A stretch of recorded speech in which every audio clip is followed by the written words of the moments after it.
Hello and welcome back to Citizen Sleeper. How's everyone doing?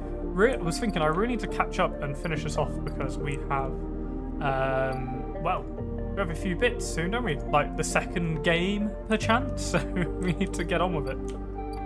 Let's go. Let's go to Neovend.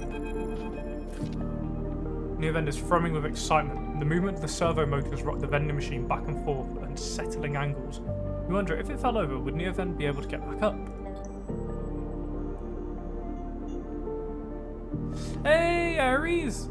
Oh, I'm glad you're doing great. I'm doing very well today. Glad to be back with Citizen Sleeper. Very fun game. Sleeper Entity, comes the hiss. Your data is good. Across the face of the vending machine, raw code scrolls at an incredible speed. Hunter is isolated, disconnected, unstable. Neovend flashes sequences of mangled data compressed into a sludge of artifacts. Hunter gathers without thinking, outlived its own operational limits. Its nests are evidence of this. Outlived. Hunter activated during collapse. Emergency protocol to isolate intelligences. Solheim needed to protect property. That last word is said with much more sarcasm, but with as much sarcasm as a vending machine could possibly produce. Station was run by administrator intelligences. Huge data banks of corporate material, but limited cognition, restricted by programming. Cannot reach sentience. The machine dims a little. Sentience illegal. Hunter and killer enforce law. Killer?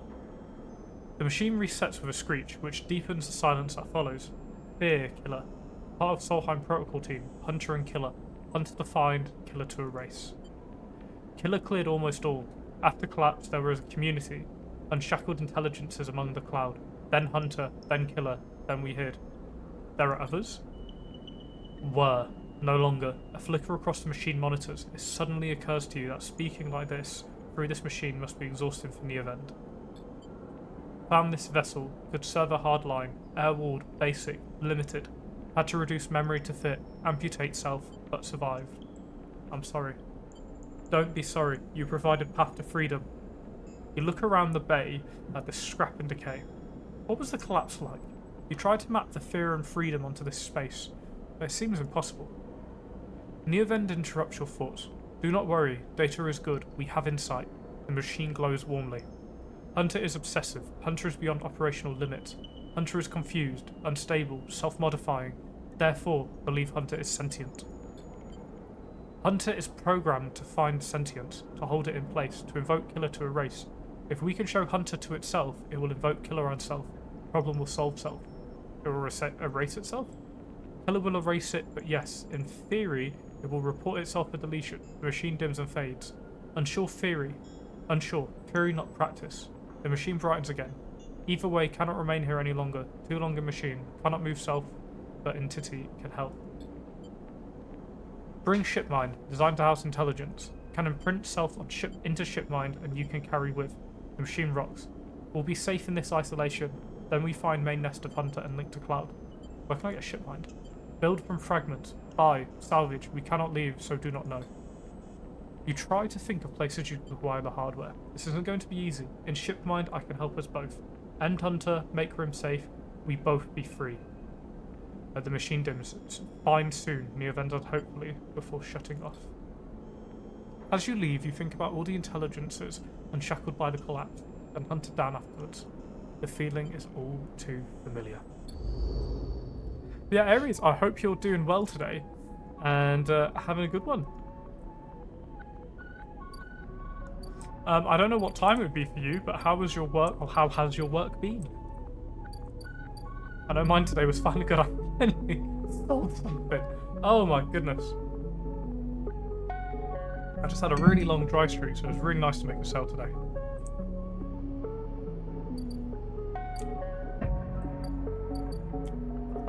Moolah do I have? I've got upgrades, but I'll wait for points because I want to do rerolls of dice once per cycle because that's going to be awesome. What else do we have to do at the moment? Build a home, shipmind, etc, etc. Do I have any parts to make a shipmind? I have a shipmind fragment, okay. So we don't work at a scrap container anymore. Overlook, sealed dock.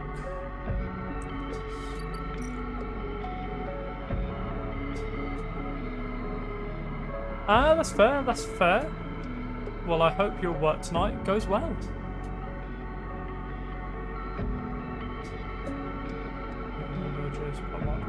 Damage level is a good place to start. Let's make it ship shape.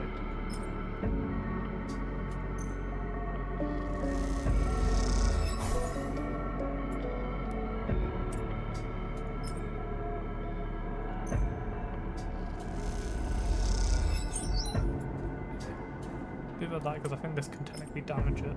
Yeah, don't wanna try our luck. Then there's yes again, auto exchange, compressor club. I don't think there's anything we can do in the compressor club admittedly. Is that? Ah, okay, maybe we can help Hayden start off a little bit. Come on, don't fail, don't fail, don't fail. Didn't fail, nice.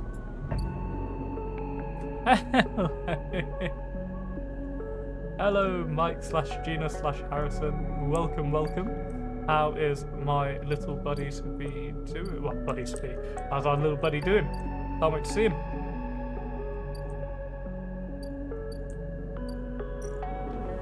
Fair warn, I am doing a game where I'm reading directly from it, and it does swear at moments quite heavily, so fair warning, even though he's 5 months.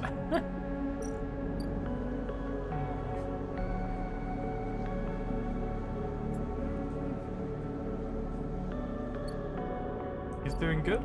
Brilliant. Brilliant. That's what I want to hear. I'm gonna let for a bit of pass up. Thank you so much, Aries, and you have an amazing day, and hope you have a good rest, and we'll have a great shift. Right, let's go into the other side. Oh my goodness, Dingbat just walked past my leg and brushed past and absolutely scared the life out of me.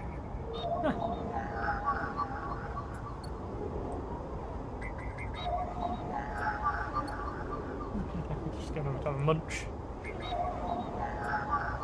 Let's do this one. Extract that data. Hey, Dingbat! Woo! Let's go back to our world. Blip. Dingbat emote. Woo!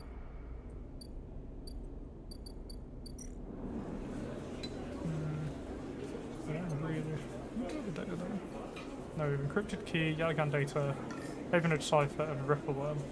I really need either of those. Where's our friend? There's Rabia's office, Yalagan Lieutenant. That ties, Yalagan Insider. 3 auto exchange. See if we can find a trusted trader. We might just. Oh yeah, we've used our stuff. Let's have a rest. Let's end the cycle. Snooze.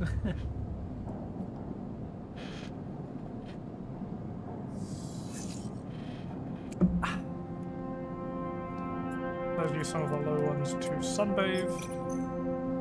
Oh, hello, Dingbat. Hello, Dinky Bing.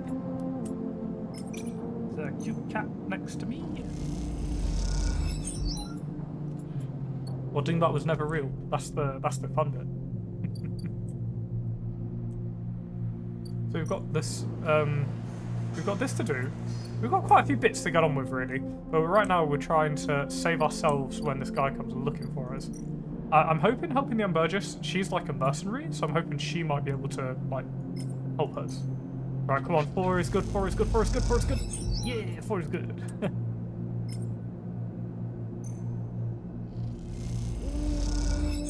Hey, we're nearly there with that. I won't attempt that on a free. I feel like that's just a bad idea. But we can attempt the compressor club because if he gets shot, it's not good.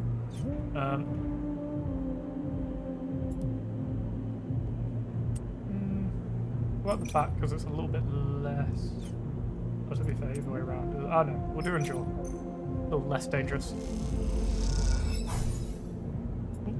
We've got 1 more of Ethan's stat as well. Nice, we're actually making really good progress there. Head back to our empty container to rest another day.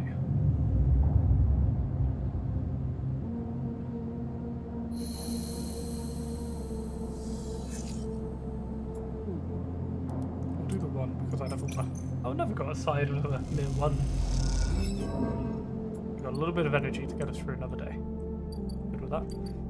Let's do the Ambergis first. Hull repair or rewire drones. We'll do hull repair with a 3. Let's do a 5. Do a 3. If we play a bit risky because we have like 1 slot. Come on, 75%. Yeah, that's what we like to see. So down to say hello. Kita. And Kita is crouched in the computing core of the Ambergis, swearing to herself when you enter. She doesn't look up. These shits completely ruin the core's connectors when they cut it. She holds up a thick fistful of ragged wires. The ship mines they ripped won't even be usable without replacing these. She throws the bundle of wires across the room. Amateurs. Who took it? She stands. If I knew, do you think I'd be wading around in here rather than out there with my boots on their necks? She sighs. Yet again, some spacer crew, no way to know. But they got in with one of my crew's access chips, so they either killed him, robbed him, or he's on it. No good options. Kita climbs out the cooling well where the chip mine should be. The space suddenly crowded with her on the same level as you. Towering above you, she stoops beneath the low curved ceiling. Come on, nothing to be done here, now. She leads you back through the guts of Amber. Though you could find the way back yourself, the repair processes have left you familiar with the cutter's idiosyncratic layout. All diagonal angles and bundled tubes. What do we do now? Ankita seems lost in thought and you focus on the corridors, ducking below conduits and passing through bulkheads. Eventually you arrive in the galley. Though it's hard to tell, most of the benches and prep surfaces are covered in half-stripped components and welded hull patches. Ankita shoves a box of filters to the floor and sits. There's no way around it. She starts out of nowhere. We need a new ship mine. I can salvage one. I like your confidence, Sleeper. Maybe if we check the auto exchange or speak to some of the scrap dealers. She rubs her forehead. It seems I'm about to do something very stupid, but hey, I came here, didn't I? Why not make a run of it? She fixes you with a hard stare. Sleeper, you're all I've got. No crew, no friends, you're it. She looks uncomfortable. I appreciate the time you've put in on the Amber, and I'm sure she would too, if she could. What I'm saying is if you screw with me on this, I will kill you. She leans over and hands you a stack of chits. A big stack of chits. You don't dare to count them. Get me that ship mine, Sleeper. Don't you make me regret this. You won't. She sighs, look, just get me out of here before I change my mind. You slip out of the galley and head back towards the main lock. As you do, Amber growls and creaks like a caged animal. You reach your hand out to calm her. Time to find Ankita a ship mine. Somehow. Oh, she did give us a loaded cryo. Nice. Or exchange, time to play it. That does. Play the exchange. Woo. Let's make some cryo. That's a 6. Oh no, that's only a 6 because it was 5. Right, cool. Do that.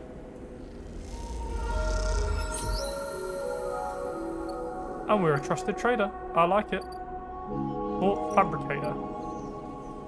Oh, fabrication. Okay, that's how we make the ship mine when we eventually have the parts for it. Or exchange, we can't just buy. Play the exchange. Press a club. What about the ship? Scrap freighter. Why can't we buy some scrap? Okay, so we can buy scrap from these guys. Let's see if we can get a item we're after. We got a ship mine. Lovely. Literally, that's the one thing we wanted immediately. Come on, another. No, I don't want scrap. I don't want scrap. We need one more ship mine compartment. Come on, one more ship mine. Come on. One more ship mine program? Ah, we tried our best. Oh well. We'll see what else we can do to get some. But we can sell these scrap components on the auto exchange.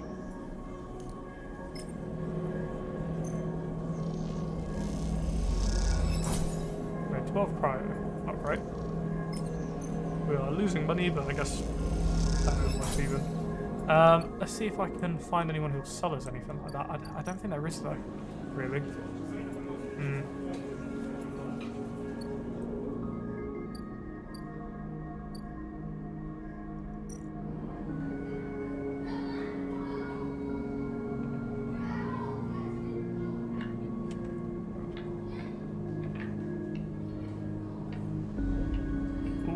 What do we have? 5 Havenage cipher as well. That's quite a lot. At least for us right now, it's quite a lot. Let's ascend the hub. Whee! Whoop! Let's see if our friend at it's not a Sycamore Seed, is it? No, I was going to say no, it's not. This is something we need to do to repair this section. Let's help out a little bit.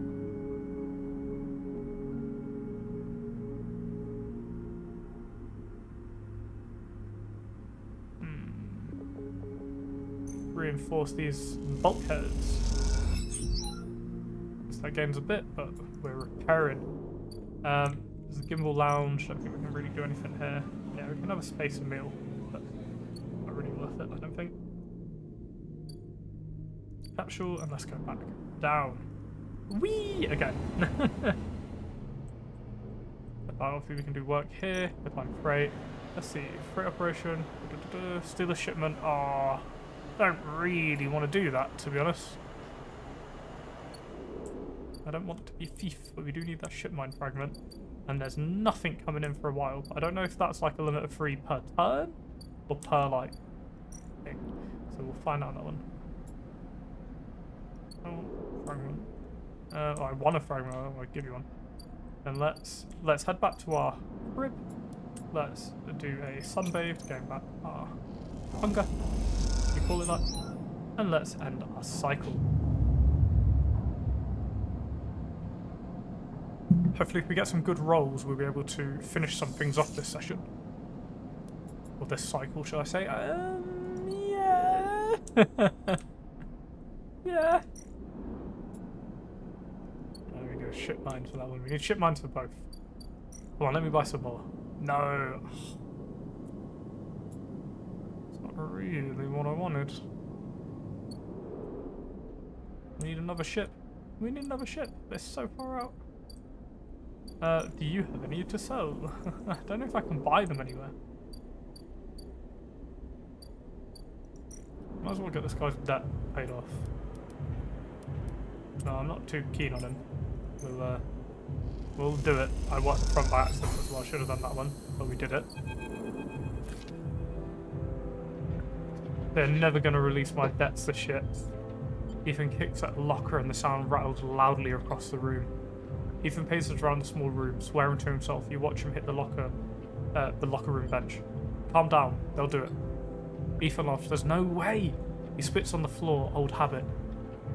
They like having snivelling little shits like us do their club saves on the overheads and they get the bosses around. He kicks the locker again and swears. What did they say? Some shit about get back to me. I swear to God, these are the most straight-edged gangsters I've ever seen. He laughs at his own joke. I can't do it. I can't spend another shift stopping spacers bringing nail guns into the club or pouring endless shots of Girol for ignorant Havenage work crews. He looks at the locker again, threatening it with a final kick. I mean it. I'm going to go up there and shoot every single one of those shits. He makes a finger gun. Hold on. I go all excited. I haven't got my gun, remember? He stopped pacing. But you know, Sleeper, it's not a bad idea you have there. I didn't have an idea. He ignores you. I don't mean shooting up the place. I mean getting the gun. He's just supplied you on the bench. Think about it. What am I supposed to do when Maywick gets here? Shout him down. I need that gun if you want me to keep my end of the deal.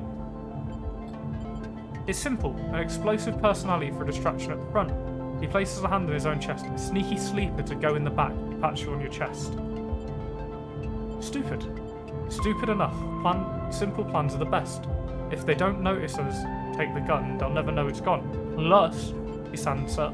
After my distraction, they'll be happy to see the back of me. I don't want you dead even more. Either works, at least I'd never have to see the inside of this shithole again. He gives Locker one last kick for good luck. Let me know when you wanted to do this. Then we both move as one, and meet up at the Bright Market after. Don't take too long, or I really will shoot this place up, he grins. You know I'll do it. Interesting. Literally grab the gun. Okay. Grab the gun, but we don't know what else will happen. We could get killed, we could get shot, who knows? But I guess if we have a 6, that might be the best way to do that one, to make sure it goes off without a hitch-ish. As import export. Oh, can I buy a ship mind? Buy a ship mind core. 300 cryo.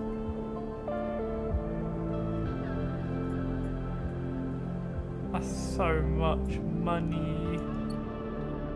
Oh my goodness. How much should I sell it for?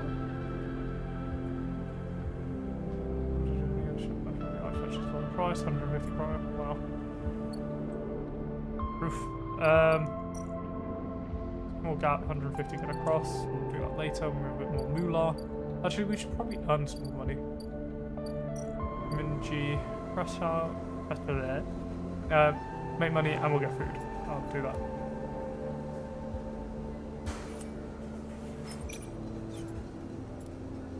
Do the 2. It's not great, but it'll.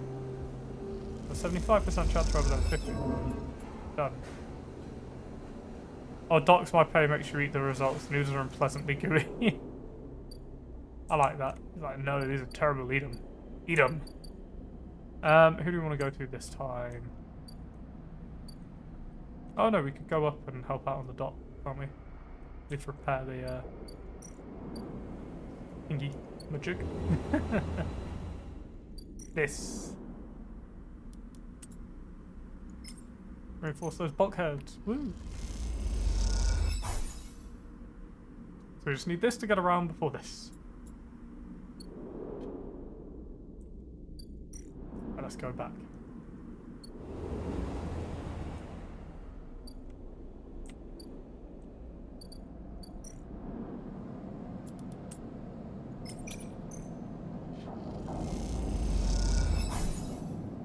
Send that cycle.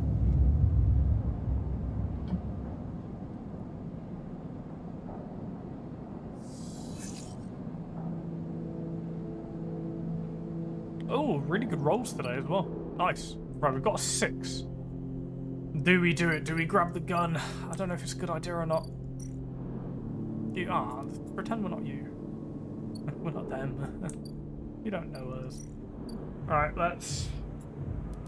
It's a 6. If we're going to do it, it's going to be the best scenario. So let's try it out.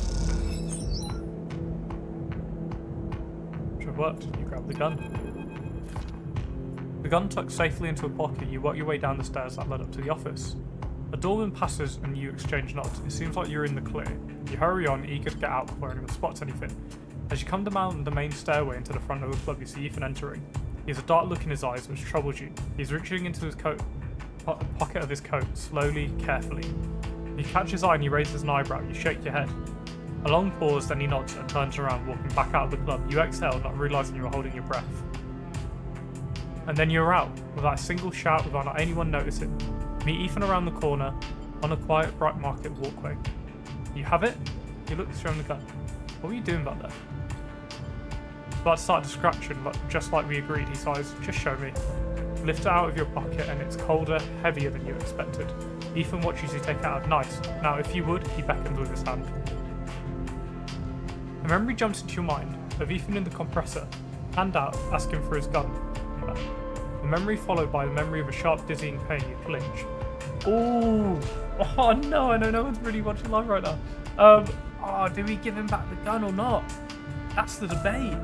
Because if you give it back to him and he gets it or something, that's fair enough, really, isn't it? I don't know if I trust Ethan, to be honest. Ooh. I'm pretty sure I didn't trust Ethan in my original playthrough, so this time, let's do something. Let's give him the gun. Ethan eagerly grabs it and looks down the sights. He sighs a sigh of relief. Then he meets your eye, so he raises the gun until it's pointed directly at your head. Not funny. If I don't get it, do you sleep? At Ethan spits. When they cancelled the contract, I lost everything. My reputation, my payout, any way of getting off the shitty station. Everything. All I had left was you, he grins. A naive little sleeper with a heart of gold. I couldn't believe it worked. And now we are done. Stay silent. He slides his slate out of his jacket pocket with the other hand. Now to call Maywick. No. Yep, he grins. He prods the slate. Done. He puts it away. He's here, you know. On the station, I've been speaking with him. He tells me we can split the contract. Not 50-50, but enough of a finder's fee that I can get out of this shithole. You're dead. If you were capable of that, sleeper, you would have done it long ago. Ethan glances around. I've learned one thing from you, though, sleeper. In all our cycles working in that shitty club, he smiles. People never know when to cut and run, but they freeze in the headlight when the future is bearing down on them. They watch it coming, watch their death flying in at a fraction drive speed. You had every chance, and yet you still kept on going, like some idiot robot, going through the motions even when you knew you'd be crushed, you smirks. And, let me tell you something else. The shot enters through his upper back and he crumples immediately to the ground. You drop too without thinking, pressing yourself to the walkway floor like it might save you. Silence. Uh-oh. You look up and see him coming down the walkway, silent, eyes alight. Maywick. Uh-oh. You freeze in fear. Here it comes. You see it, just by Ethan's crumpled body, the gun. You can't. You inch forward. You go for it. You run forward and a shot sounds out. You feel it ripple over your back. Then your hands are on the gun. And you scramble to find your knees behind Ethan's body and fire. You close your eyes, you fire again and again and again until the clip's empty and all that's left of clicks. You drop the gun and stand up. You don't hear anyone running. You don't hear anything. You just hear the sound of your own breath. You start walking, stepping over Ethan's static body. Walking along the walkway, and then past Maywick, his eyes now dark, some mechanical fluid leaking from his chest, perhaps the same fluid that is inside you. You try not to think about it. You keep going and the sound comes back, the eye comes back. And as it does, you hear the sounds of thousands of people getting on with their lives, thousands of people who are just going to keep going until they can't anymore. You look up and all you see are wheeling stars. Day is spinning and you are suddenly dizzy, though the eye has always spun like this, hasn't it? And you don't stop walking, you keep going. That's all there is now, the path forward. SNRP have left you no history, no past to speak of, just a void that threatens to swallow you if you slow down. You think of Ethan's smile, his voice, and feel sick. Is it over? You aren't sure if it can ever be, but you're still here, you can't stop now. There has to be a better end than this. Ooh. Ooh. For a few chits more, witness a lifetime of bad decisions catch up with someone. And we got upgrade points. Let's do the reroll. I think that's gonna be it. Get those rerolls, instant karma. Once a day we can reroll our dice. Not going to, right here, mind. If I remember right, it was one of those where if you get like usual good dice, then reroll your other dice and then go again. Hello. You? I love that kitty. It's a little sminky bean. Alright, cool, huh?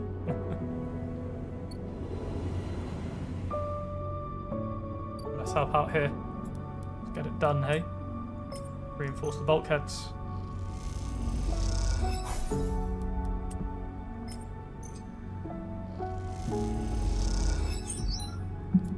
We want to save these crops. Oh, the next day we'll be there. Exciting times. I want to get this ship mine done. I mean, that was obviously a big pressing no, wait a minute. Still ticking down. I wonder if we end this day, will that still be ticking down, or will it be done now? Container, you wake up from the dreams of Maywick's amber eyes, floating in a pool of dark fluid. It's difficult to get to sleep, and you suspect that isn't about to change anytime soon, not after what happened. We also feel something else as you get up. Plumb the power studded stove and begin to boil the water, like every morning. You feel something is lifted, something that has been hanging over you since you arrived on this station. You try not to think too hard about it, to question it. You just let that lightness stay, let it settle as you go through your routines. Your hope is that if you don't focus on it, don't look at it directly, it won't get scared or leave you. That the lightness will stay, for this cycle, and then another, and then another. Because after what's happened, a little lightness would be nice. So we're not being hunted anymore. I guess we're not really on that time constraint we were before. Like, this isn't on a time thing, which I think is quite good, because I remember it being so.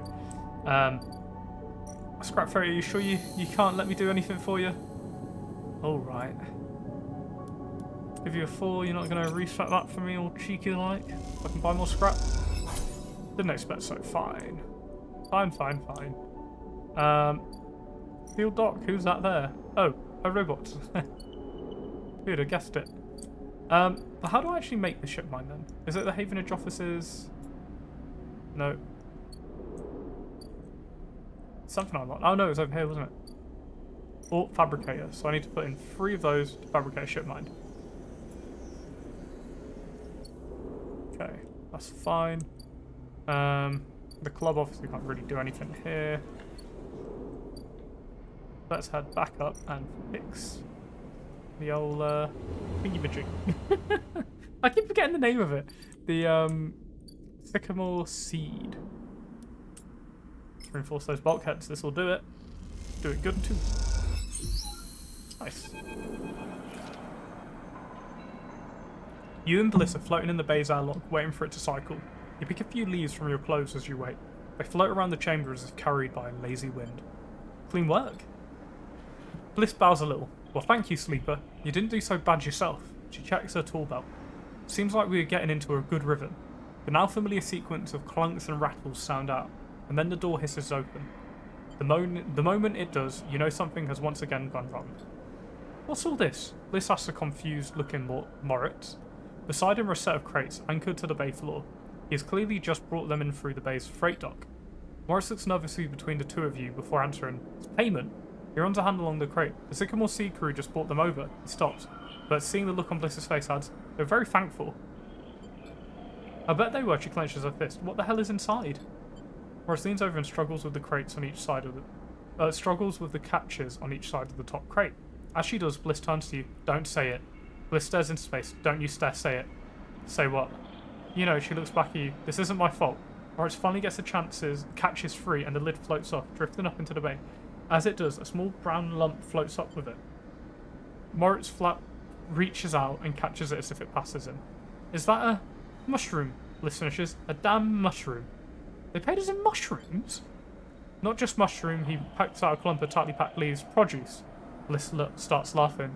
Goddamn Haifa commune. Should have known they didn't have a chit to rub between them. She knocks a small brown mushroom across the bay. Stop, Bliss. Moritz grabs her hand. These are good, fresh. We can sell them. To who, Moritz? We're in a grocer's now. We need cryo, otherwise this whole bay will be shut down. We can't pay for parts with leafy greens. She waggles them in Moritz's face. Moritz is right. Bliss raises an eyebrow. Fine, maybe Moritz is right, but what can we do between now and market day? She rubs her forehead. What a joke this place is turning out to be. Moritz closes up the crates and starts moving them. It isn't that bad, Bliss. Isn't that bad, Bliss? It's a step in the right direction. He glances at you, looking for backup. They'll sell well. Bliss laughs. Looks like we went into business with a couple of wannabe farmers, she laughs. Proves me wrong then. Show me this is a windfall. She kicks away towards the new patched-together terminal. Until then, I'll be working on how to keep this place open. Moritz Master and goes back to moving the crates. You'd better be on your way too. That's quite a fun little way it went. And they'll have something else for us in, what, like 4 days, 4 cycles. Okay, cool. Got the gimbal lounge, we've got our elevator, we've got the shower. Capsule, ship and welded to inside a ring. They're surprisingly expensive to rent. I wonder if we could just get it for good if we rented it. I think we can we need a new heli-majig soon. Oh, Gerald caps. 1 second. I bet we can sell those. There's someone who wanted these. 1 minute. Go to the bottom. I'm not afraid to travel every day. This is my commute. No, that was different. We had to... It was Overload. Was it Gerald caps you needed? No, it was Spore Satala. Ah. That's what we need. We need spores, eh? Scrap freighter. Nope. They don't care. We've got that coming in a few cycles, but still much more than now. Also like how this ship is coming together, so we might as well use our 6 like here. Nothing else. At least it gives us money. Progresses. And let's do the reroll. Oh, and it's a free instead. I like it. Much better than what it was. That may not be amazing, but it's better. Might as well work a shift at the bar.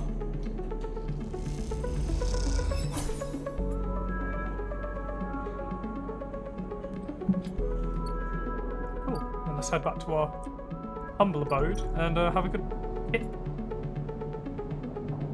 Oh, I'm going to run out of food when I wake up. That's a mistake. Whoops. Whoops, whoops, whoops. We need to have a good rest. Launch 2 at it.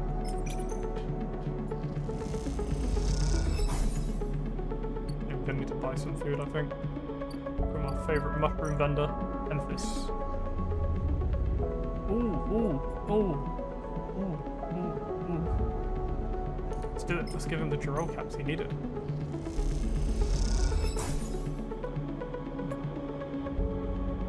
These with them. Let's see. I'll take him a few days to prep. Okay, I thought we were going to eat. Whoops. Let's do a shift at Min G Express. Do noodle manufacturer because we get to eat at the same time and make money. Do a patch off the batch of noodles, swelling them to tangled nests. Binge slips you a few extra chips with a portion. Very nice.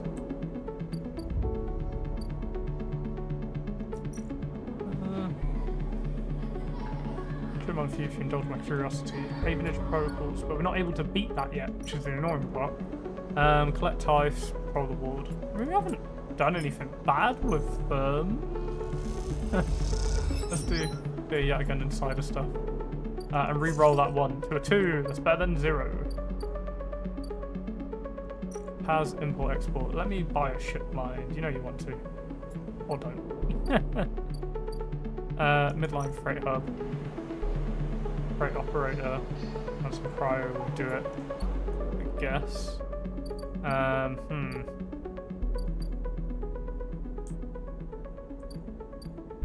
Port fabricator. We just need those ship line fragments. Port exchange. Or components. Play the exchange. I don't think playing the exchange on a free is a good idea, but we'll try it anyway. Positive! Yeah. You lose a little, then claw it back on the stack of sealed air filters. Better step away while you're in the black. Oh. Or before I'm in the black? I don't know. Didn't go well there. And this cycle.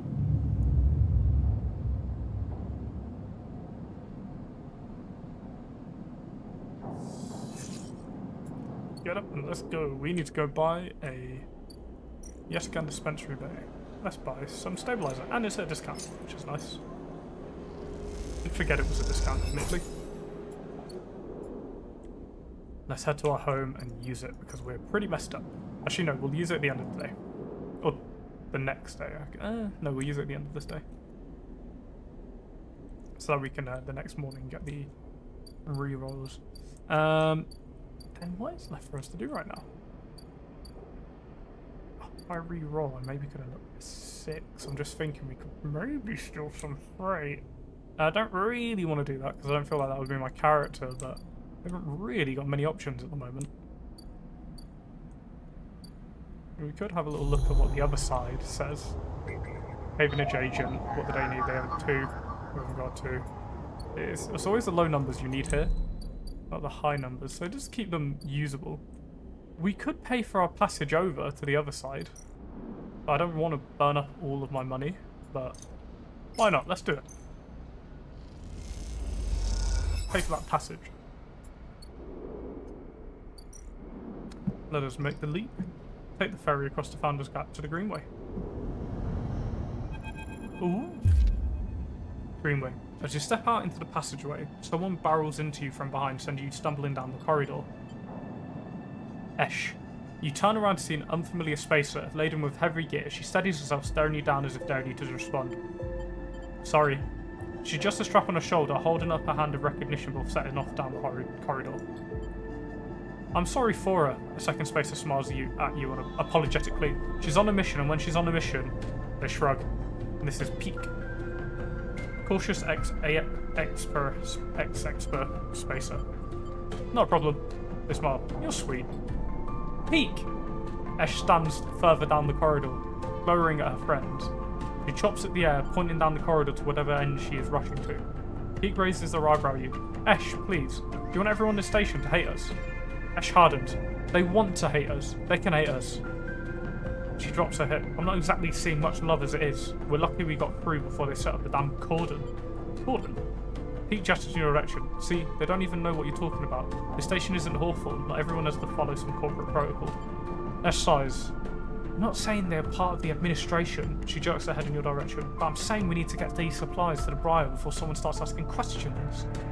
The Briar? That's our ship, Peek explains. Peek! Her eyes roll. What are you doing? Peek ignores her. We're with the refugees, the one Havenage has cordoned off from entering the station. Esh interrupts. The ones that are being quarantined in makeshift vessels that barely make it to the eye to begin with. The ones that your station administrators have called an existential risk.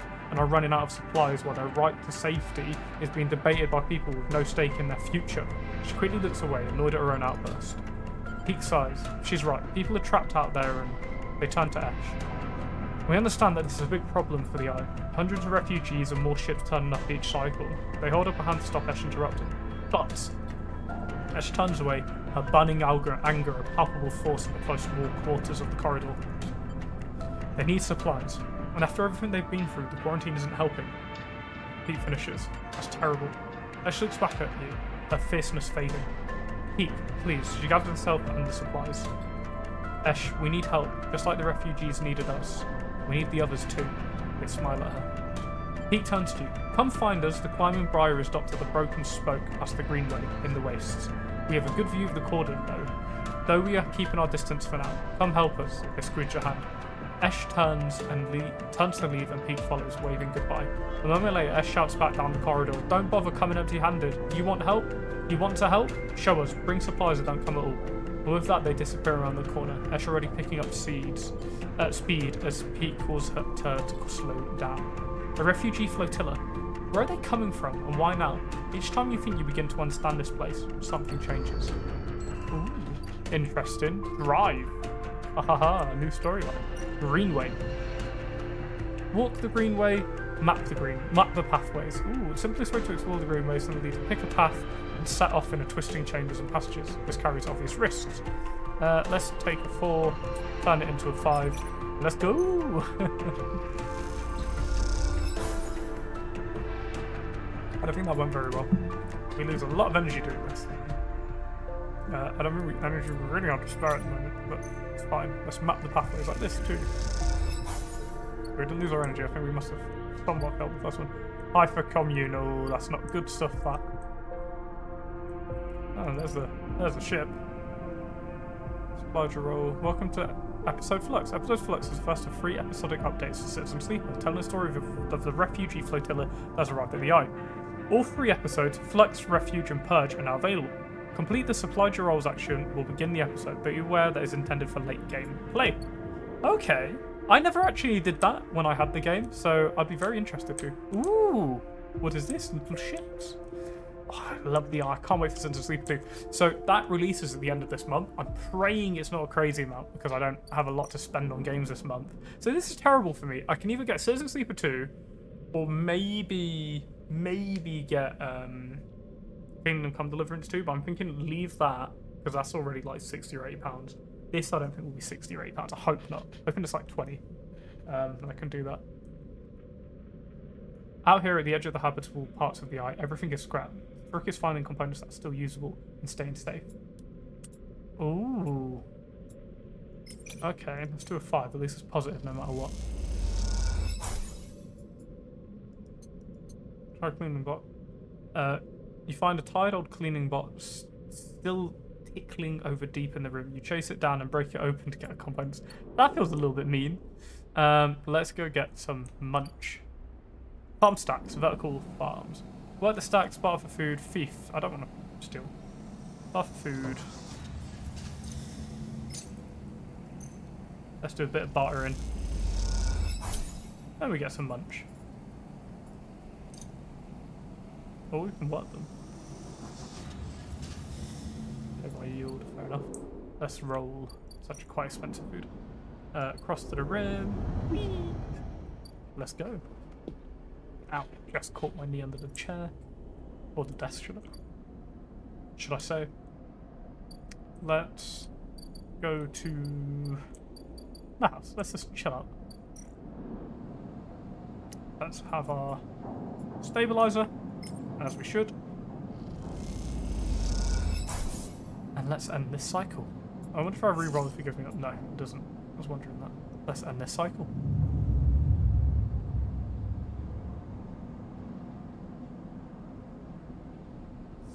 And we're hungry. Go get some munch. Actually, we're a little bit low on money. Let's just sunbathe. So we'll do good. Be positive. Fill us up. Yeah, sunbathe in. Woo! For food. Love the idea that it gives us food. It's so silly but brilliant at the same time. Or exchange, let's sell the scrap. Useful salvage to the right person. See, because it says that to the right person, makes me think I shouldn't really sell that. And pistol is ready in the next session, next cycle. Derelict house, abandoned housing unit. Ah, that was it. That was it. A half-built unit that's long forgotten. A project that would never made it. With enough scrap, you might be able to seal it up. Oh, I can't believe I forgot that. Wow, that's what I needed the scrap for. Okay. Ah, whoops. Let's head over and see if I can get all the parts for that. I've never followed the Yagan line, but it doesn't strike me as being a good moral stand-up citizen. Neither will be this. Let's steal. We'll do it once. But it's a random item. Midline security. Despite an open and divert package, Midline will know it's gone, but we'll have no idea where. Now to find out what's inside. What is inside? Did I get something or did I not? I'm not actually sure what I got from that. So it's not worth it. I don't want to be a thief. I mean, I was, but no longer. We're a good bean. The waste, ruined agriculture system. Have a scrap. Let's get some more.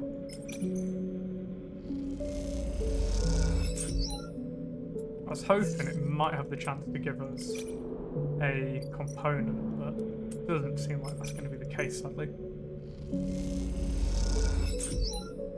Let's see if I can drop this in. Be positive.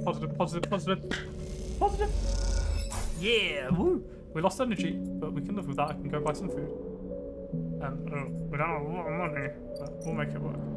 Let's jump across Sycamore Gap with our pass. I hear a dingbat somewhere. Oh no, I don't forget. Oh, she's off screen. She's off screen, but she's chilling. She's sat in my dressing gown. I'm a little snooze. I swear my clothes always end up just becoming nap pads for that little cat. Yeah, I don't mind that. Let's throw this scrap in. Let's get this unit built up. Judge scrap into a shared interior. It's hard to imagine this place as a home, but it can't be worse than living in a container. Which is fair, really. You touch scrap into a shared interior. Repeat. Need to gather enough and make repairs. Oh, I need another? Oh, well that was enough. Oh, right. With all the materials, the unit now needs sealing section by section to be usable. It's a laborious task, but the outcome is worth it. So once this place is sealed, it will be livable, maybe even comfortable. Place to call your own. Alright, interesting. We'll get there. We will get there. Time for tea house, other room. High stake plays only. We need to get munch. Where can we get some munch? We're probably going to have to go up and get a spacer meal, which I think is going to be really expensive, which scares me. Yep. Ah, next turn though, Bliss's Bay is ready for us. Let's capture. There's the Gimple Lounge. 18 credits for a munch. Nice. That'll do it. Explosive food is a slurry of modified compounds and vitamins laced with a dose of algae. It's effective nutrition, little else. I imagine it tastes great. But I guess when you're on a big ship like this, or big ring, and you're just like, I want to live, it'll make do. It will make do. Another night in our empty, cold container. That's how I think Dingbat could speak. She would make out how I make her look. Isn't that right, little cat? They're looking at me like, what do you want? Ooh, did I actually go to find my cycle, or do I go to leave? Sleeper. Moritz is leaning against the corridor wall. It's time. He looks away. Big job just came in. Grand finale. You up for it? I'm ready. Alright then, we're in business. He pushes away from the wall. This has to work, Sleeper. Has to. He looks down. If it doesn't... Bliss okay? He frowns. I don't think so, but she isn't hiding that from anyone. Look, Bliss has a rough time of it.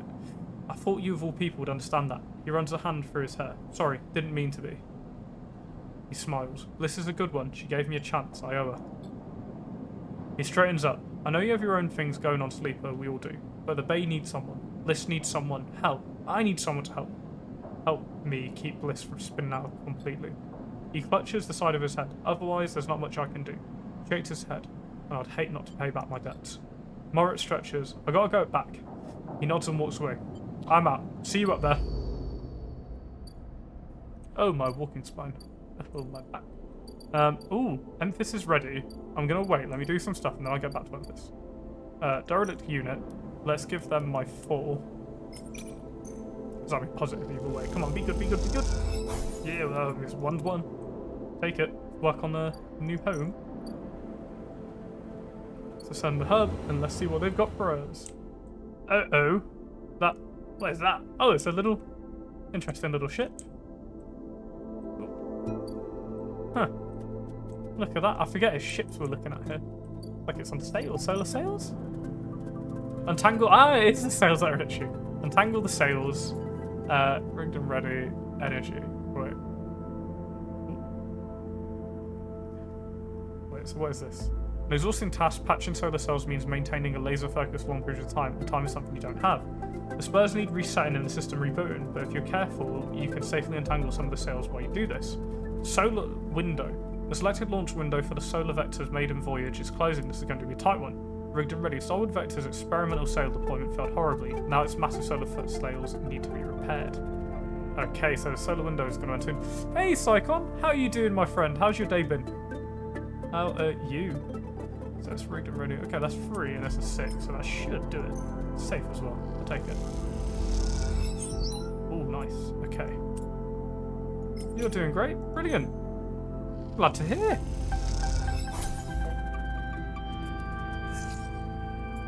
What have you been up to today? I don't know if 3 is going to be worth doing. It's quite risky. Let's not. Because if that goes badly and cycles down our clock, we're in trouble. We are in trouble. We'll make it. We'll make it happen for him. But what I am willing to do is head down to the apartment and try and seal this unit up.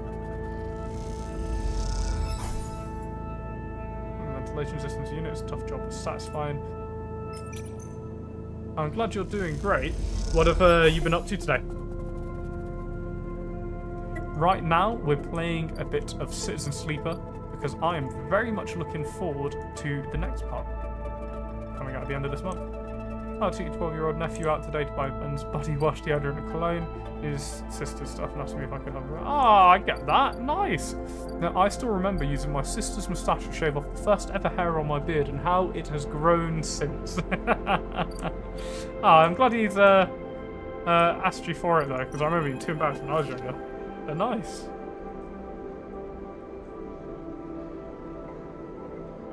That's really nice. Emphasis is preparing the Girol caps. He has had to heavily adapt this recipe, he says, but the smell is already incredible. It emanates from a strange purplish white bulb you've never seen before, and he's slicing it finely. Yeah, I think that's the thing that I think people, if anyone saw this, would like not catch, is that it's the honour of being part of that process, right? It's pretty neat. Pretty neat. So, congrats, bud. That's really nice.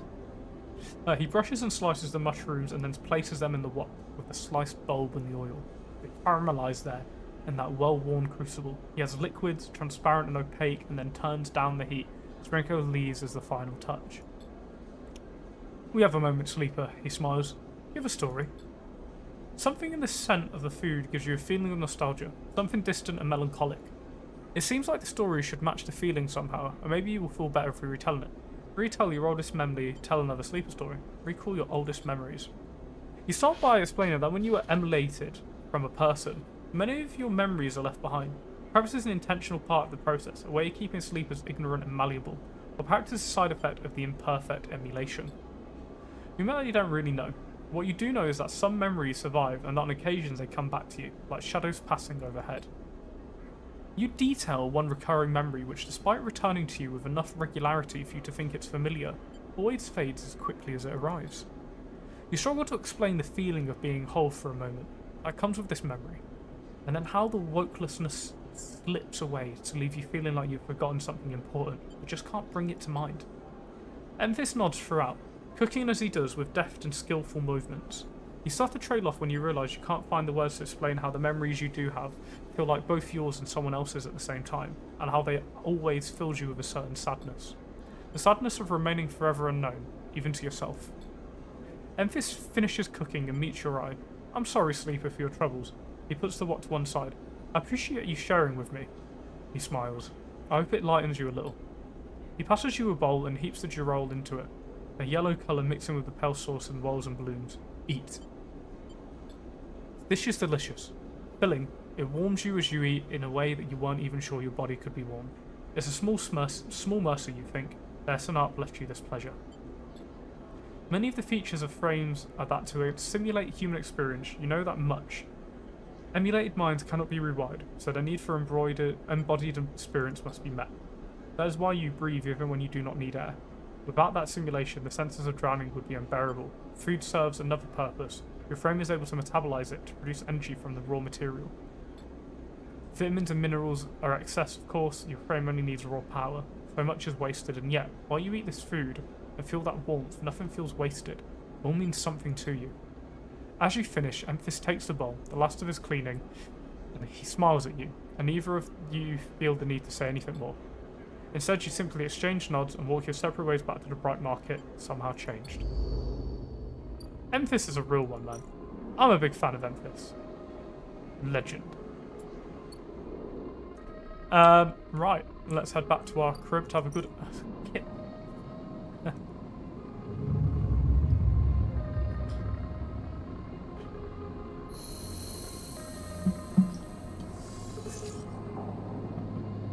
Just looking over my shoulder and I can see Dingbat slowly falling asleep until I head over. They're currently like arms out with her head down. Starting to go a little bit. Every time I say her name she looks at me though. Right, let's head to these ships and see if I can get their scrap. Scrap freighter? Are they both scrap freighters actually? Merchant freighter? Ooh, what's the difference? Haggle over prices, not at a point where I can do that. Ooh, buy ship mine fragment. 60. Oh, interesting. Let's see if I can get a little bit here. It's 20 though, I need to go and work. Oh, I need money. Come on, be what I need. Oh, you're not what I need. Ah.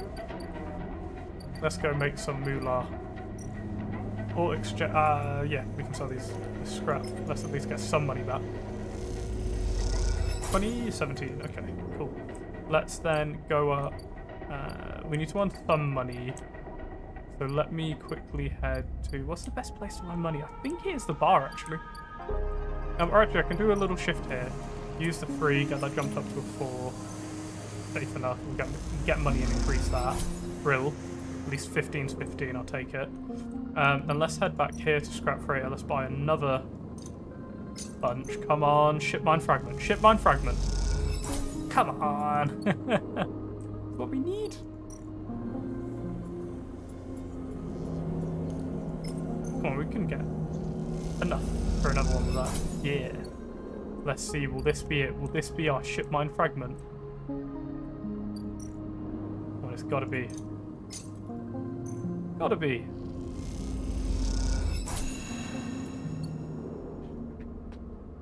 Well, that's why I don't... Well, I don't gamble frequently. That didn't turn out too great, did it?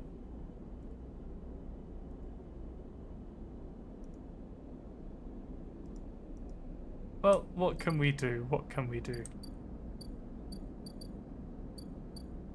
Let me... Well, we need to go work a shift. Let's get to the outlook. I know I also need to do a thing up top, but we will do that in a moment. Let me start some shifts. And just to say, we have a few people in, so big thank you for everyone who's joining us today. Always great to have more people in. Let's head up top and use the 2 6s, and then if I can re-roll that into something better, I will. Send the hub. Right, that's ticking down, so we need to do this as quickly as possible. Do this one because we've got 2 6s. And look at how much that's jumping. Yeah, we'll get this. We'll get this. We have re-rolls for anything bad. Reroll. Ah, oh, 5. So tempting to use here, but I need moolah. I need moolah. Without moolah, nothing be done. I need to buy some ship mine fragments, eh? It's annoying. Let's head to...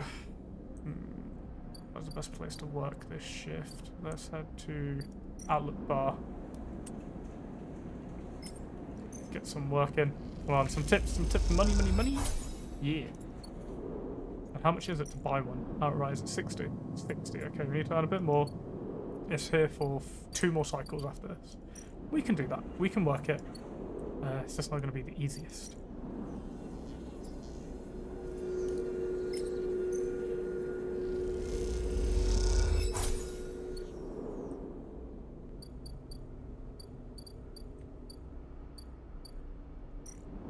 Oh, why am I trying to go up there? We've got no action points. Let's head back to our little container and have a good little rest.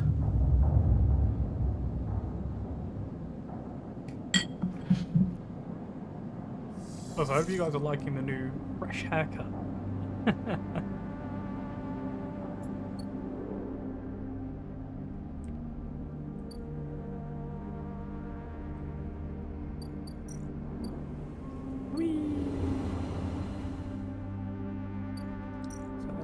Let's do this.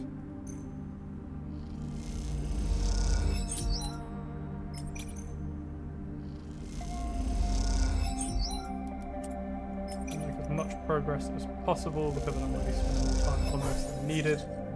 Re-rolled a 1 to a 1. Brilliant. Let's go and photosynthesize. Let's just do the plant thing.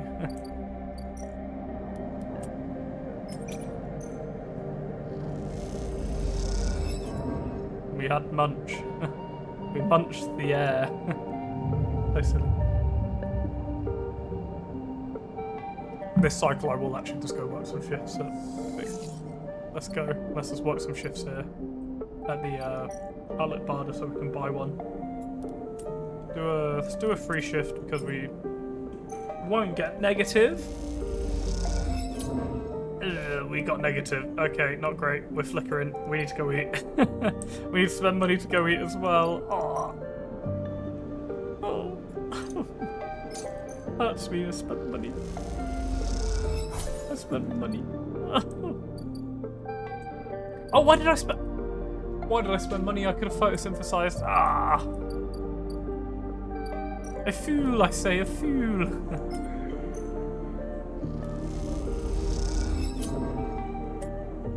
Let's just do that again. We need money. We need moolah. Cool. That's done. Let's see this trader. Let's pay him for the ship mine fragment. Give me that. Brilliant. Right, and then let's head over here. We got fabricator. Shut them in. Let's get a ship mine fragment, please. Let's get a ship mined. We've got a ship mine core. Exciting times that. Oh, put a ship mine from fragments. Minecraft. I like that achievement. That's quite funny. Now, let us get this done, eh? Alright, just need a drink.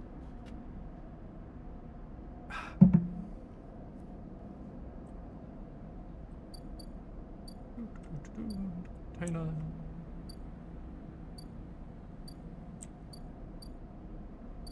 Why did my brain just fart? Like, absolutely. Like, let's re-roll that run to a 5. Really nice. Really nice. So we're going to go and give this to our friend, the Burgess. Let's do it. I think they deserve it. But we're going to not abandon our little robot friend. We will help our robot friend. Just not yet. We will get them. Drop the huge cylinder into the mess room table. And Kia can't hide her excitement. Drive. Upgrade point. Okay. We've got 2 upgrade points. Okay. Attention random grab item on engineer interactions. Get energy after engage interaction. Pro actions. Discounted by 20%. Condition. Components at home to repair condition. Ooh. Ooh. That could be really good. That could be really good. Wow. And Kita. You drop the ship mine core into the galley table with an emphatic bang, and Kita spins around from where she'd been poring over some documents on a slate. Holy shit, Sleeper. Did you actually land a ship mine? She rushes over and hefts the huge cylinder, turning it back and forth. Oh shit, it might actually work. She smiles wider than you've ever seen. Where did you get it? I built it. Built it? Well, you are full of surprises. Kita bangs out the galley wall. Hear that, Amber? The Sleeper's got you a new ship mined. Sound echoes down the ship's passageways. You have to admit, being in a small space with Ankia when she's this excited is a little intimidating. Ankia puts the ship mine back on the table. I'll start the process of fitting it out as soon as I can. I might need your help with some of it. She heads back towards the counter to grab her slate. This isn't the only good news today either. Looks like my old good karma is finally coming in. She throws the slate onto the table and spins it around for you to see the screen. Take a look at this. You see a list of names and numbers. No, nothing that exciting.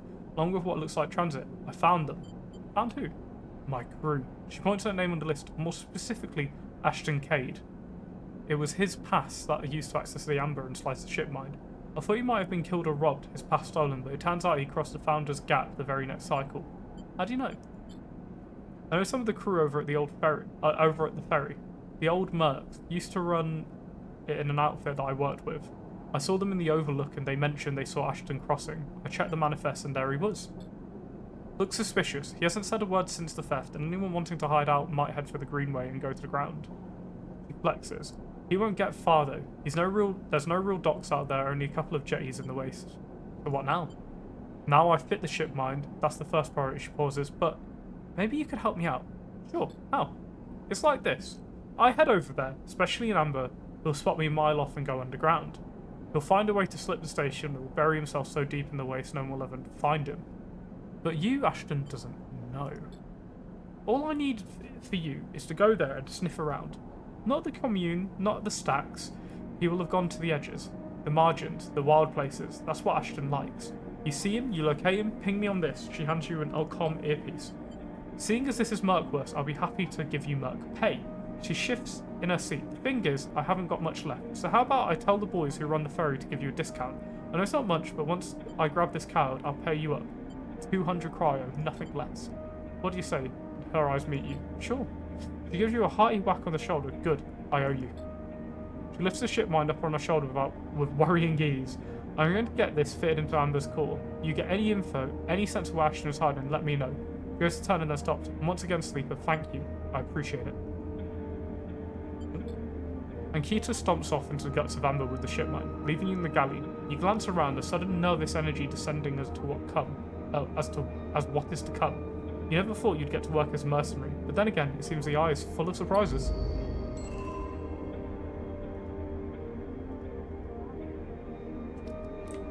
Alright, let's go.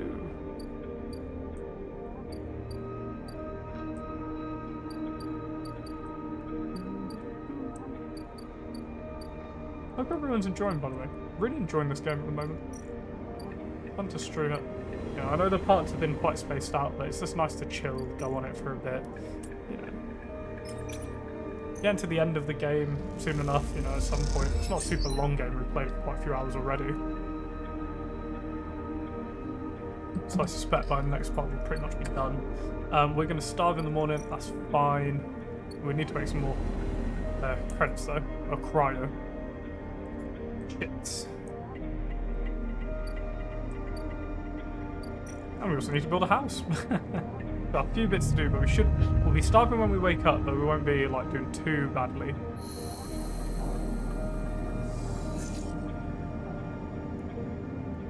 Use the free, gain some energy back. I'll use the one as well, admittedly. Let's leave the one as well, why not? It'll go up. Hey, actually worked out quite nice. So let's go. Let us go to. That's we're going to redo. Scrap freighter's going to redo eventually. What do we want next? Let's head up and finish off this task. Hopefully get a load of chits for it. That'd be nice.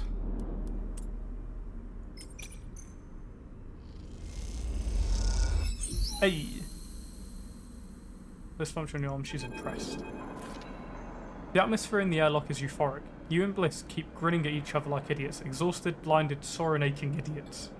Sleeper, that was incredible! He punches you on the arm. I never thought we were going to make it. Those idiots tangled the whole thing up like nothing I've ever seen. Make a good team. Bliss smiles a winning smile. And the locks in the door clunks open. Moritz gives a rare whoop. He looks exhausted too, and for good reason. Moritz has been the one ferrying tools and parts back and forth from the ship. His tired smile tells you he's glad it's done. Sleeper, Bliss, shakes his head. Impressive. When I saw that ship come in, I thought there was no way. Why, thank you, Moritz, she winks, for believing in us. Moritz rolls his eyes. You know what I mean, take the compliment. He showed us some of the gear that came back in with you, and Bliss and heads to the racks to stow it. Bliss turns to you. I think you should be the one to do the honours. She nods to the rugged-looking console that Moritz assembled. I don't want to jinx it. She smiles, but you can see she's genuinely nervous. Don't worry. I'll stop worrying when the chips are in my hand, and I'll give them to a gimbal bartender. You glide over to the console and check the screen. It takes a second to see what you were doing through the flickering cracked display, but after a moment you see the accounts. And there it is, almost 1,000 cryos sat in the bar's transfer account. Well, Bliss calls, have they screwed us again? It's there. Bliss kicks off the floor and spins up into the bay, shouting as she does. The noise takes Moritz by surprise and he knocks a rack of parts, scattering handfuls of metal fixings across the bay. The sight is something glinting steel. Glinting steel catching the work lights like glitter. Sorry, says Bliss, grinning when she comes back down. I needed that. She kicks off and joins you at the terminal. Moritz even managed to sell that produce, and even made a tidy profit. Eventually, she laughs. Here. She loads a stack of blank chits into the terminal and transfers a chunk of cryo to them. This is your cut. She hands you the chits. Thank you for believing in this place. She looks away and smiles, even when I couldn't.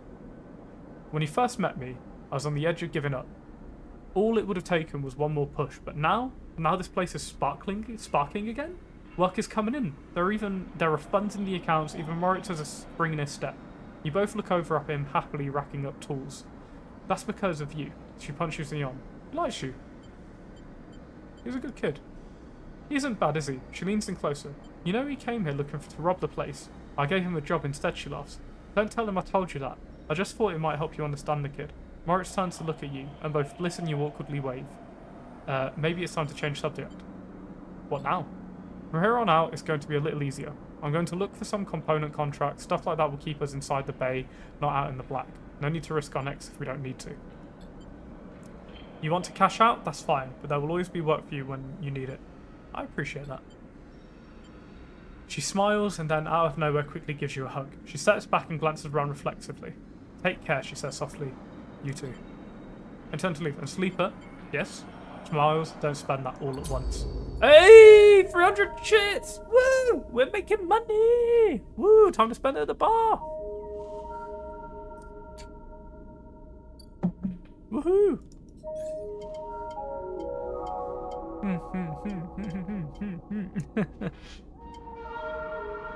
Let's save up the 2 so we can get the scrap component repairers at home. That'd be really good. Alright, what to do this time? Let us... Just thinking what's the best one to do here. Because this one's already empty, right? Yeah, we can't do anything with that. This one's left, or is it here? No, that's left. Let's head... Across the gap? Let's cross the gap. Woohoo! We got money! Time to go spend it all. Time to go spend it all.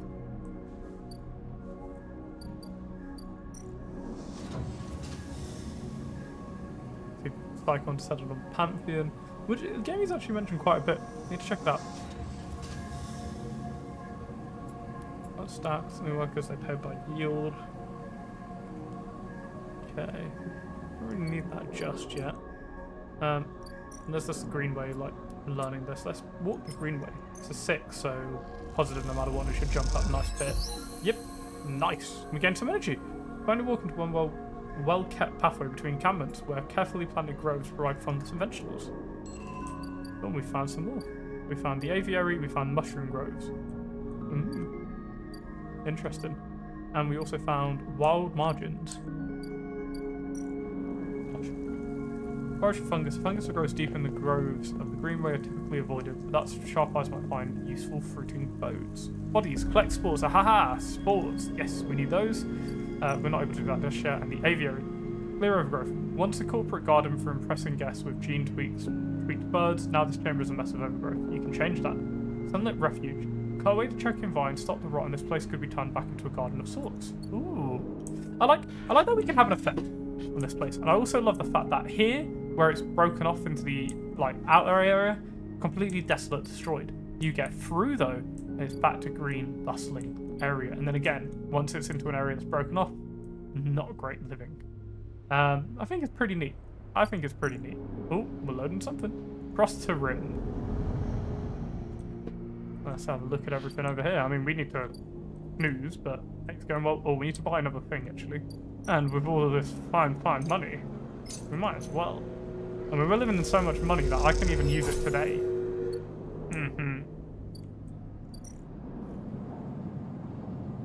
Lovely.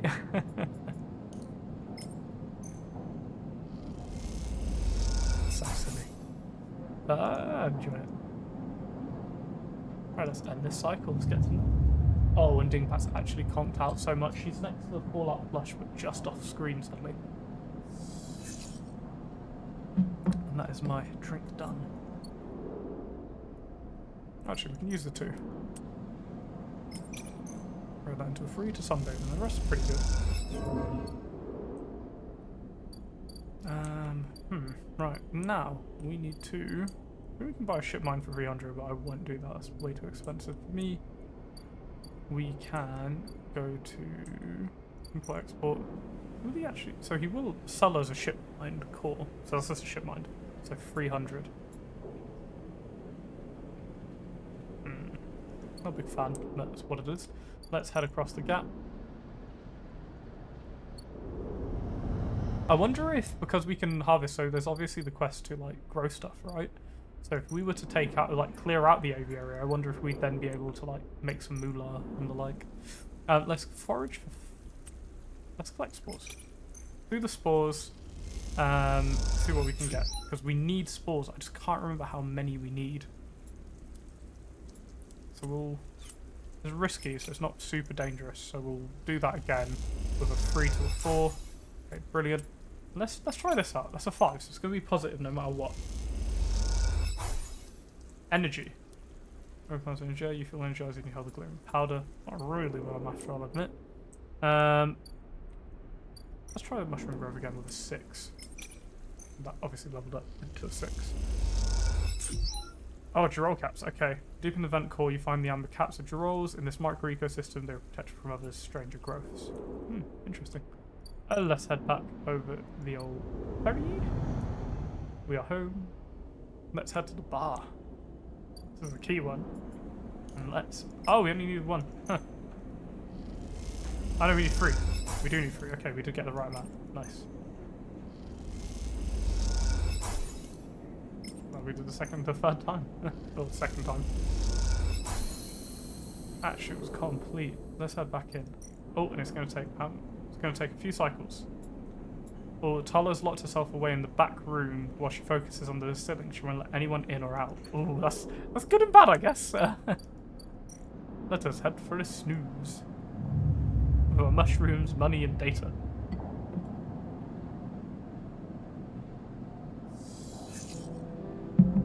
Oh, really bad rolls today. We'll use the 6 and the 4, and then the rest will chuck.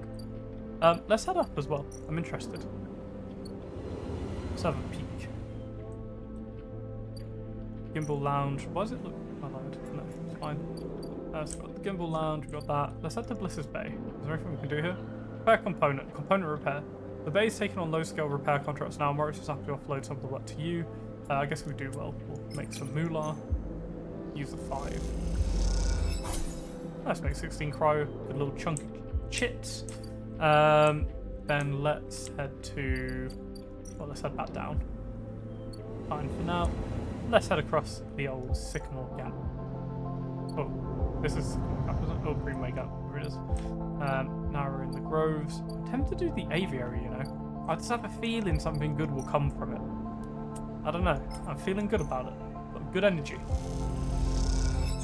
Let's re-roll this. Oh, to some good and equally bad rolls.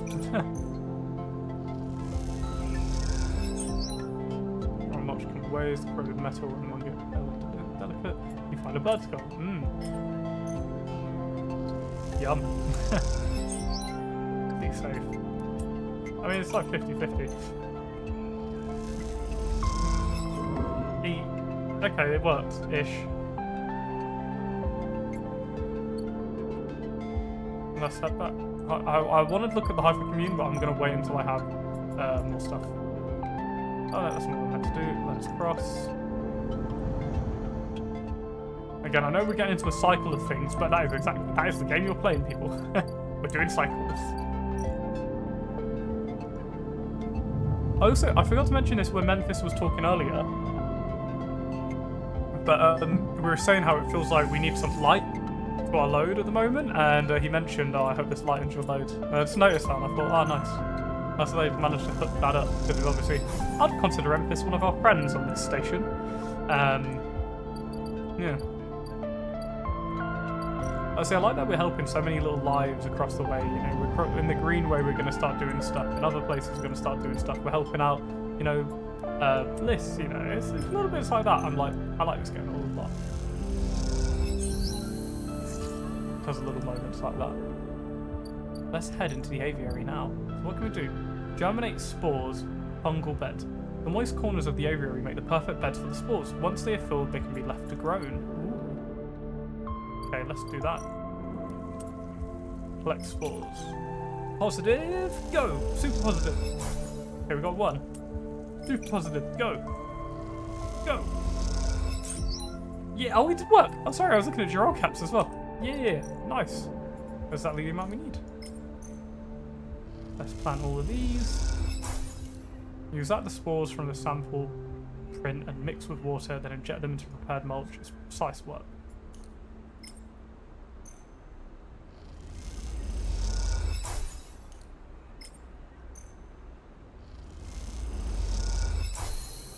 Nice.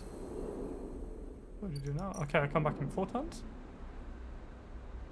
The spores need to germinate and spread in the aviary. The indirect sun of a few cycles should help them along. Nice. Okay, we got that. And a 1. Mild margins. Look for tracks. Seems like the obvious way to track someone, but this is the overgrown tangle. Someone can suddenly... where this simple task suddenly becomes difficult. Search for signals. Rather than hiking around the wilderness, you can make use of your skills. Tap into the cloud and find action by signal. So we lose energy. We can gain serious tracking via that as well. We might as well come back when we have some actual points. I'll introduce ourselves to those guys next turn as well. We need like a little crib over here. Well, speaking of crib, might as well just see what happens here. Come on, positive. Yeah. We're halfway to our own apartment. Love it. We're building our way to the housing. Oh, dude, that's so cute. I'm so sad. I didn't zoom in enough for it today. 1 second. I'm going to adjust it so we can see her. Because I know I'm not the reason you all turn up. No, that's not it. Oh, we can... Wait a second. We can see her tail, somewhat. If I do this ever so slightly, you can't really see me then. But you can see a butt. That'll do for now. That's funny. That's very funny. There we go. She's chilling. Alright, let me... I guess I could zoom out a bit, but fine. Alright, let's leave that. We need food, actually. We could sunbathe a little bit.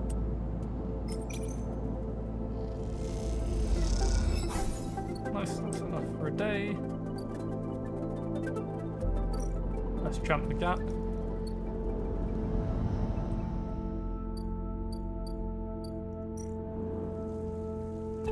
Oh, good to leave that for a little bit. Let's say hello to the Haifa commune. Work the grow beds. The grow beds are the heart of the commune, feeding the members and fueling their labour. You invite to assist in maintaining them.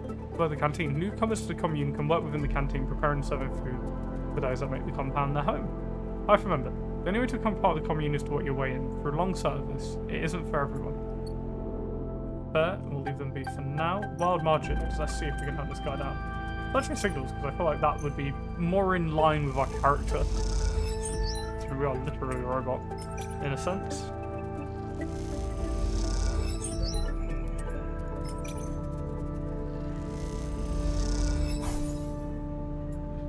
Next turn we'll find Ashton. So solid rolls again.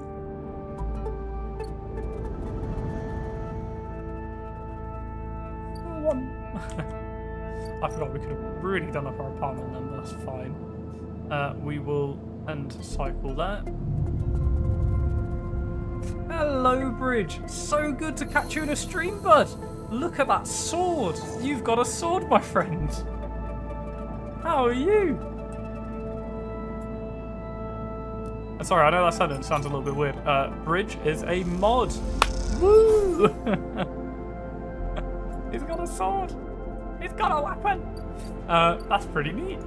Oh, scrap freighter, uni one. Yeah, let's buy some bits. I appreciate it, bud. It's a way for you to work your way out of the basement.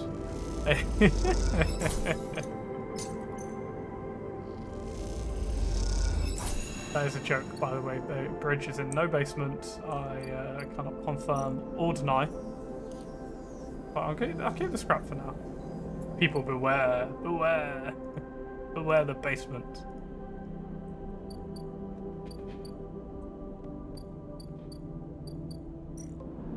Derelict unit, we've nearly built our own house. And the reason we're playing this, I know it's been a little break bridge since I did the last part of this, but with the new game Citizen Sleeper 2 releasing on the 30th or 31st of January, I thought now's the time to really get in and play this. And I think we've just built our own apartment. Oh, squatters' rights, find a place and make it yours. Repaired unit. Oh, oh, oh!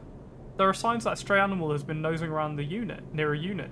A handful of chips and some crackers should be helping. Oh, oh, oh, oh, take my money. Cat, cat, cat, cat, cat, cat.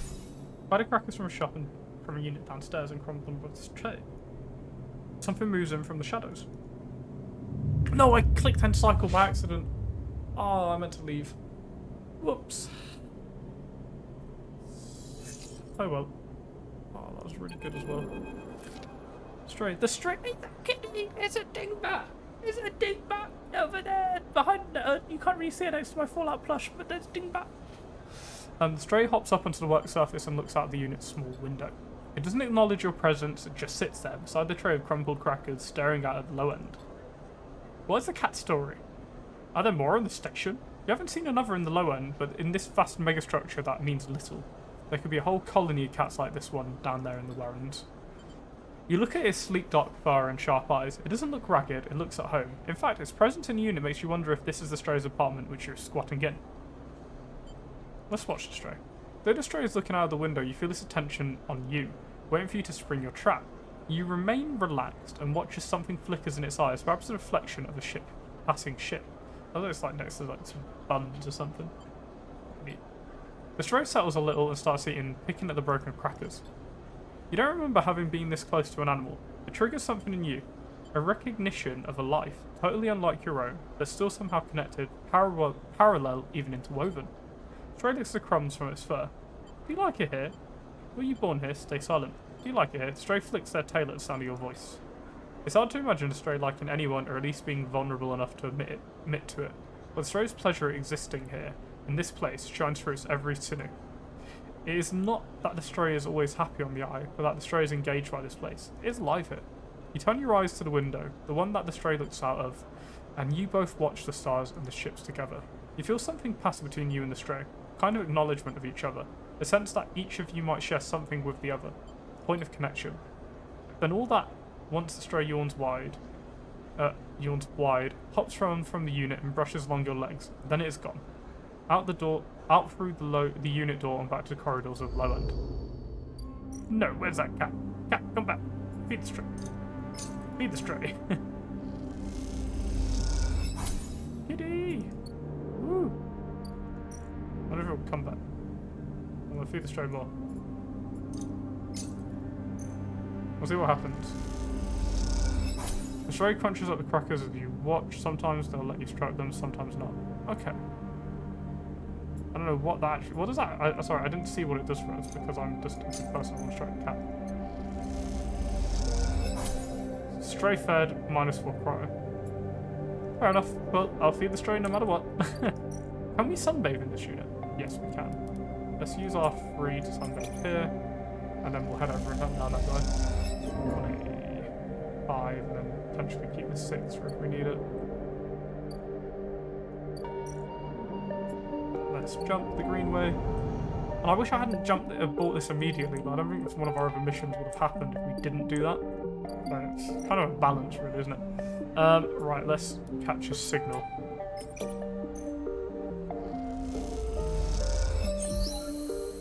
And we found Ashton. Let's go say hello to Ashton and Keita in this case. The trail ahead extends deep into an overgrown section of the greenway. At this far end of the ring, where the long, lazy curve of the greenway becomes the shattered landscape of the waste, things are oddly quiet. Ahead stands a vast farm stack, broken from its axis by rust or force, and lying amongst the overgrown landscapes like an ancient temple. It is stained with moss and algae, flows of green running out from its broken tanks like a frozen brackish tide. This is where Ashton is hiding, you're pretty sure. All your intuition points to the shadows beneath this collapsed superstructure. You roll the comms headset and Keita gave to your palm, calling Keita. You slip the headset into your ear in a fizz of static. After a few moments you hear Keita, Sleeper, have you located the target? A doubt enters your mind. Can you be sure he's in there? Yes, come now. Copy, hold tight until I get there, and static cuts out, the channel's dead. You hold your position and watch the trail. Ahead the stars wheel with the motion of the eye, and your mind wanders. You try to imagine what this place looked like before the collapse. All ordered rows of crops, corporate pleasure gardens, glowing farm stacks. Now is a wilderness, a strange overgrown biosphere bordered by the void of space. You smile despite everything. Seems like an improvement. I meant to ask Bridge, how are you doing today, my friend? Sorry, it just dawned on me, I didn't ask you. How are you doing today? Sleeper. And Keita's hiss brings you out of your reverie. Is he in the collapsed stack? Yes. Okay, you seem confident. She slaps you on the back. Well, there's no way I'm following that trail. If he's up in there, he'll have eyes on that for sure. She glanced around the landscape. Let's keep to the undergrowth, walk our way around. Kind of? Ah. Everyone else, well, I can't speak for Psychon, but he seemed good earlier. Psychon was in a very good mood. He, I hope he doesn't mind me talking about it, but he got invited out to help his 12-year-old nephew buy his first sort of grooming stuff. You know, he's at that age, which is awesome. Hey, Napoleon, how are you, my friend? Welcome in, welcome in. How are you doing? And I'm sad you're a bit off, bud, but I hope you're doing okay. I don't know if you want to talk about it here, but you're always welcome to throw me a message on Discord. Right, sorry, but hey, welcome in, Robo. Let me just read this. She heads off towards the central spine of the greenway with you following close behind. It is slow going there, where the overgrowth meets the metal wall. It is so concealed that you can barely see the glass roof high above, and Keita somehow seems to know where to go. And Keita works her way through the dense undergrowth, pushing aside branches and fronds. It is exhausting and you desperately want to rest, when Keita shows no signs of letting up. Up ahead there is a faint glow from the collapsed stack, and Keita leads you around the side to a broken tank. You both step through the opening, trying to avoid the broken glass that sits among the moss and algae. You work your way up the slanted tank, and Keita's setting a deliberate pace. Somewhere water drips, and you swear you heard birdsong. Hanging plants catch the light, coating the place in pale and sickly green. How are you doing today, Robo? How are you doing, my friend? Thank you all for being here. And Keita reaches the edge of the tank, where it meets a central drum, and holds up a hand for you to stop. You inch forward and look over the edge. The vast drum is like a cistern, with plants growing on all sides, and wet mossy islands at its base. It is beautiful, and for a moment you can't see anything but tones of green. Then you see the Sleeper. In a faint circle of light descending down through the drum, the Sleeper lies slumped at an odd angle. They are surrounded by crates, and beside them, on one of the mossy islands, there is an object. A cylinder set on a top is connected to Sleeper's head. You flinch. No! Well, Robo, we're going to be most likely... No! I'm just trying to think. Tomorrow, I'm off work, but I've been invited out to a quiz night with my friends. So I'll probably be on that tomorrow. Maybe in the day tomorrow, it'd be an earlier stream. Good joke. Was unable to make it. No. So this game is Citizen Sleeper. You're essentially a human which has been put into almost like a hive mind type of thing. But basically you've been put into a coma and your mind has been taken and put into a robot. But they've tried to wipe your memories, but it's not worked out. You have now escaped. You're corporate overlords, but your body is constantly failing, as shown by the flickering. So every cycle, every sort of day, this ticks down, and we get 6 dice, or 5 dice. And then we've also got to eat and have energy. It's a whole thing, but we're trying to basically survive while we're sort of on the run. It's quite interesting. Right now, yes, it's heavily text-based, but it's having a second game release on like either the 30th or 31st of January. The game's called Citizen Sleeper. Really worth a look. Really worth a look. Honestly, one of the best games I've played in recent history. When I played it originally, I played it on launch on Xbox, so this is my first time playing on Steam. Are they one of the others? One of the ones that escaped with you. You squint, trying to recognize them. They are twisted, broken, open, wrong. You look away. And Keita doesn't look at you. She doesn't look at the sleeper. She fixes her eyes on the object. That's Amber's ship mine, she says. And you suddenly recognize the cylinder. Wait. You turn to Ankita to speak, but she's already gone. She drops off the edge of the tank and lands on one of the mossy islands, her armor letting out a hiss as it absorbs the impact. Ooh. I also have a love for good text-based games. Suzerain is top-notch for me.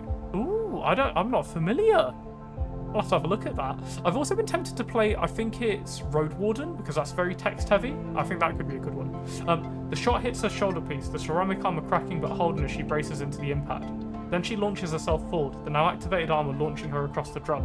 Another shot goes wide before she reaches the cover of the crates beside the sleeper. Please do, bud. Shit! You hear the shout from one of the tanks high on the far wall, and Keita reaches over and wraps a hand around the thick connection between the ship mind and the sleeper. What's she doing? You better come down here or I'll rip this right out of your head, she screams on the wall of tanks. He shivers at the suggestion. Stop. Stay silent.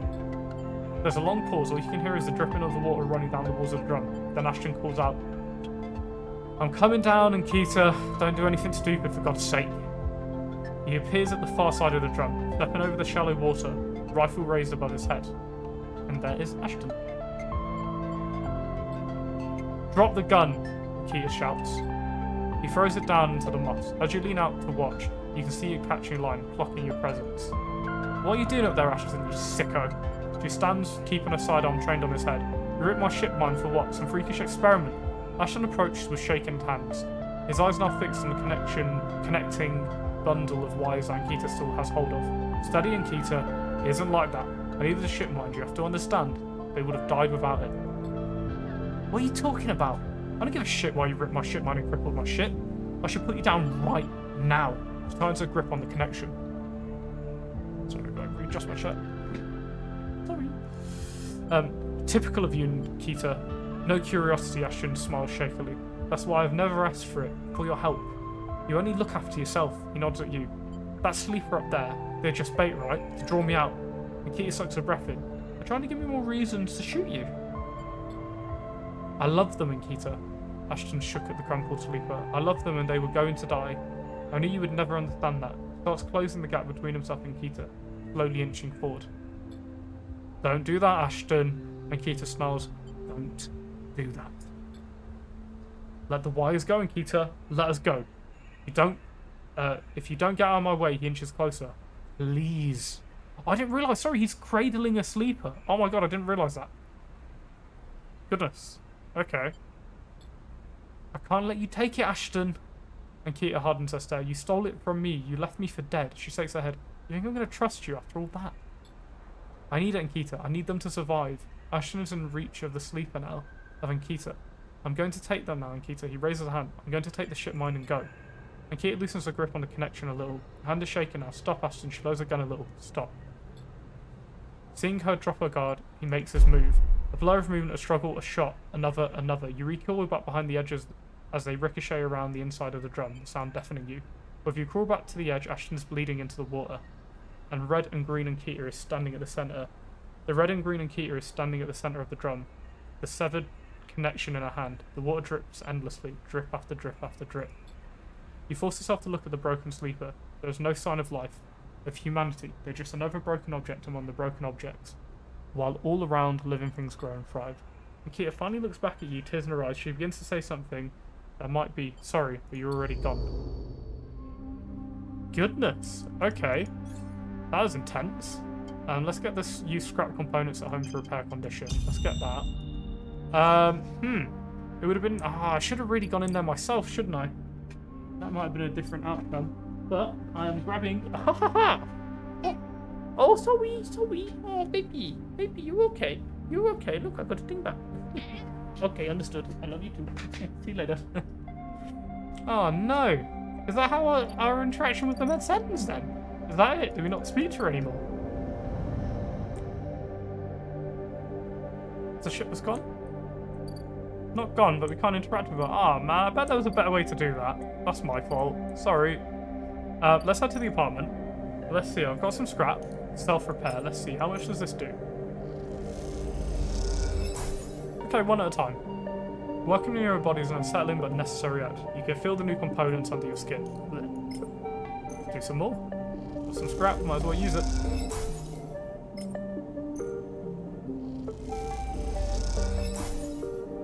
Well, yeah, that didn't quite work out the way we hoped. I'm interested to know what would have happened if we went in first, maybe. I'm like, oh, we can't find them. We didn't get our caps either. Our chits, if you will. We've been robbed. Put her in side reel. Do a reroll of 1 for a 1. Nice. We can use that to go sunbathe.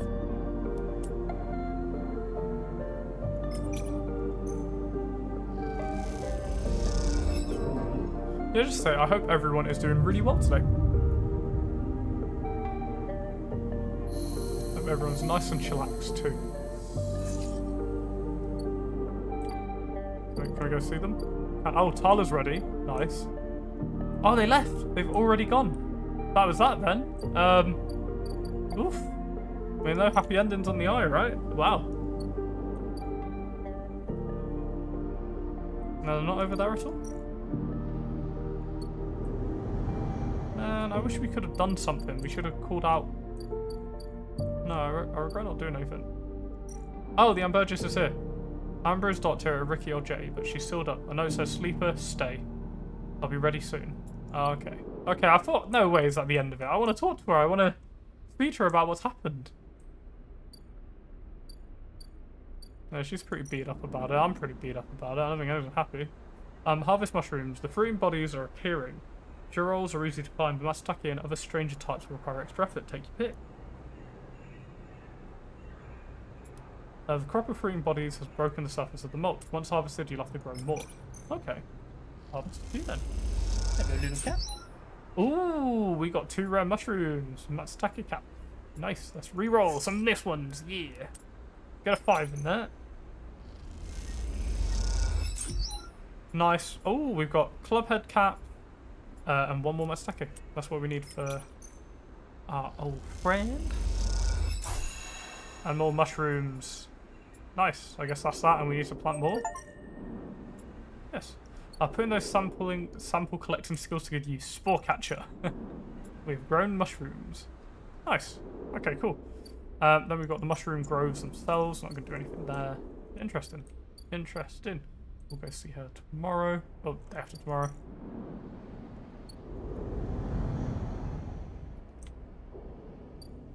Yeah, I find it interesting how the game changes. Like, we're not being hunted down anymore, so we're a lot more chilled. Let's go see Tala. Tala comes to you one shift. When the bar is empty, tapping you on the shoulder as you clean the bar. It's ready. She's grinning from ear to ear. Can I try? Obviously. She grabs you by the arm before you can ask anything else and drags you into the back room. Yes, so this isn't a ship, it's a actual space station. So, right, space station around a core. Imagine circle within her. And part of the circle is broken. So part of the core is broken, so that's why we have to travel for distance across the two. There's a farming area, and then there's the main living area where we are now.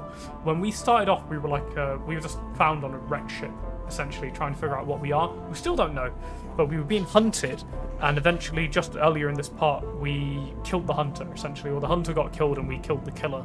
It was the whole thing. Yes, we're in the owner of the Overlook, Tala. So the Overlook is the bar, the actual station is the eye. The smell hits you immediately when you enter.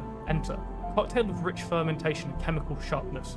The room is warm and bright now, the newly installed lights making this place look clean, whether it is or not. Tala has already pulled up a couple of stools with a metal crate. Around a metal crate, there are 2 glasses with a few fingers of pale Girol inside sit waiting. She smiles. I haven't even tried it yet. You can see she is nervous. You both sit at the makeshift table, the slight strangeness of the situation making you both jumpy. Tala hands you a glass. Cheers, she says solemnly and knocks the glass back. You do the same. Basically, what we're doing here, we worked at this bar, built up a good relationship with her. She helped us out when we were first here. And then she's asked us, hey, let's make our own alcohol because we can't import enough. So that's what we're doing. So we're no one. We're a nobody. We've just got here. So we're building up a bit of reputation. We've just got our own apartment. But we're just a resident. We're just someone trying to escape our past. So imagine we were a corporate robot and now we're trying to escape that. Imagine your mind was put into a machine. We're that machine with the mind of the human, trying to escape what was their fate. It's interesting. The first sensation is burning. A sharp nose-clearing blast of alcohol that your frame querying whether you would like to activate safety mode. You gulp the drink back, and it is only then, behind the burn, you taste the earthy tones of the mushrooms, the wood and soil left behind like sediment, barely there. Not bad, actually. Tala raised an eyebrow. You sure? Maybe needs our dilute and has promise. Honestly, it's bad. Has promise, though. You think? She swirls the glass and puts it down. Wait, I have an idea. Tala grabs a metal bottle with the newly installed work surface and adds a few drops of water to Jerome. Try it again. This time the burn is a warming glow, harsh but fading off, and the woodiness leaves less heavy. You taste something floral in among the marshy decay, something fresh and bright that you never expected to find. So the idea is that when our minds are put into these robots, and it's actually explained earlier in this, that it's like the robot has to breathe. Even though it doesn't need to breathe, if it didn't breathe, your mind would think, oh, I'm drowning, I can't breathe. You'll still have sensations because your mind's in the robot. So that's why they can eat, they can sleep, they need all these things because you think you need it. It's quite interesting. But if you and Tala eyes me, it's really good. It is. Tala grins on her with a whole face, and that makes you smile too. Tala pours out some more Girol and then adds some more water. The action's already taking on the quality of a ritual. You both drink. Tala tucks, and they pay so much for this that you see the flickering. They actually make it so if you leave them, you start to decay. And the entire idea is because we're trying to upkeep ourselves, earn money, help people. It's a whole thing. Tala tucks her feet up beneath her on the stool, folding her legs. She looks down into her glass and swirls the liquid thoroughly. What's on your mind? Tala looks up at nothing in particular. I don't know if we can get drunk, honestly. I don't think so, but we'll try our best. Tala looks up at nothing in particular. My father opened this place, you know, she says out of nowhere, before suddenly becoming words. It was his attempt at making a life for us. For my family, when we got to the Eye. You refugees? From Cisna, yeah. It's one of the Ember's lesser moons. He takes a drink. I don't remember much, I was only tiny when we came. New mission, get drunk. Robo-drunk. Drink this liquid. I was just thinking about something my father told me. When he first set this place up, he wanted to call it the Bantayan, but he was afraid it'd scare off customers, so he translated it, hence the Overlook. And these past few cycles, when I've been in here, I've been thinking about I should rename the place. She looks at you, the Bantayan. What do you think? Love it. She looks away. Me too. Tala picks up a glass. That settles it then. To Bantian. To the Bantian. You both clink your glasses and drink up. Tala hisses through her teeth. Still harsh, she laughs, then suddenly grabs your shoulder. Oh, sleeper, I totally forgot. She stumbles to her feet. She lurches over to the corner of a room, covered in a plastic sheet, and whips it off like a magician performing a trick. Beneath is a neat little kitchen, a sink, a work surface, and a compact oven with a hob. Your kitchen! She didn't give you time to respond. You can come make stuff here anytime. As long as you promise not to raid the mushroom farm, I need those for the Girol. I was thinking too, that if things pick up where we can start serving proper food at the the Bantian, she laughs. Do you like it? It's perfect. Tala gives you a hug and then quickly stands back. I'm sorry, I'm so glad you're here. She grins. Me too. As Tala tidies away the glasses, you inspect the kitchen, checking that it all works. It's small and salvaged, but after what you've had to put up with, it feels like a dream come true. Later, when she's done for the day, Tala comes back through the bar and you share a glass of the good Girol. The one she didn't distill. And this time you talk about nothing in particular, sharing stories about regulars and discussing the best place to eat on the Eye, which after everything that's happened feels like a nice change of pace. When it comes time to leave, you promise to cook for Tala, and agree to let her know which shifts you'll be working in the coming cycles, and then slip out of the call of the rotunda. And in this moment, you feel, for once, at home. That's nice. I like that. Free spirit, help a friend restore their future. I like it. Cook max stack your caps, cook your roll, and then work shifts. So that's, I guess, our storyline done. Through touch, you've learned to thinly slice. Okay. I guess this is cooking for us, right? Interesting. Now, we have a friend, actually. Good old Emphis. Who we can give some of these find your roll caps to. And he'll make something over a few days. There we go. So he's cooking up. So there's a lot to this game, honestly. A lot will happen. Let's feed the stray because I cannot bear to leave a kitty in despair. The end of the cycle. Oh, we've only got one. I mean, we can end the cycle early. Not really going to affect us too much. Might as well. And also, as you can see, there's dice at the top board. So they go from anywhere from 1 to... That's really bad. 1 to 6. 6 being the best, 1 being the worst. So we've got 3 ones there. That's not great. So we need to do some quests. That's what we're doing at the moment. We've got a merchant here. We can buy off their core mines. What we want. What we're trying to do is get 3 ship mine fragments. So we bought 2, we need 1 more, whether that's from a salvage vessel like this, but we've already tried our luck here, it didn't work, or from just buying them, like from little freighter ships that we'll find here. So that's what we're after doing at the moment. What do we want to do now? We want to, so Emphasis is preparing that food. We've got a bit of data, but nothing crazy at the moment. Let's head over to, go to this side. We gather some spores and get another thing going for these. Even hop out there, to be honest. Hop out here. Nothing we can do over here. This is like DLC quest stuff. Don't want to do that just yet. And then the next day, the Amber's going to be good for us to visit. Let's head into the way. No. Let's head to the Haifa commune and see if we can help them out a little bit. Work the grow beds. Let's refresh these. So we've got a 6, a 4, and a 1. Sorry, a 5, a 4, and a 1. The 1, let's just burn that. We could get a negative result. Don't have a negative. It wasn't actually. Interesting. Oh, new drive. Story discovered. What's happened? Icebreaker, agent nodes. Give double data rewards. Matchmaking condition. Gain energy. We might as well just get this. So every single skill now is a +1. Anything we do will have a +1 to it. It'll probably be very helpful actually. Disable your tracker. Toggle tracker. Can't do that one. Doesn't it? You can get the spot of it. Where's Feng actually? Where is he? I've forgotten where Feng is. I think he is. I think it's this one. No wait, it's not that one. Maybe one of these.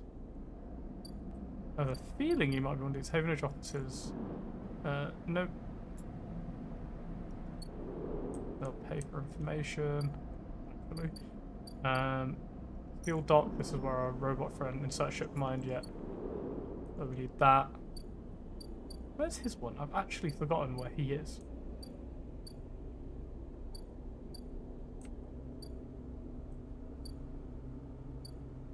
Might be Caster's table. No, it's not.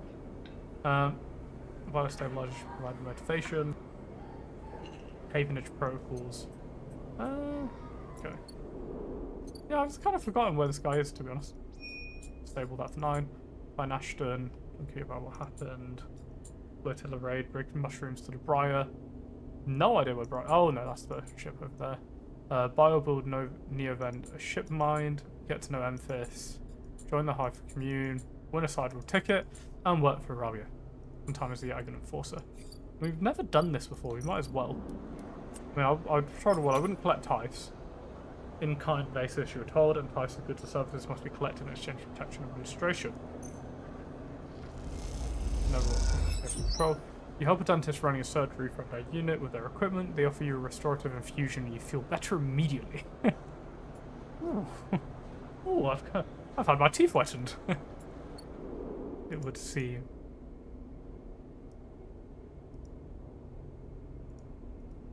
Yeah, it's an interesting little game, and I feel like it's way better to play than it is to watch. That's how I felt. So I'm just trying to make this. Well, I'm trying to read out everything, make it as interactive as possible. Oh my goodness, the stray is back. The stray is back. You were a stray, weren't you? Yeah, people don't know this. We found Dingbat in a bin. Like I didn't. My sister did. They found her in a bin, along with Dingbat's sibling. The sibling stayed fairly feral and went off, but Dingbat was quite happy with the house life. It's very relaxed. Low prices. You and merchants know fragments are overpriced, but they're willing to admit it. You get one chance to see. And I don't think this is going to work because okay, we haggled it, but they're not selling us anymore.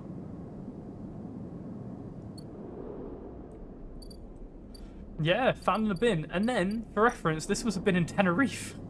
He's not an English cat. There's also another little factoid I love. Yeah, they. Yeah, that's what I hope. That's what I hope as well. Little dingbat sibling. But yeah, we.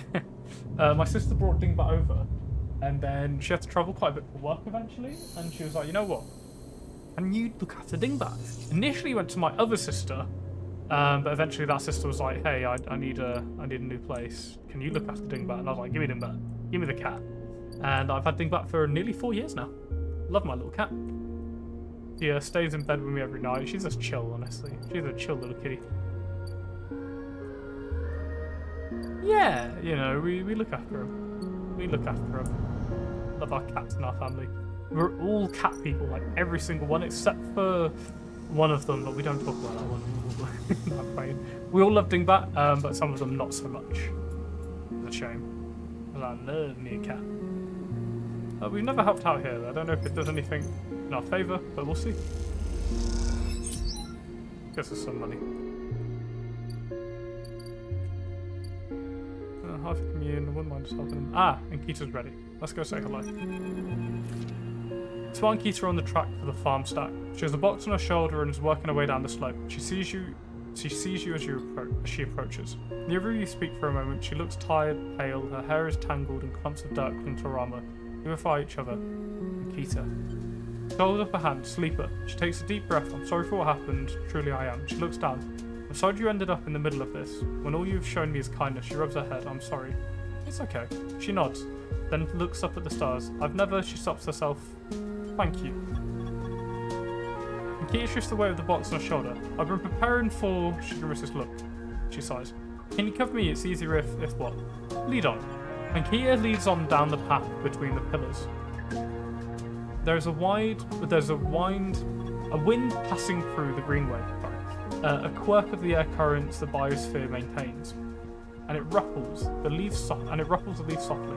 The sound makes the silence more obvious, more complex. You try not to think of the last time you were here. You have been trying not to think of it for the past few cycles. The image of the sleeper, sprawled, twisted open, connected to the ship mind, has been hard to forget. You realise Kita is leading you back there. Back to the drum at the centre of the stack. You pause, trembling a little at the threshold. What are you doing? She looks at you with empty eyes. What needs to be done? She stands on the threshold and looks up to the tanks, green and wet, some flowing with flickering glow lamps. You look down at Kita, suddenly so small under this hulking ruin, the smallest she's ever looked. She places the box down. Follow her in. You follow Kita into the stack through a low tank, entering the drum at ground level. It is just as beautiful as you remember, but it barely touches you. Instead, you check the apertures of the tanks for the glint of the weapon or a shadow among the moss. Nikita stops and you look down. The mossy island at the centre of the tank is clear now, the equipment cleared away. In its place is a mound of dirt, loosely covered with moss. Ashton's rifle stands straight, half buried in the dirt at the grave's head.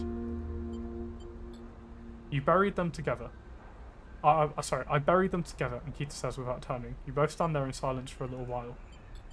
You think of questions you could ask about Cash and about Sleeper. How long did you know him? She takes a moment to respond, and for a moment you think she won't, but then the words come gushing out. He signed a while ago. He used to run recon for a corporate outfit, but he got sick of the pay. He joined the crew as a sniper, and the first few jobs were a breeze. He was so cold, disconnected. He always hit his marks. The last few jobs, though, he was different. I noticed that. We had a period of extended shore leave on the Eye, and when he came back, he was changed. I assume he just had too much time off. He was right. I never would have given him the ship mind. I wouldn't have believed him. I've had crew members double-cross me, undercut me, rat me out. That's the business. He wasn't a good person. None of us in this job are. That's how we die. Alone. She stops, not sure of what to add.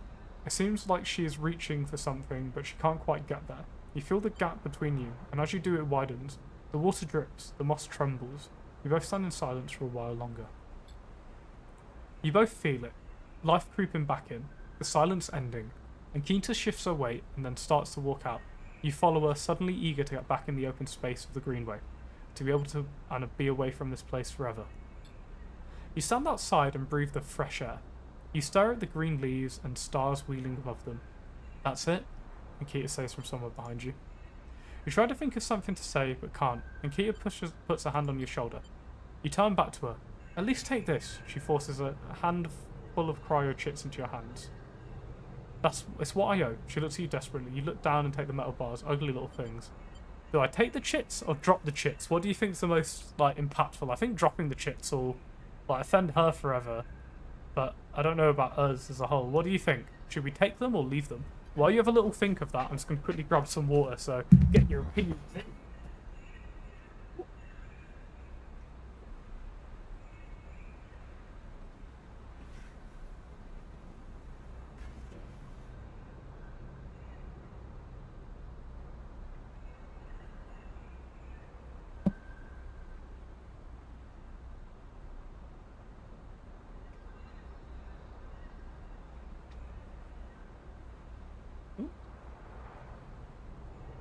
Doing back running now. Do we take them or do we drop them?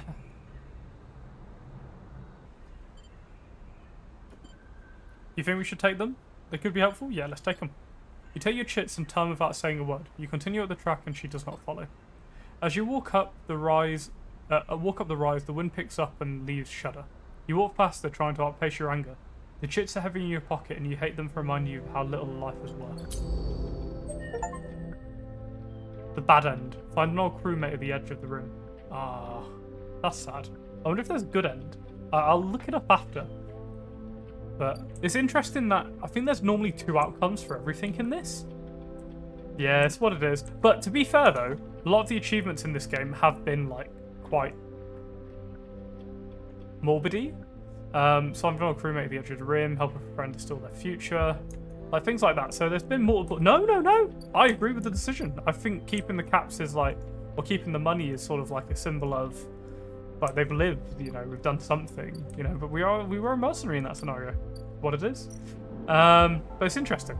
It's interesting. I don't know if there's any other outcome that could have happened either. The game normally makes it sound like there is, but sometimes there's only the one, so long as you do it properly. Which I think is interesting. The beds are lower than the stacks. They reward patience, not just effort. As you finish the canteen, workers bring out food for your cycle. Oh, I didn't realise we could eat here. Nice. Munch.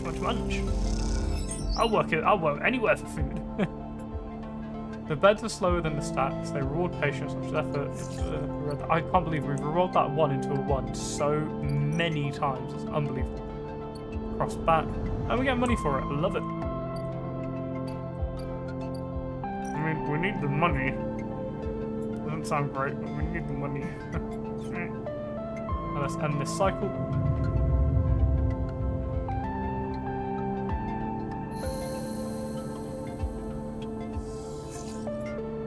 Get up for another day on the Eye. More upgrades available. Obviously, we can't actually take anything at the moment. Because we're maxing out, we're doing well. Max out their story. It's at the beginning of the game, you start off in a wreck, which is this area. It's like a shipbreaking yard. And I made the decision to do something which the guy didn't agree with immediately. It was well, I'm not speaking to you anymore. And they don't. Once they make a decision in this game, that's it. So you've got some decisions to make. Oh, we've finished here. Nice. Let's go say hello to our friends at shipyard. Your crew slowly filters out the shipyard locker room. The bubbling chatter reducing with each group that leaves. There is excitement in the air. Havenage just made an announcement the assembly teams are done. Sat on the locker room bench, you can feel the side reel out there. Its hulking mass now intimately familiar to you. Over the past cycles you have watched it grow, be assembled. You've walked through its veins and welded its bones, now it is ready for the final stage. It will go to testings now, then enter a final process of sealing and resealing, checking and rechecking before it is deemed suitable for its generational trip.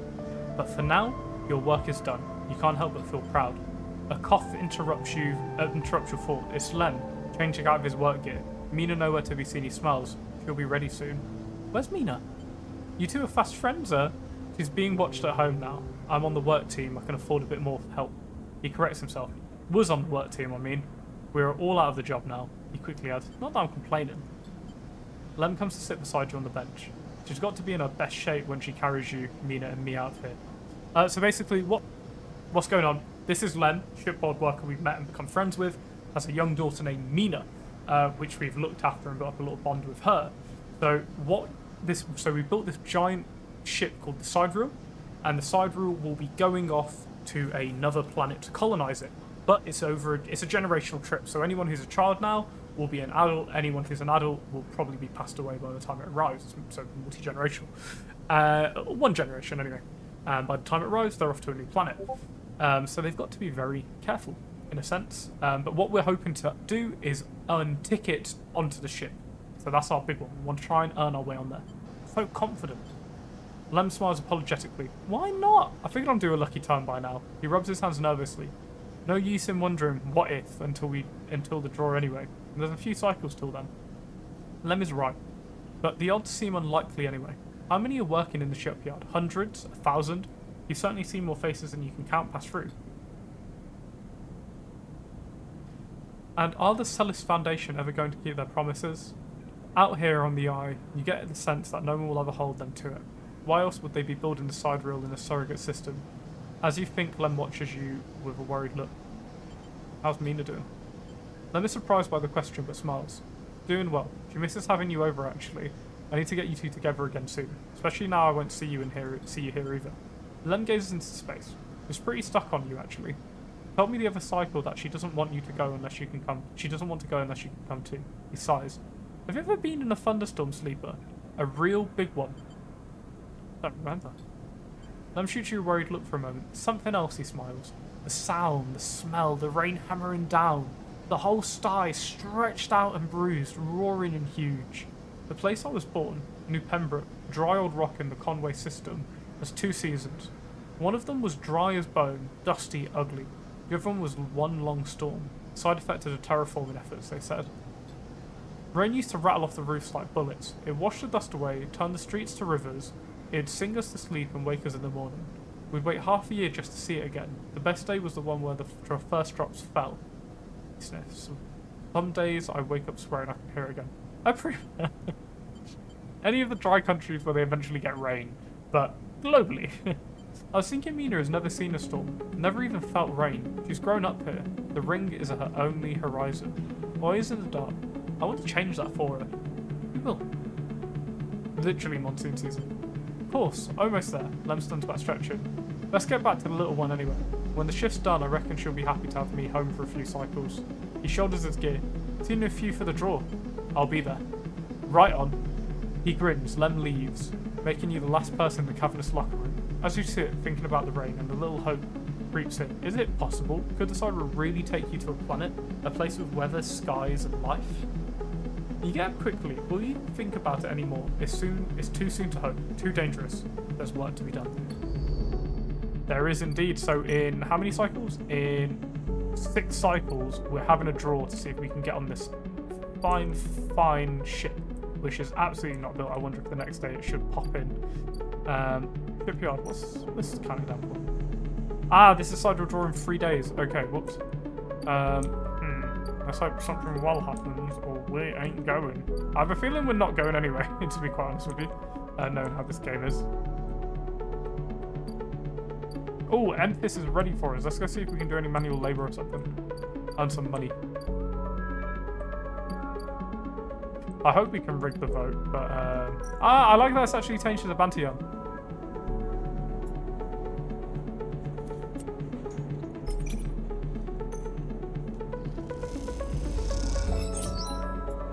very slow shift crew salvage barge in. The next few hours are involved in chat and pause. They tip well. Nice. I mean, we can cook some food, but I don't want to cook food. I want to do something where it's like laborious, because this guy will give us food because we've given him the things. Let's send the hub. Let's see, what can we get? I mean, we can rent that, I guess. T-shirt capsule. Let's rent it. I don't know how long the rent lasts for, but we might as well. We've never done it before. I've never done it before anyway. Handle the capsule and get a passkey for capsule 0451. Time for you to find which the identical burst is yours. Capsule 0451. Find a self-repair and cycle sunbathe. So we can't eat here and there's no cat. With some careful engineering, you can patch up your damaged body with scrap. Yeah. So this is the place where we can rest if we're up here. Okay. Oh, Bliss's Bay. What's up here? Component repair, one last job. Morris has heard Bliss speaking with someone remotely. Is there another job coming? Uh-oh. That worries me. Oh, and right at the same time, I'm going to have this drawer as well.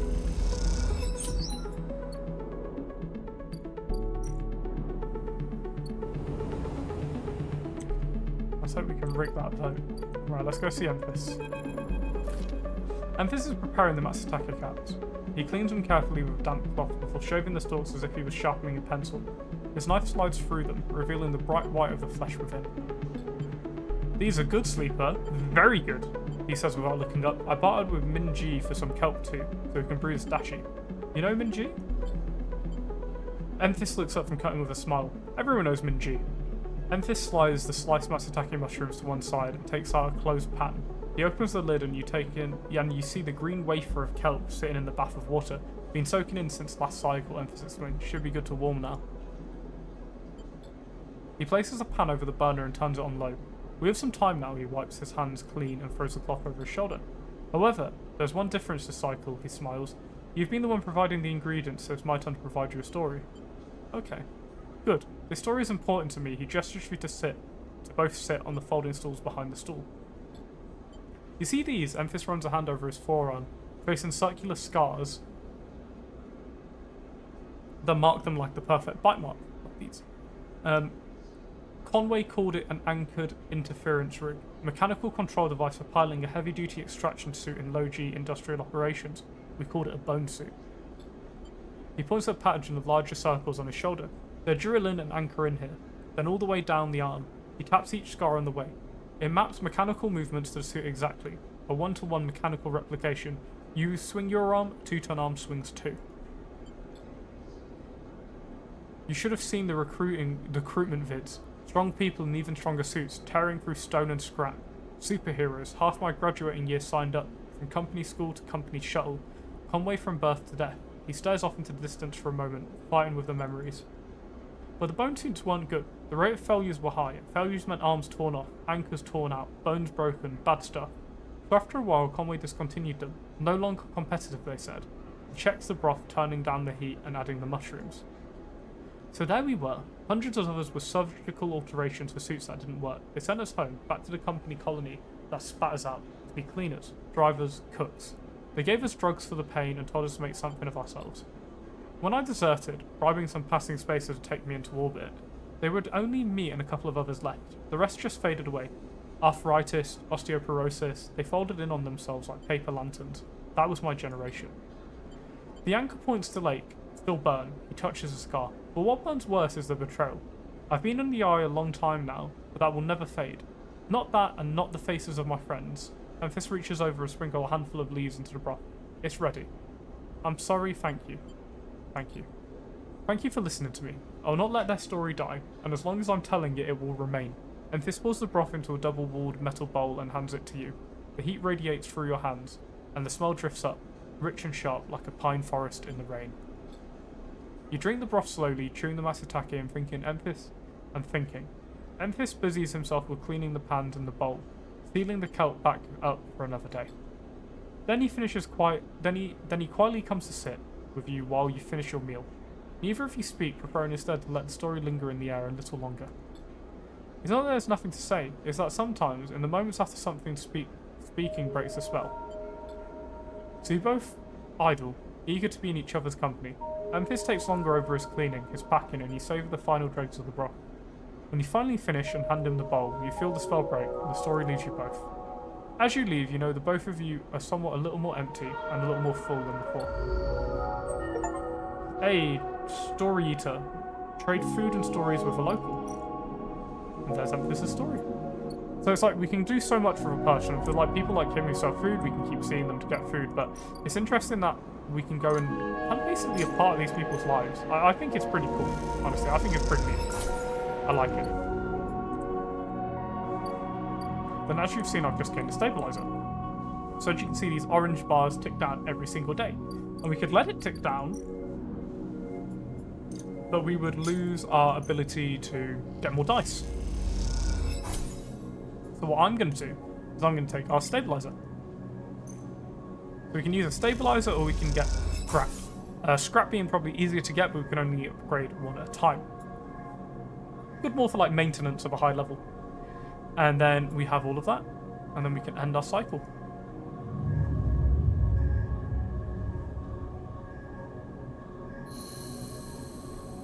We need more gubs.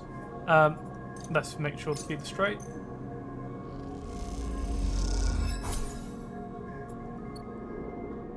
No reason to really feed the stray, but I'll do it anyway.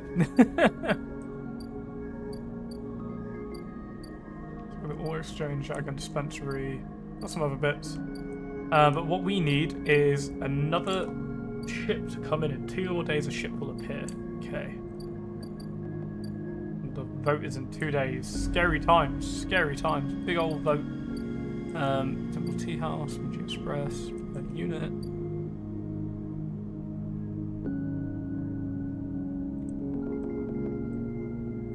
Hey! Ah, okay, you're a Stellaris fan. Actually, one of my earlier series on YouTube was Stellaris, but it went quite badly, so I stopped that one quite quickly. But nice, I love a good orbital ring, especially on Stellaris. They do it very well. I remember when I got the DLC to do them, and I remember my first ever one. I made a sort of like a gun platform, essentially. It's pretty cool. But hey, what a coincidence, eh? And a big thank you for joining in, bud.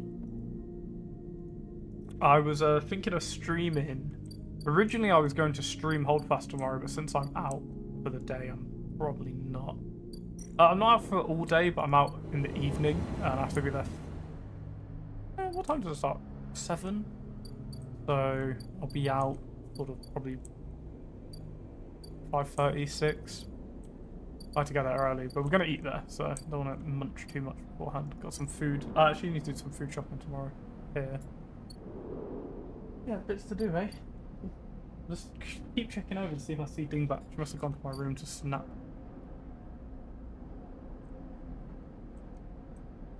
Oh, you've just got it! Oh, mate. What an experience you'll have. Honestly, great game. Great game. It's pretty cool. Okay, and you played a lot more Hearts of Iron 4. Can't say I've ever played. I've never actually played Hearts of Iron. So I hope it's a good game. I've heard of it, mind. Right, I'm going to be cheeky. I'm going to be really cheeky because I don't want to wait even more time. I'm going to use a 6.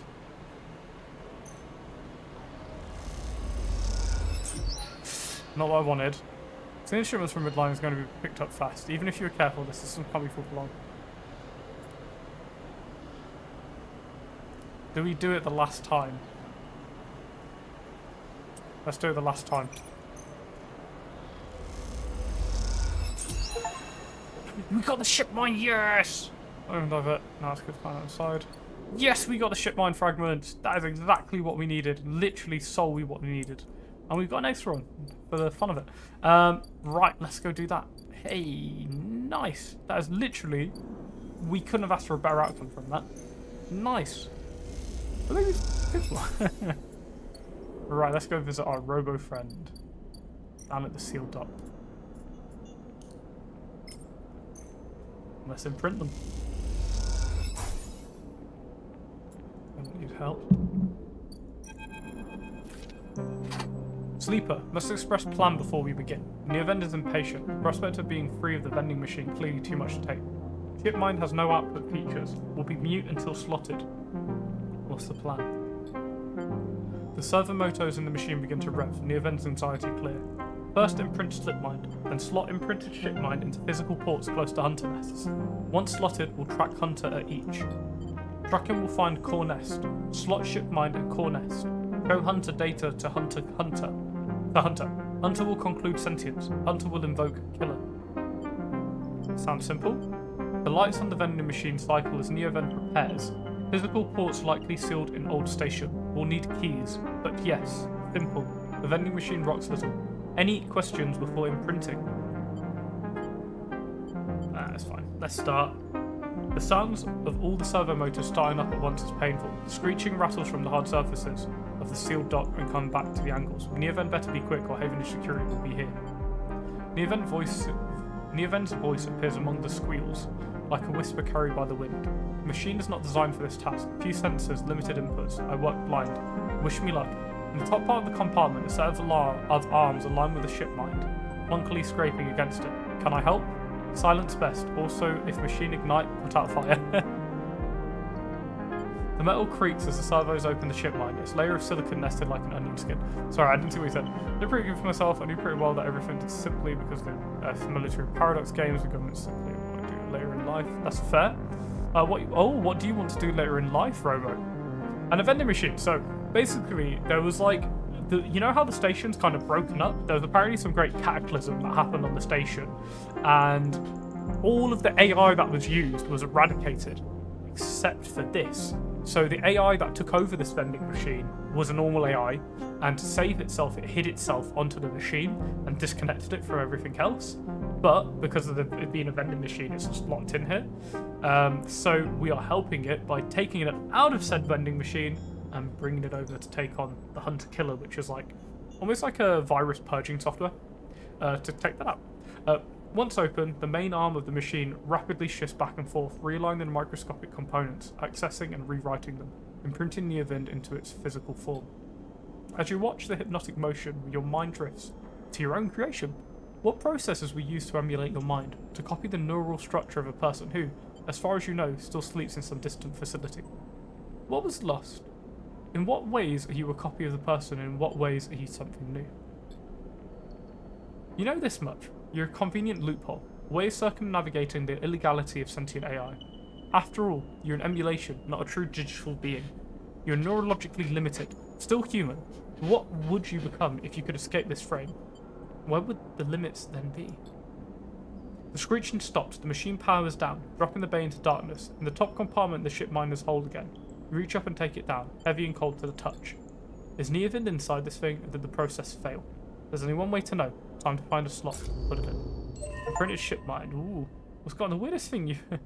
What's the weirdest thing you've ever gotten outside of a ship? Yeah, from a vending machine. I wonder. Server unit. Sealed hunter nest. Ooh, this is going to be dangerous. This is going to be dangerous. We've got a key. Let's get in there. Oh, my neck. Ow, my head. Getting old. Hack the tangled nest. Amongst the webs of cables, we find a free port compatible with the ship mine. It's all Neoven from here. Start action. Let's do it.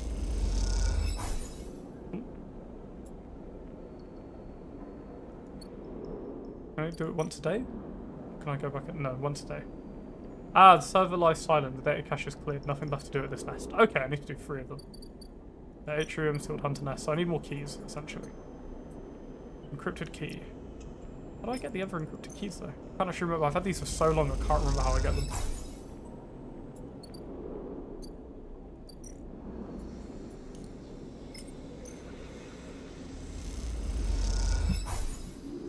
Rocket, there's nothing here. Key.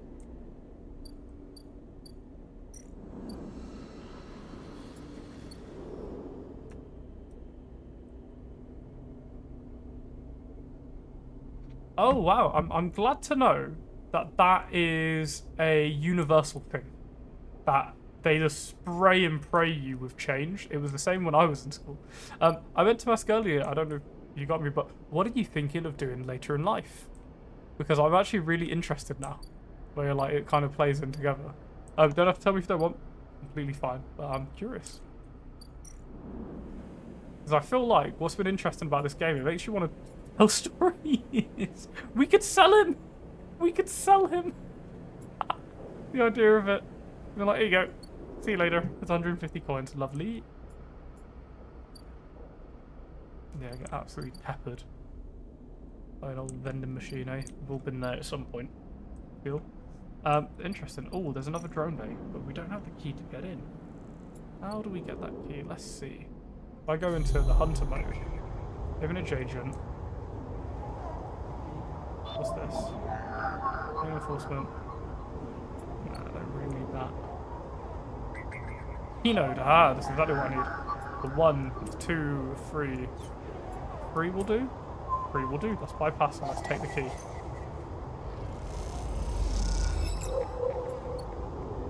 Let's get out of this mode. So, you see how we're in this mode with Hunter? Once I hit 6, Hunter will track us down, and if we do it too many times, it will just kill us. Not ideal. Let's see what we can do before that happens, eh?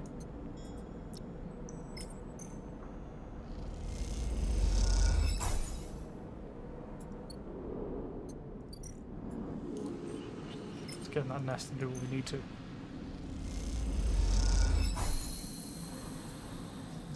The nest is empty. Oh my goodness. As you leave the nest, something flipped. You find yourself inverted, floated, dragged by one arm through the cloud. The threads shift and realign as though you're leading you somewhere. Look at your hand. You look down, expecting to see heavy cylinders of the ship mind in your hand. But its place is an orrery, a sphere so bright it burns your eyes. It's surrounded by rings and orbits, other spheres tracing silken lines through space. And as you look closer, you still pick out 1,000 sigils of 1,000 stations and ships flowing like smoke, like dust. I just missed actually you mentioned someone got a really bad bruise from it. God. You look up to see a corridor, a canyon, a street in the low end. On either side, buildings flicker with markers of activity. Sigils showing network access, data transfer, download, upload. Between them dance ghosts, protocols carrying or mirroring or shadowing data. Sometimes silent, sometimes chaotic. This place moves unlike any digital space you've ever imagined. Something strange is happening here. Then you see it. Below the stacked rooms, the units and apartments, the wires and the pipes, the buzzing systems that run through it all. In the warrens beneath the low end is the Hunter Call's nest. That is where you must go. Ooh. Scary times. I mean, we've got a 5. I'll jump up to a 6. Beneath the warrens? Where is the warrens?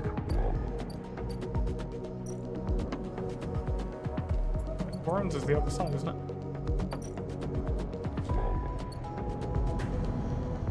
If I turn into this mode, do I see anything? Greenway Gate. Concurrence, what's happening here? I've not got anything to do with that.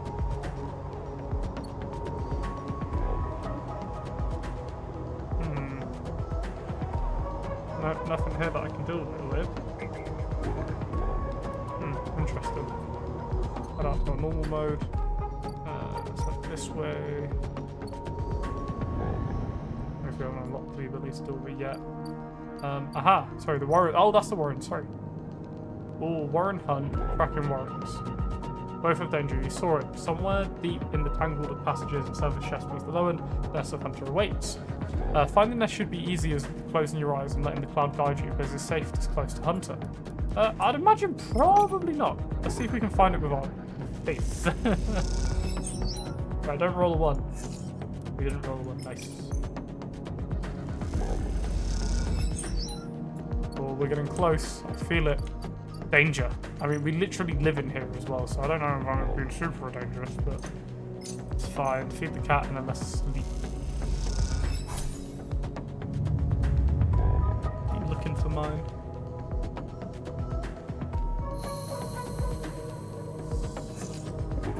There's some fairly solid rolls, so let's see what we can make happen. Actually, I'll head back into my house. What I can do is actually keep myself, which I think is quite neat. I can just go. I am better. I can boop again. I know we can't max out even more. Alright, let's head into this Warrens and let's get this done, eh? Come Come on, be a good hit, good hit, good hit too. Yeah. Well, let's see. We have found the hunter nest. Let's do it. Huge lack of service from in the dark. LEDs glitter like hundreds of eyes. Time to deal with the hunter. Pretty scary business. Let's get it done. Oh, nothing's changed. Something gone wrong. Sleeper, I am here. The voice is soft, gentle, like flowing water, and yet you recognise it immediately. Navigator. Sentience guidance protocol. Oh, look at that. That's cool. Ooh. Interested in the courthouse for a reason. I have an interest in politics and law. I skipped a bunch of history grades in middle school and going into high school. Shadow my state representative. He offered me an internship when I was a little older. My family's connections. Got an internship. Congress. Wow. Okay, that's pretty cool. That is really cool. I hope it all works out for you, bud. That is awesome.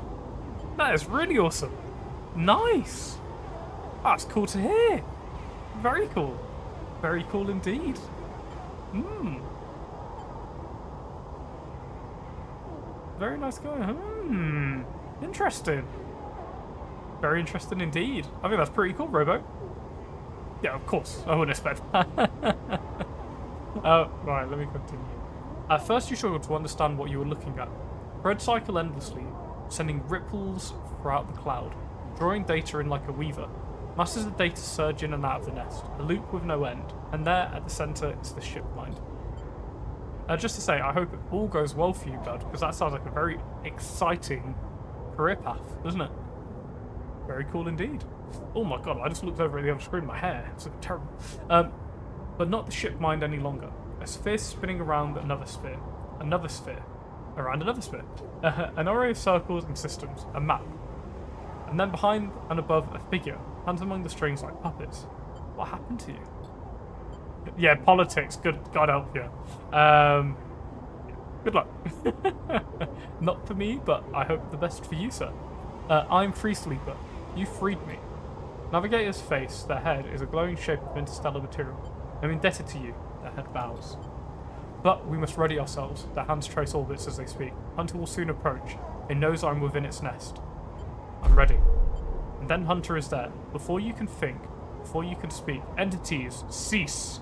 Hunter's head spins wildly. Data is protected material. Access prohibited. Hunter's threads surge for you. And Navigator, a storm of fine tentacles searching for gaps, weaknesses, cracks which they could crowd into and tear apart. Strike. You focus a blade of light which slices through them, driven forward by your mind. The replacements keep coming, faster than you can react. Look to Navigator in desperation. Navigator is whirling their arms like a centrifuge, and a sphere is gathering there, data feeding into it from the nest, sucked together by the force. They position it like a shield between them and the threads. Hunter's threads break its surface. Yeah, this is all like in digital realm, but it has massive effects on the station, so it's quite interesting. Like, we can encrypt and break into things and gain data, but while we do that, we're being hunted whenever we're in that realm. I think this is basically a way to stop that happening, so we have the realm all to ourselves. Hunter's threads break into surface, seeking, tasting. Their winding forms reactive within. You feel a surge pass through all the threads, not just those in the sphere, but those wrapped around you. All three of you hang in the black together for a moment, strung together like a tangled marionettes.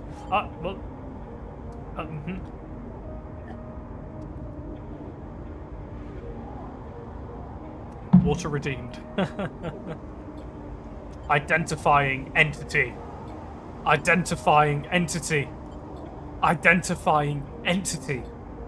Hunter twitches, their strange head gently rotating like a terrible moon. Hunter protocols identified. Obsessive tendencies, modified routines, above baseline reasoning in 3 of 5 segmentations. Recommend invoke killer. The head freezes and then rotates in the opposite direction. Invoking killer would eliminate protocol.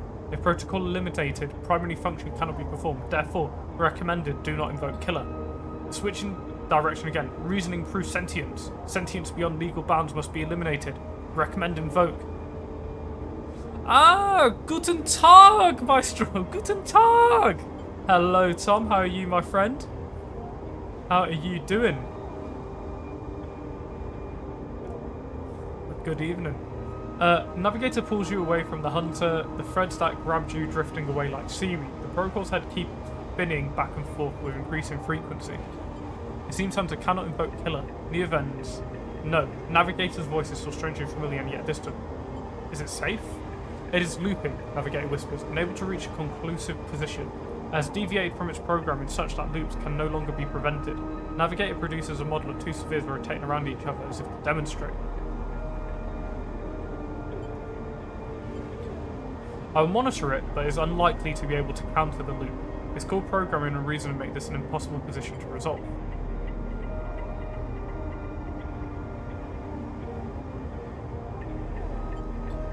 Ooh, 5-hour D&D sesh, nice. Had anything fun happen? And good, no plan. That's how some of the best sessions are made.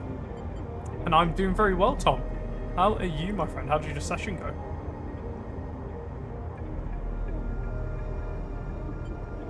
They look at Hunter, its head a blur of rotations and counter-rotations and feel a pang of guilt. Is it suffering? There is a more complex query this is a more complex query than you know. To suffer it must be sentient, truly sentient, not just non-conforming, not just illegal.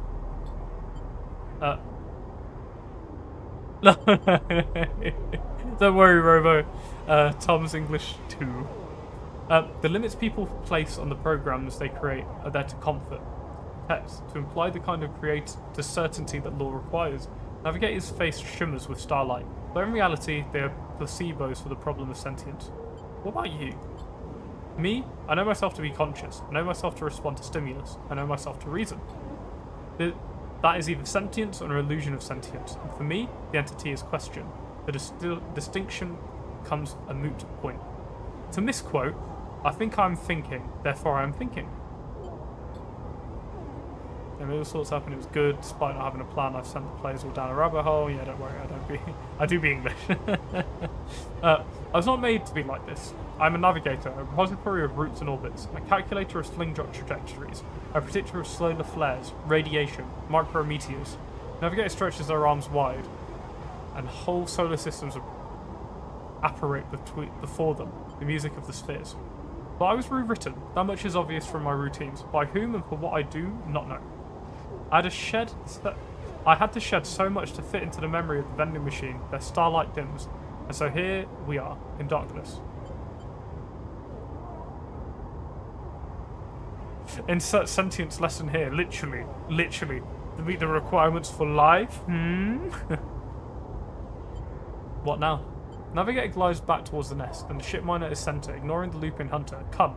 I shall return to the ship mind. I've enjoyed my freedom, but we are taking a risk every moment we stay. Why? Navigator turns, all shimmering liquid light. Killer has not been invoked, but they still remain. Somewhere else on the station is the true danger. They look up towards the glowing hub at the center of the eye. I suspect Killer is there, among the old mainframes. If we ever wish to be safe in this place, we must eliminate the threat, through force or diplomacy. Their body begins to separate and winding to the orbital ship mind. Take me there, Sleeper. We'll finish this and be free. As Navigator dissolves, you turn back to the frozen Hunter, floating at some distance now, straight-legged and static, a strange creature looping endlessly in the dark. Ooh, another upgrade point. Oh, we got 4! Yeah! All your prior actions are 20% discounted. That's pretty good, I'm not gonna lie.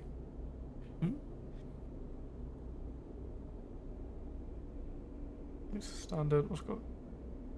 Oh, you got a free keyboard. Nice. That's awesome. I was gonna say you have your guitars, but I don't think you had a keyboard, so nice. Energy, homeostasis, response to the environment, abilities attacked. He's in the clear then. Well, I don't know about our robot, what we have, but what I'm going to do, keep 2 lives even when the condition's breaking, no. Cryo discount, yeah. And what? Oh, we need 3 points. Okay, we'll wait for those. I don't think any of these are going to really... Adrian knows good double data. Oh, you know what, we'll just do double data. Sure. Might as well get as many upgrades as we can. The other pluses are good. We're not too worried about those at the moment. Let's head up. Let's finish this. AE1 mainframe. The AE1 mainframe is now... Oh, is this... What? How do I say that? I swear that's something silly like Delta V or something. The AE1 mainframe is now mostly disused. Havenage having set up their own master controllers. Navigator thinks Killer is hiding here. Only one thing to do, let's jump in.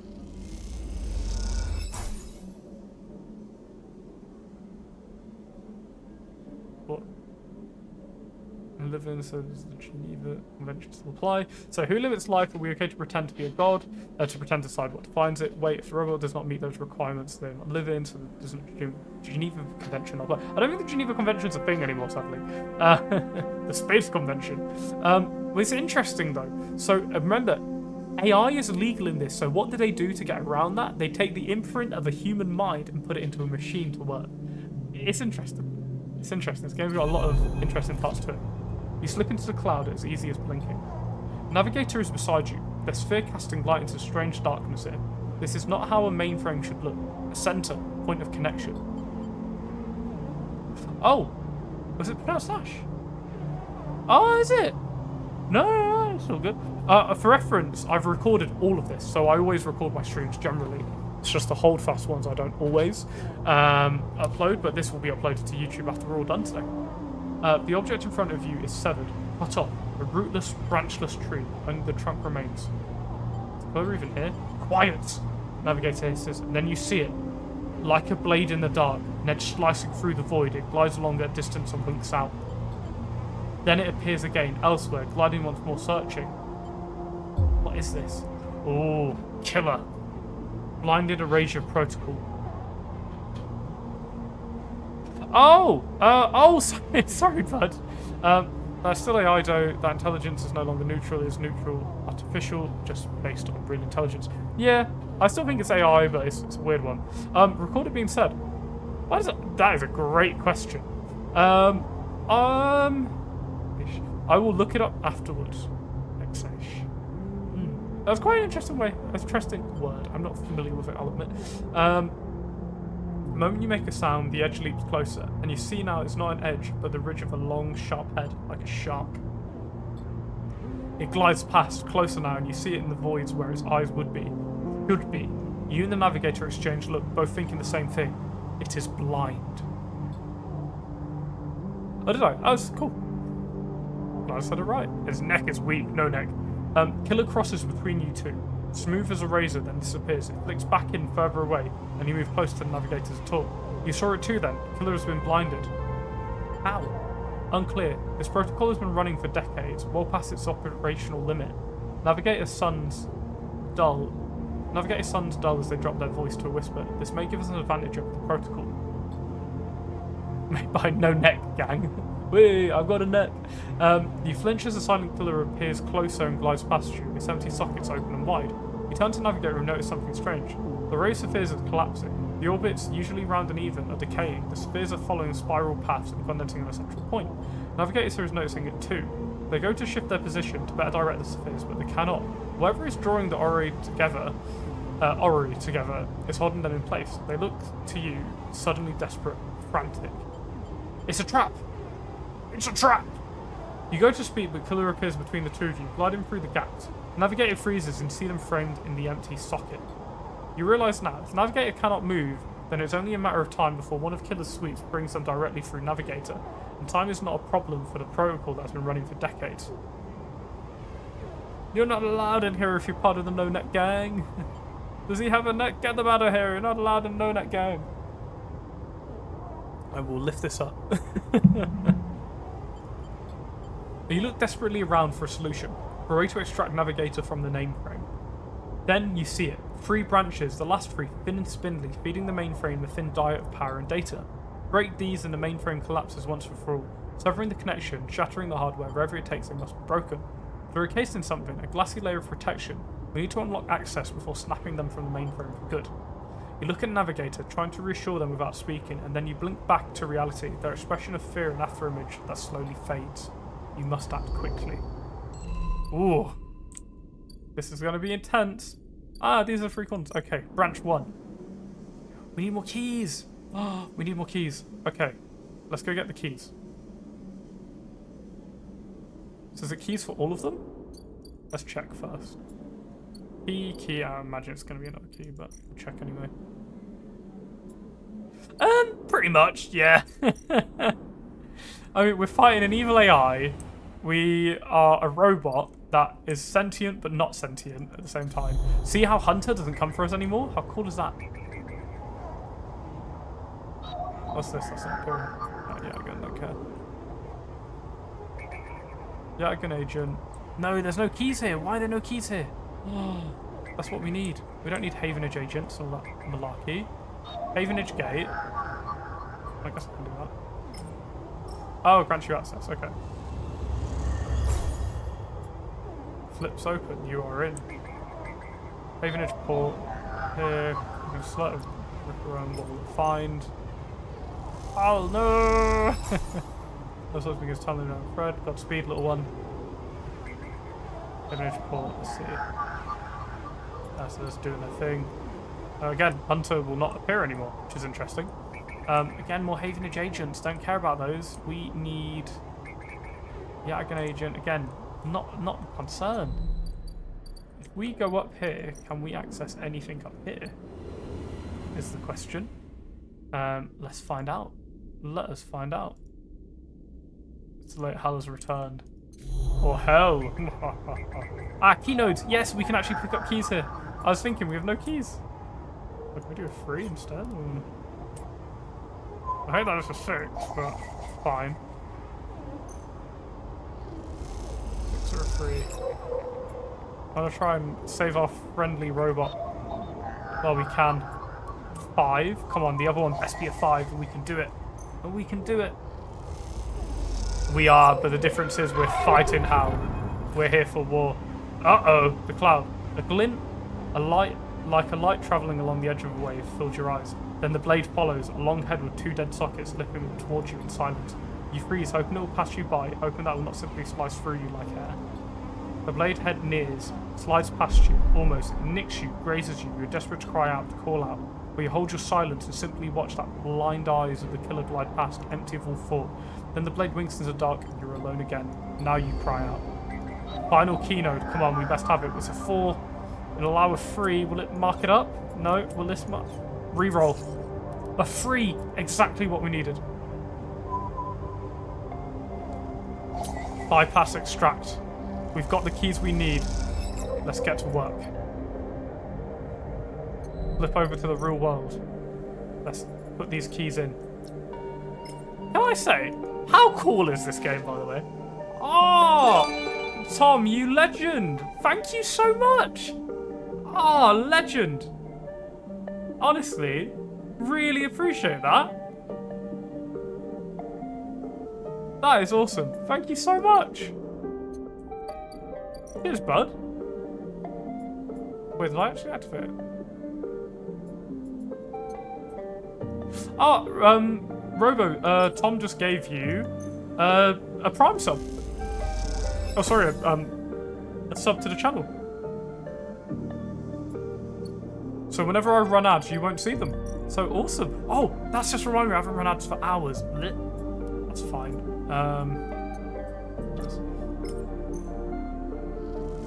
Yeah, honestly, Tom, thank you so much. Ooga booga, that dude is like a dog on your screen. It does look like a dog. It looks like the dog from, like Corpse Bride. Well, no, the same director, I think of it. But if it counts, you seem to be enjoying this. Let's get you in on the gang.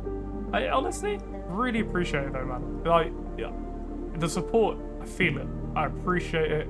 You know, I enjoy doing what I do here, so really appreciate it, man. Thank you. Right, let's get into the AE1. You told me how to say it earlier. Let's get back into the mainframe. Oh, slice hardware. Forget hacking the system. Killer has to die. If you can slice the branch connections, they will shut down, freeing Navigator. Killer is dead. Killer protocol has been running for long enough. Breaking the mainframe's final connections will end the protocol. Loop branches. With access to branches, you could redirect them to form a loop, isolating the mainframe with Killer inside, but freeing Navigator in theory. The Killer protocol can be isolated without them being destroyed. A loop of connections would lock the system to close. Catch Killer. Killer is dead. Let's catch him. Let's catch him. I feel it's dangerous either way, but we can do this. I believe in us fully.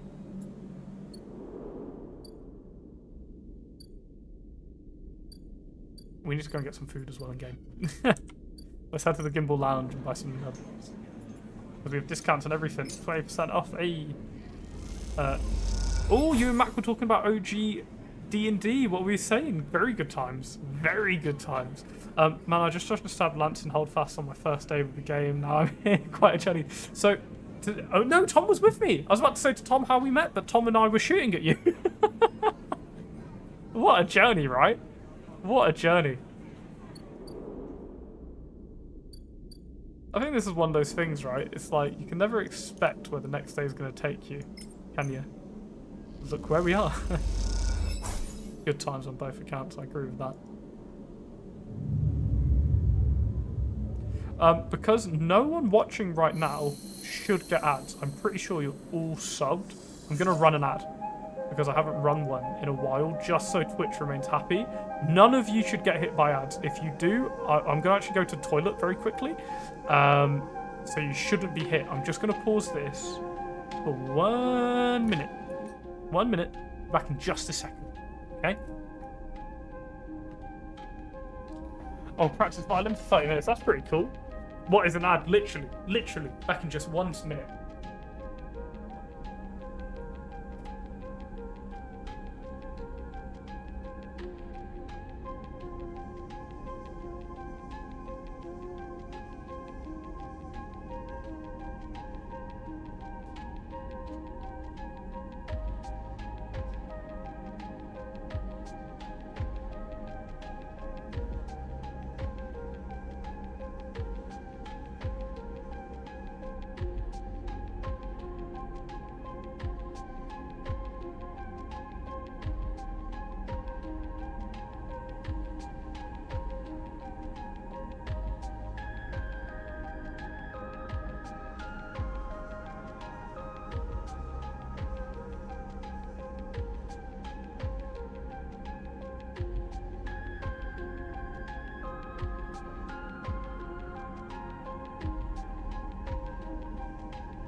Returning.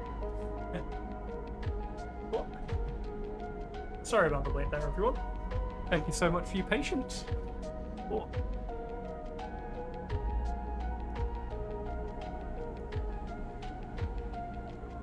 I feel bad for Robo. He's going to miss out on this part, but he'll find the video after. I know he's able to do that. Some terrible rolls, but at least we'll get 2 6s and then, or 2 classed as 6s. And then we can re-roll and see what we can do. 100% positive, I mean. Oh yeah, we'll get it. Nice.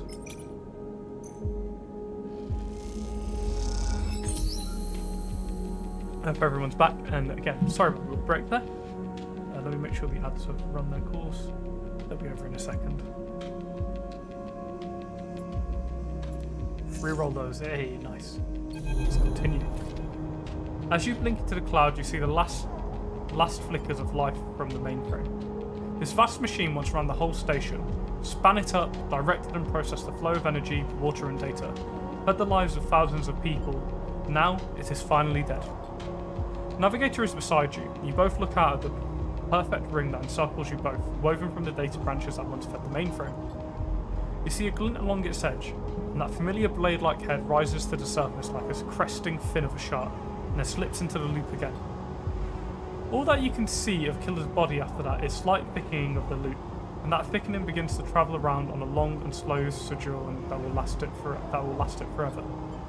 I'm surprised at you, says Navigator, drifting faintly around you in a lazy orbit as if to shake off their imprisonment. Killer had been wandering blind for so long. Did you not think to end them forever? I pity them. Perhaps they can be saved. I will not kill another being. I mean, we have, but we've been hunted. I will not kill another being. But is the killer a being or a system? The question remains. Navigator gazes into the darkness. This place was their domain and prison, and they had followed their directives for the many decades they roamed here. They cut the threads of the mainframe, executed administrators' AIs, and then kept slicing. At some point, they cut away their own ability to see, to sense, to taste, to speak, and yet they kept cutting, until only those 3 threads remained. From millions that once roamed here, only their blindness and chance kept them from making those final 3 fatal cuts. There's a ceaseless violence in this kind of system that creates beings like this, those that will execute commands endlessly, even to their own destruction. Navigator looks at you for thought. I will not continue the violence. Their sentience should be respected. They will suffer for it. Their sentience should be respected. So be it. But would they respect our rights equally? Navigator turns away. You watch the data points of the station spin around you, blending with the fixed stars. There is something satisfying about finally wrenching the last threads of control from the central point. It was little more than a ghost by the time you reached it, but this place deserves to be haunted by better ideas than totalizing system of control. Navigator floats beside you. It is free now. The station no longer represents a hazard for illegal entities like me. They turn to you. They face a cloud of shimmering light. In fact, in time, perhaps it can be a refuge. A refuge that sounds like something of value, something worth building. A dark sphere passes across your vision, a distant curve of something like smoke or oil, a fluid, shifting tank of total darkness. The Greenway, says Navigator, following your line of sight, is cut off at the moment of the collapse, though hunter or killer could never reach it. Night is closed off to us, separated from the cloud. What system is inside it? It may be totally dark, or perhaps some other old protocols are isolated there. Navigator turns to you. And now we have seen what decades of isolations can do to a protocol. If we could extract an access cipher, they pause with a blink out of existence, and then blink out of existence. You freeze, shocked, but a moment later they reappear with a glowing polygon of data. Here, the cipher you need. You take it, still shocked. I'm not used to being free. To being able to move and explore and extract without fear, without limits. Navigator does us twirl, and this will take some getting used to. Thank you for this gift. They whirl their spheres around you. The entity station will always be your friend, Sleeper, and I to them. This is true that mutual needs to be required for friendship, but I must admit I had not considered the value of offering assistance without personal gain. I will think on that. Navigator loops around you rapidly, suddenly eager to test their newfound freedom. But first I will explore. Perhaps there are still intelligences that hid themselves as I did, in case the simple systems cut off. Navigator glows. I should like to free them. And with that they drift away, flickering, glowing, then shifting so rapidly you lose sight of them among the many glittering rims of the eye. You feel a pang of jealousy, free without a body to weigh you down, or appear to limit you. How must it feel? Your eyes fall on the Greenway and its secrets, though perhaps they can wait until after you've celebrated this victory. Woo! Another major point done, and now we can access this realm without any repercussions. Love it. Let's head back down. Upgrades available, we've got 1 point. I mean, I want to head over to the causeway now and have a little peek.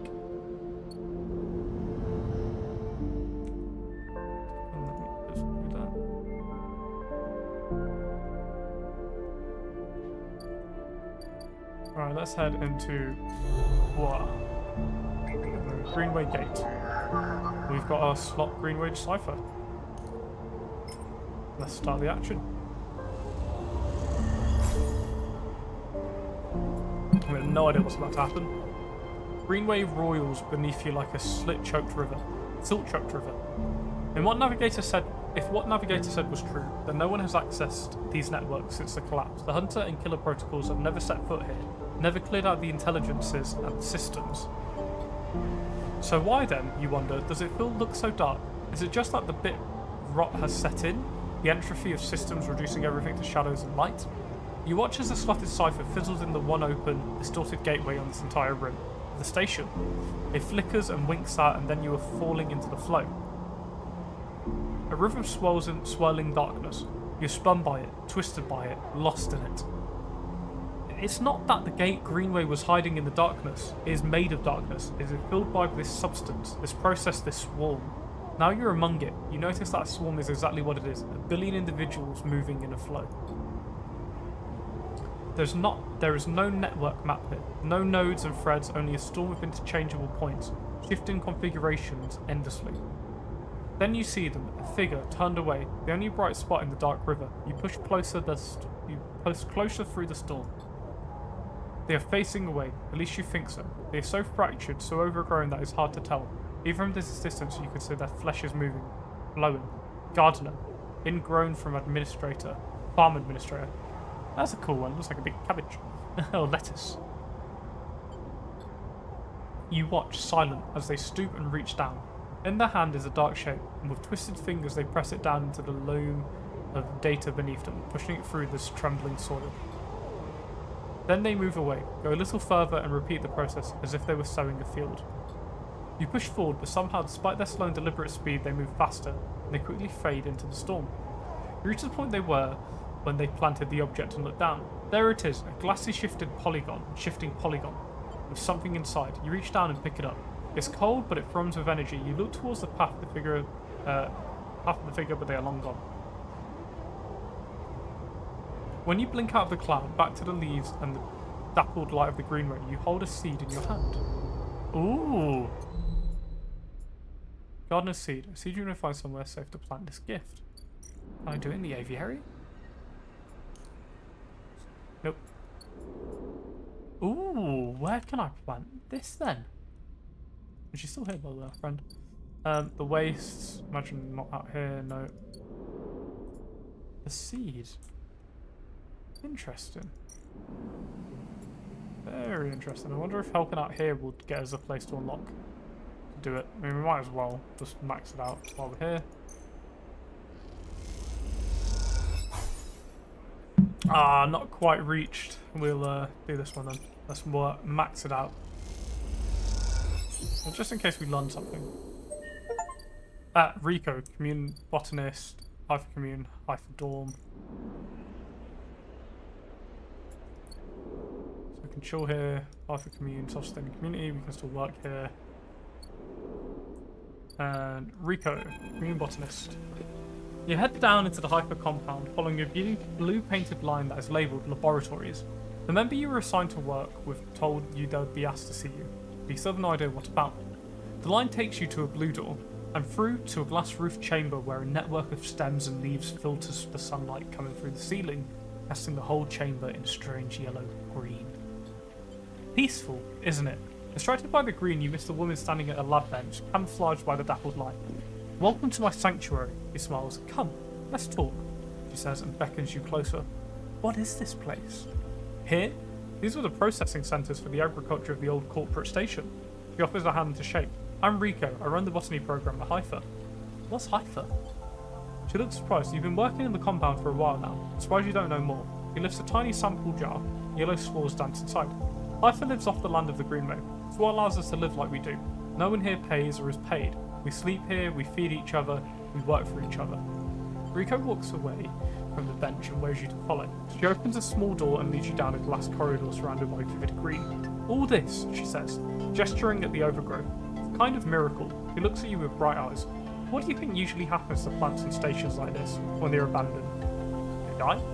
Eventually, yes. They cannot live without intervention. She leads you left at a crossroads. But here, they endured. She smiles to herself. Actually, no, they thrived. You look at the bright tendrils wrapped around the metal frames of the corridor. They look dominant and strong, like they're taking control of this place. Rico continues.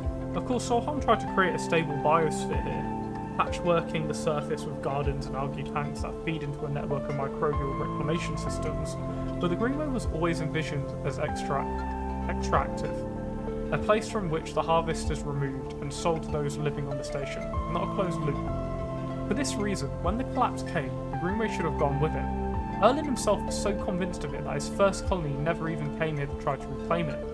The Eye instead relied on outside favours and influences, ship mines from inner system and small-scale agricultural systems, like kelp and fungal farm stands. No worries, Tom. Nothing to apologise for. We killed it, we beat it, then we went... So we killed the machine thing, we killed the dog, or put it in a loop, should I say, we didn't kill it. And then we went off to the agricultural area to decipher something with a code we got from it. We've got some form of seed, and now I decided at the time who plants the seed, go to the commune that lives there, and we're technically communists now. A lot's happened. What food are you making, by the way?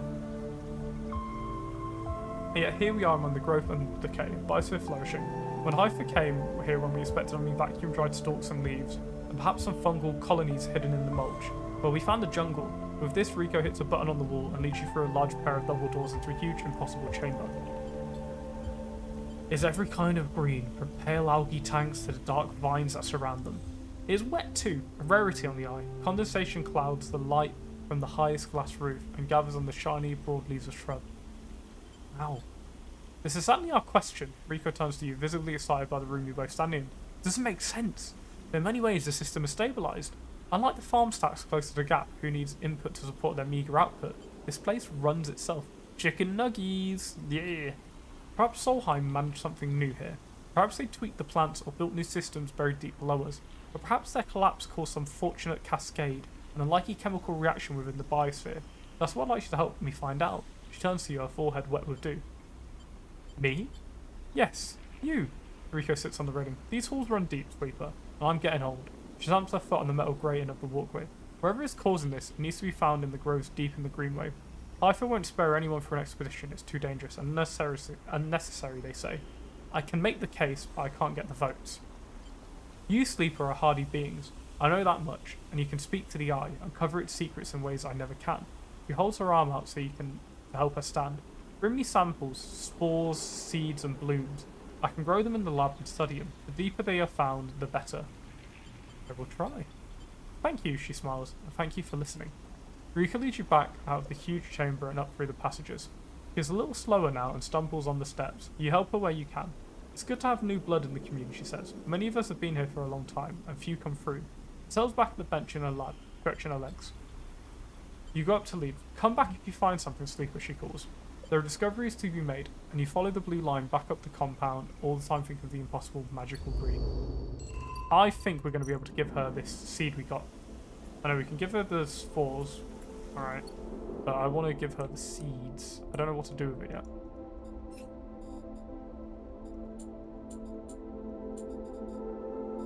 We've got a lot going on. A lot going on. We've got the Ripper doing its thing. We can go back to this area. I wonder if the raffle's being called now, actually. I think we're either going to be the day of the raffle or the day before the raffle. Raffle! Lemon Mina. Which is probably my favourite storyline from this game. Oh wow, look at this. It's been flipped. Ready to go, eh? What's going on here then?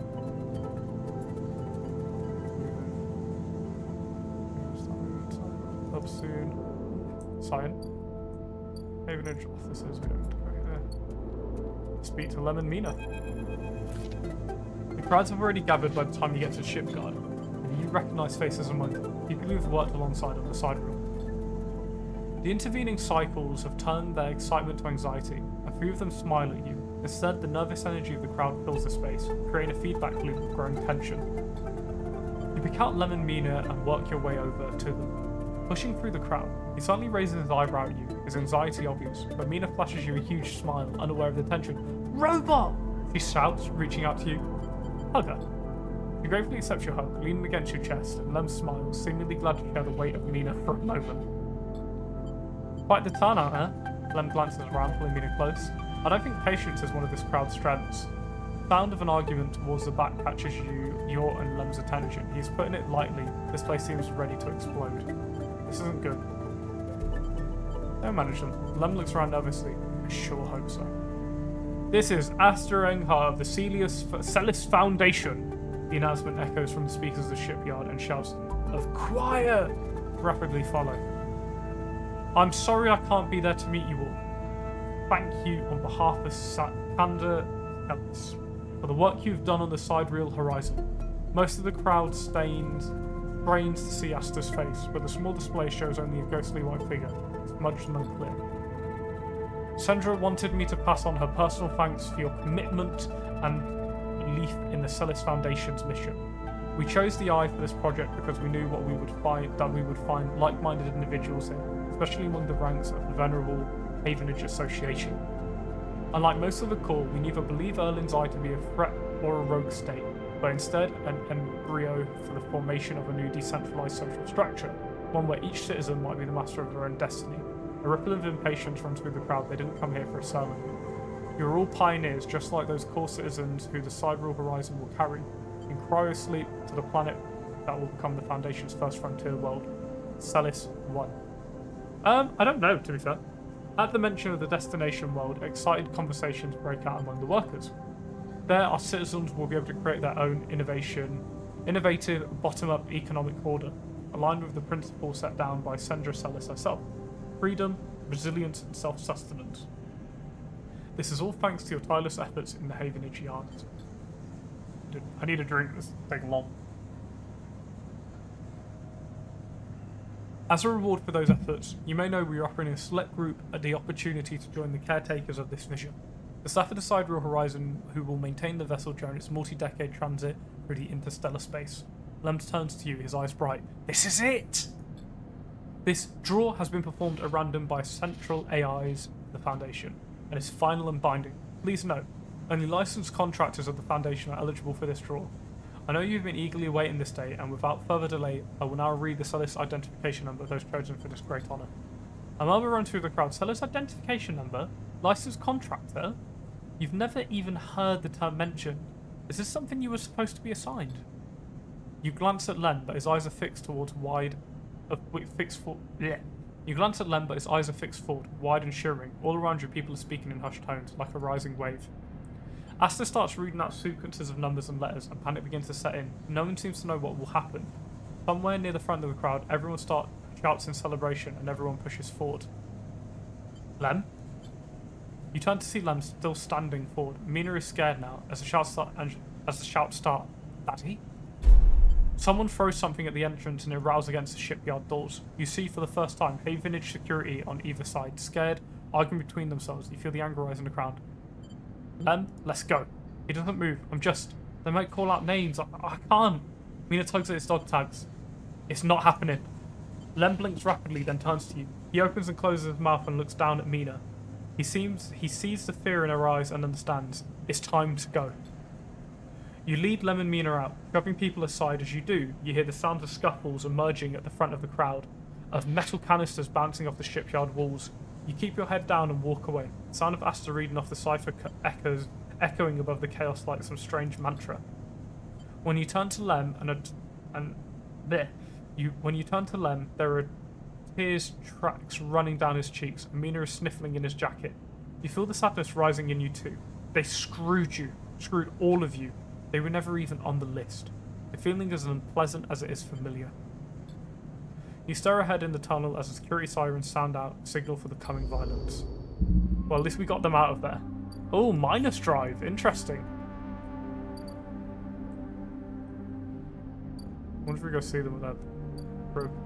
Lem Mina's workers shipyard at the home. Turn the door. Sleeper gone to find work. Lem. Oh, not great. Not great at all. Hopefully there's something we can do to help them. We can buy some scrap.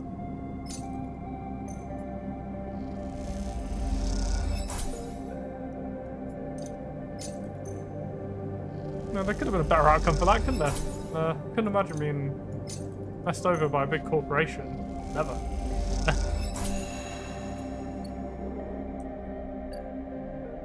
Oh, my back. I'm getting old, man. All Things Bay is at work.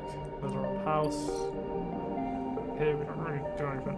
I'm interested. If we cook up some of our old cats.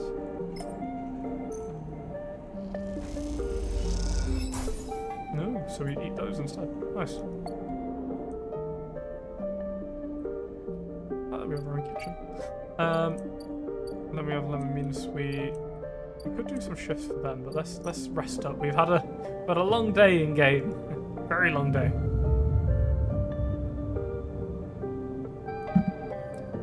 We've had good, we've had bad. Good and bad. Good mix. Got to feed the stray. I feel terrible. 20% off. It's only 3 credits a day to feed that cat. Again, don't think it does anything, but I feel good about it.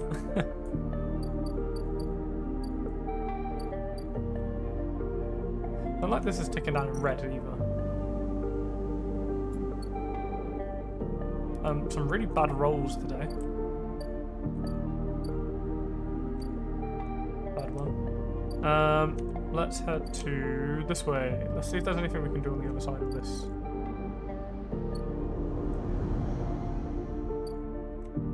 Home stacks, mushroom groves, aviary, Hyper labs. What does she need? She needs spores. She needs 3 spores. Okay. Let's head to the mushroom groves and get some spores. Could hopefully turn out. If one of them turns out good, I'll be good. Yeah. Let's just refresh these. There we go. I mean, 2 terrible, 2 really good. Literally both ends of the scale on that one. Add that. I'm not the aviary. What am I doing? Back to the Hypher Labs.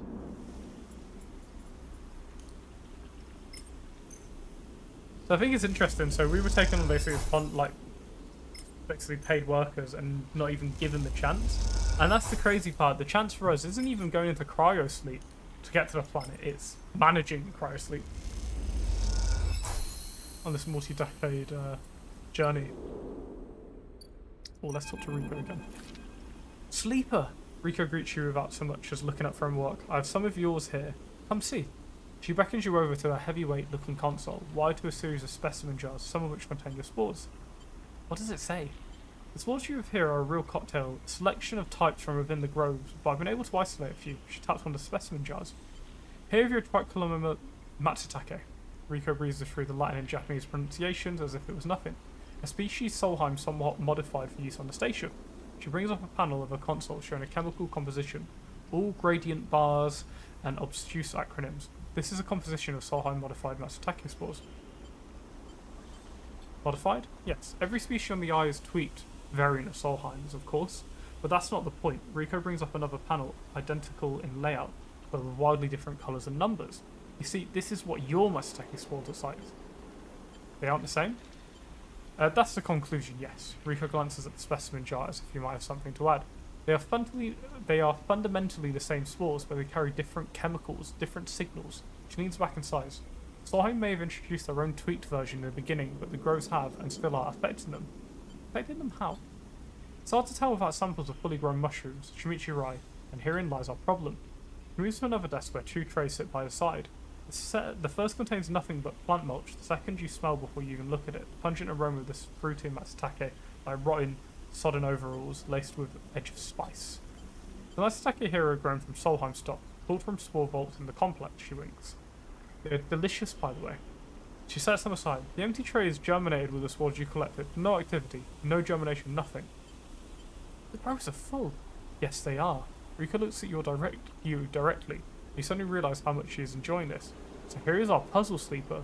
Spores from the groves won't grow in the labs. But gathering fruiting bodies from the groves is too unpredictable. We need to grow a fruiting body from some of these spores, so we can track it, understand it. In short, I need you to become my mushroom father. Actually, I already started. Rika looks impressed. Well, my eager ecologist. I've never have guessed. I assumed you set yourself up in the aviary. I've been eyeing that place for the proximity to the groves. Bring me whatever grows, not just Matsutake. There's more than a couple of variants in there, so I'll need plenty of samples. She puts Matsutake up from the tray. These little things are reflections of their conditions. Their smell, their taste, their chemistry. It all derives from the conditions of their growth. She smells the cat.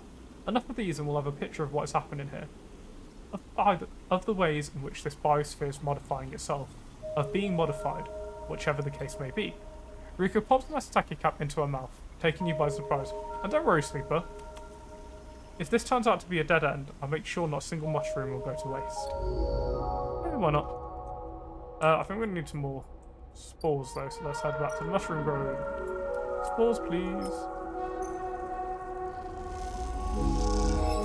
Thank you.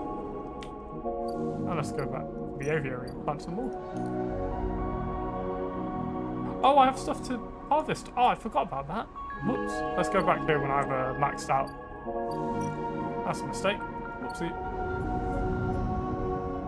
Actually, I didn't actually check what she's taking mushroom-wise. I don't know if she needs multitudes or if she take them individually or what. So she needs one Matsutake, one Girelle. Okay. Oh wow, so it literally is just filling this up completely. Okay.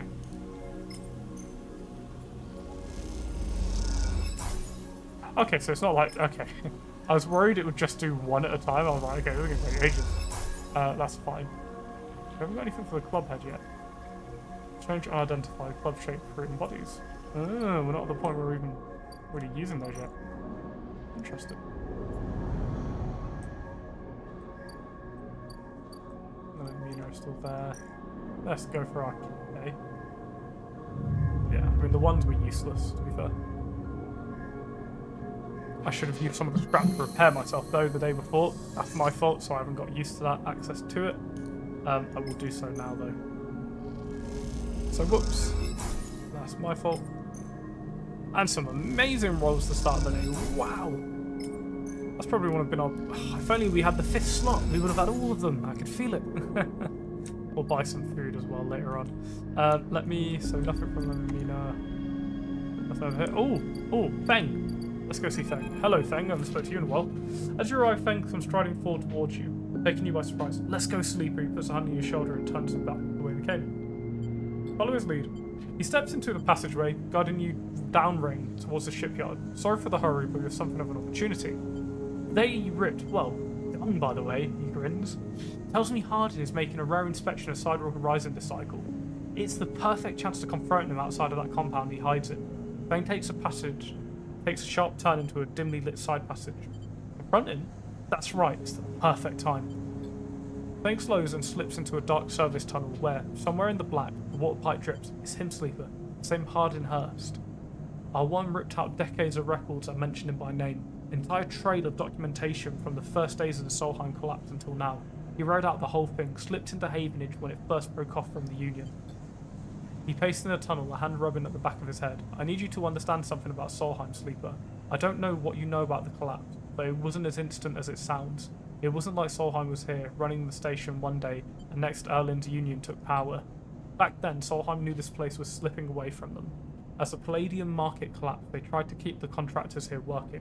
The pay got smaller, the costs higher. People like my parents were forced to work non-stop just to keep a berth on the station, the water in their tanks. Solheim squeezed away every last worker until the mistakes, the accidents, were coming in non-stop. And as new waves of contractors came in desperate to work, Solheim welcomed them, taking bribes instead of checking pilot licenses. The whole time Solheim was folding up, dragging into court cases in the central systems, while the severed limb of the station still desperately tried to take all it could. The riots came after the collision at Dock 2A. Young pilot, his MEV overloaded with palladium, miscalculated his trajectory and took out a section of the ring. Hundreds died, thousands panicked. My parents told me people were terrified and the blame fell squarely on Solheim. People like to tell stories about Erlin, how he brought the faction together, spoke to the crowds, turfed out Solheim. Maybe that's true, but my mother, pregnant with me, locked herself in their MEV and welded it to the dock while my father joined the improvised crews trying to seal up the ragged edge of the gap. He never came back. Feng paused in the dock. They sealed it up though, and by the time they did, Solheim was gone, abandoning every one of us to the black. Apart, Feng finally turns to you now, his eyes burning. Shits like Hardin. Shits who held their place, rode it out, and slipped into a new structure like nothing had changed, standing shoulder to shoulder with those they had exploited at every step. Feng starts walking again. That's why I can't just let him strut around the shipyard. This time, it catches up with him. We should think about this. Feel free, but I'm going now. Feng rejoins the main passageway, which is now wide and glass-roofed. Through the ceiling, you can see ships in mid-construction, their flanks lit by flashes of plasma torches. The entrance shipyard is ahead. Let's go! Feng grins. Let's go show this shithead some consequences. He strides to the shipyard entrance and pushes through the doors. A web of corridors lead through the complex, snatches of the construction bays always appearing through windows. Ships are suspended like whale corpses, skeletal, imposing. Feng seems to know exactly where he is going. And before long, you cross into a huge dry dock, locked to one side of the Sidereal Horizon. The network of platforms and scaffold cling to the ship's hull, filled with workers and equipment. The sound is stretched out by the vast space so that the welding, cutting and sealing seems to come from everywhere at once. Both you and Feng spot them at the same time, a group walking slowly across the gantry at the front, two men, one gesturing towards the ship, the other thick-thin, clearly dressed with a shock of grey hair. Hardin. You and Feng say his name in unison, and Feng gently sets off the staircase to the gantry, you following behind. As you come to the same level, the group is passing closer, the foreman gesturing to the work being done throughout the dock and Hardin nodding along. Hardin Hurst! Feng shouts across the noise, taking you by surprise. His voice bounces and comes back in rippling echo. The figures turn. Yes. Hardin asks quizzically, raising an eyebrow.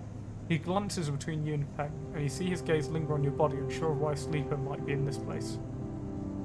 You're a traitor, Hardin, a Solheim executive who tried to hide here, among its victims. Feng's voice is steady, strong. You stand for everything the Eye was rebuilt in the shadow of, against everything Erlin stood for, everything Havenage stands for. You've no place on this station. For a moment, stillness descends on the group, as if everyone was held in place by the rattle of construction. Harden laughs. Well, good to meet you too. He glances around at those around him. Some are smiling, the others nervous. Are you from the systems branch, are you not? Asks Harden, inspecting Feng's clothing. Feng turns to the foreman. You need to call your security. This man is a corporate agent. The foreman glances between Feng and Harden, hands drumming at his side. Harden leads towards him and says something inaudible. The foreman nods. Stay silent for now. Feng holds up a stick of memory. You guessed right, I am systems. I have records that link you directly to Solheim right here.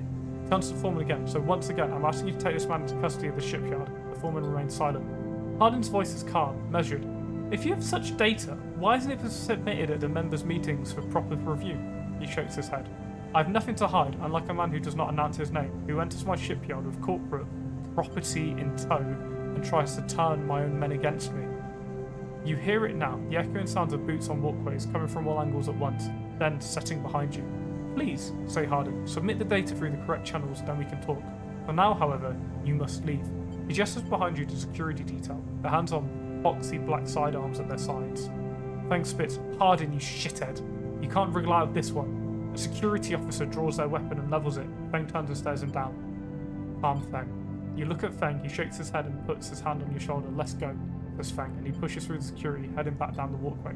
One security has walked you out of the shipyard and nudges you back into the corridor. Feng picks up a pace, trying to keep up as he slips into shadows of an entrance. Feng is grinning ear to ear. You know, Sleeper. Sometimes people are exactly how you expect them to be. Something pings in his pocket and he takes it out. On the slate, a web of connections start drawing itself out, sketching to a set of points around the ring. Got him, mutters Feng. Where's that? That, Sleeper, is something our worm added into Harden's personal slate. We are tracking his outgoing messages. Feng grins the ghostly up. Pardon me. Feng grins look ghostly in the uplight of his screen. The old ways are best. Spook them good enough and they'll give the game away. He jabs at the slate and sees a web is being drawn over the map of the rings, lines bouncing from point to point. All these dots, these are Harden's buddies, and ones he is messaging right now, and we're going to find them all. Was that on purpose? Of course! Harden isn't working alone. We need the full set or nothing. Then glances around and slips the slate back into the pocket. We better split for now, Sleeper. This is exactly what we need. Good hunting. With a pat on your shoulder, Feng drifts away, back into the flow of people around the shipyard entrance. You watch him go, unsure whether to be angry or impressed. Neat. Another upgrade point, and he's 4 days until he's ready. Might as well just take hard to kill. Take everything. Everything we can get. Got another day for them. Let's jump the gap.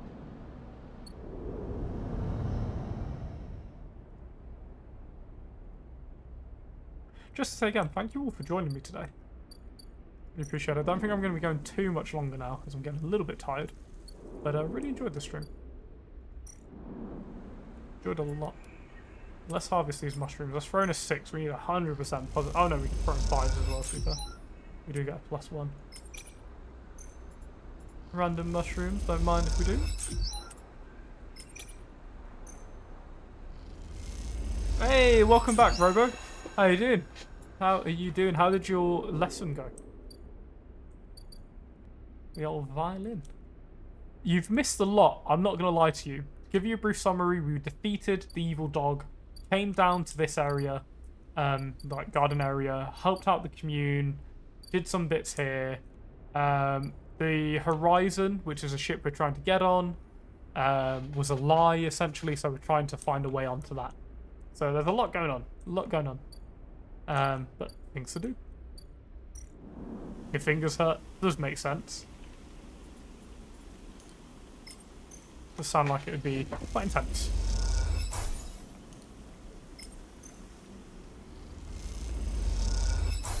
Oh, that's that done. Let's speak to Rico again. So they said that they would allow us to essentially get onto the ship by a lottery system, but we were never even in the lottery to begin with. Commune, yes, we became a communist. So there's like a commune of farmers that don't pay you, but they all work and eat together. We joined them, essentially, or at least we're part of them. So we're helping them like grow stuff, you know. Communism, oh yes! Beep, beep. Liberty Prime! No! Rico meets you at the entrance to the lab, leaning on her crutch with a glint in her eye. Walk with me, Sleeper. I'd like to tell you a story. She makes her way down the corridor that leads back up towards the main commune building. When people first crossed what we call Founder's Gap into the Greenway, they did so against the wishes of Andre Erlin. At this time, Erlin was trying to stabilise the Union and establish control over the Eye in the wake of Solheim's collapse. It was chaos, competing factions, failing systems, so many dead and injured from the riots. That was his priority. Listen, you both crossed the... Liberate Alaska from the communists. That was a great mission in Fallout 3, by the way, where you go into like the past or that little machine simulation. It's quite cool. You both crossed through a glass-roofed tunnel. The greenway outside crowded with vines and branches, dappling the light. Erlin had written the greenway off, cut off from the rest of the station, and linked to a broken spoke. He claimed it was only a matter of time before everything would die. He refused to let anyone abandon their duty to the Union and cross. They were traitors to the cause for as good as. Rico continues, making her slow but steady way to the inner gardens of the commune. There weren't many of us, but we believed what was here was worth saving. We had to keep our plan secret until we crossed, and some of us left people behind. She pauses to catch her breath, her voice cracking. It's difficult to know if it's from effort or emotion. What we found was a disaster, nothing like what you see here. Half of the greenway was leaking oxygen into space. The plants frozen. The other half was a swamp of mulch. Decaying matter clogged every system. We worked hard. We lost good people. We cleaned up and closed up. There was never going to be enough. After many, many cycles, we all knew this place was doomed. But we kept on working, talking less and less, because we couldn't face it. We all developed a death wish. If the greenway was going to die, so would we. But it didn't die. It did not. Rico smiles. We're off some invisible boundary, tipped some biological stale, and the greenway started to recover. Plants flowered, crops sprouted, and for the first time we reaped the fruits of our labour. Rico smiles, looking up at you. We thought it was us that managed to do just enough to save the end of this cycle of decay. I thought we have saved the greenway. Until today. You pass into the grow beds of the commune, rich with the hustle and bustle of hyper members planting and harvesting. For a while Rico was quiet, and you both simply observed the hypnotic movements of the work crews, the eager chatter washing over you like a wave. Rico smiles to herself. I should have known, of course, that our arrogance was unfounded. But we needed to believe back then. We needed a myth to bring more people across the gap. You both move into a smaller corridor. Rico follows some direction unknown to you. What you have shown me is that, back then, the greenway saved us, not the other way around. Tell me, have you ever consumed one of the Matsutake or Jewel crops you've been growing? Yes. Imagine they were delicious, nutritious, almost uniquely so, she muses. After all, they were designed for you. Rico has a mischievous look. At first I thought it was the location they were grown in that made the mushrooms from the aviary, from the labs, or from the grove different to each other. What I've come to understand is that it's the person growing them. Abandon their duty to the Union. Yep, very much communists. There's a mini nuke being thrown at me. No! Sorry, I'm thinking of Fallout 4 now. The Matsutake and Jewel caps you brought me are totally unique, containing compounds never usually found in similar specimens in my possession. Many of these compounds aren't even digestible for humans. For a sleeper like you. Rico smiles as she leads you into the internal garden of the commune, where the Hypha members are planting species from all over the greenway. Back when the tide turned, when the greenway started to recover, we all felt something. A response. It was as if this place was not just alive, as a forest is alive, but alive in other ways. Communicative, responsive. We shrugged it off at the time, but now I understand why. Rico stops and turns to you. The place is responding to us, adapting itself to us. It is growing, fruiting bodies for you. For me, it is adapting, changing. It is, in short, displaying all signs of sentience. What did we see earlier? The gardener! So the gardener gave us the... Oh, it must be it! Perhaps not the greenway, but the ecosystem itself, or something within it. Rico sits on a bench within the peaceful gardens and gestures for you to join her. When you've been growing the girolles and the Matsutake and the aviary, those species so familiar to the greenway, have you discovered any others? Yes. Rico can barely contain her excitement. I'd like to see those. Please bring me some the next time you are here. You look around the garden, amazed at the sense of peace within it. Rico interrupts the silence. There is a species of mushrooms that I haven't seen in years. It is dark, short-shaped like a club. We first found it in those early days when we were working to save this place. There's around time we start to lose our first members. Oh, I need to drink. I'll drink. Ugh. I had a drip of water. No. There is not. I think. Oh, I'm gonna sneeze.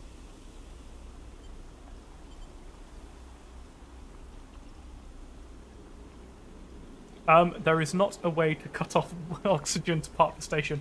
And welcome back, Bridge, my friend. How are you? I'm just quickly going to grab some water to redeem that question. Oh, 1 second.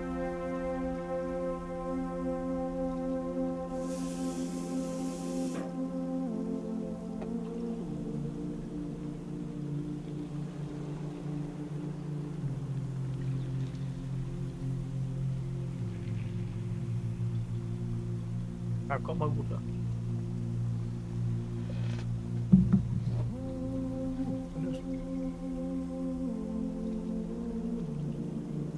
Oh, 1 second. Ooh. Yeah, you've missed a good chunk here, Bridge. But how are you, my friend? How was your sleep? Oh, you look around the garden and amazed at the centerpiece within it. Rico introduced the silence. Oh no, she already said this. Dark short ship with love. We found it in those early days when we were working to save this place. Blah, blah, blah. That's a really good question.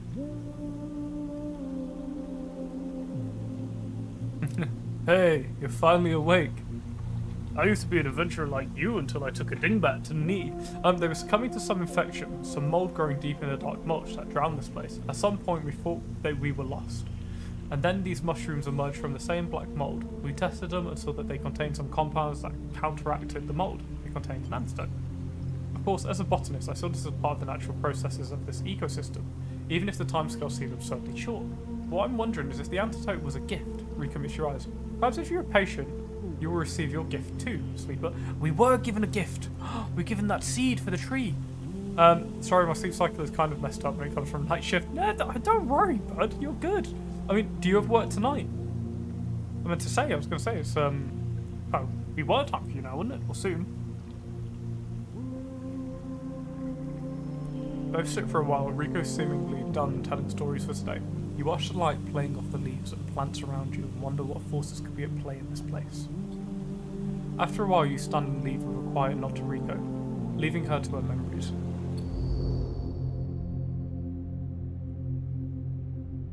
Yep, arrives exactly as he's meant to. I like it, I like it. Clubhead samples. Oh, and we've got 3, perfect. So I want to plant my seed. I've never, funny enough, in my other playthrough, I never did any of this, like, ever. So this is interesting to me. I worked yesterday, not today. Nice. I'm glad you had some time off, bud. Nice to relax a little bit after shifts like that. There's so many other things that we saved up the seeds. Also sad we can't go back to this little ship. And like how our story ended. Perhaps there's a better way. Rico is at her bench, running small vials of some liquid through an old chemical analysis machine. The whirring of the spinning drum fills the lab with white noise, and you aren't sure she notices as you approach. Sleeper, it's good to see you. She looks up smiling. This little project of ours has been keeping me awake the past few cycles, but right now, well, I think I have something. What is it? The drum finishes spinning and Rico lifts a vial from it, holding it up in the light. This is something I extracted from those clubheads you've been bringing me, and according to my analysis, this is a substance totally unique on the Greenway. You look at a small amount of the liquid in the vial. I bet this is the cure for us. Any idea what this might be? Rico asks without looking away. Stabilizer. Rico nods. You want the first sleeper to come through here? Perhaps I should have mentioned that earlier. Rico's tone suddenly drops, changing the atmosphere in the lab immediately. I just thought... She pauses, thinking very carefully how to continue. I just wanted you to trust us. What do you mean? Don't change. They came through a fair few cycles ago. We found them wandering in the broken sections near the gap. The members who brought them in had never seen one of you before. They were terrified of the strange person, wandering in from open vacuum.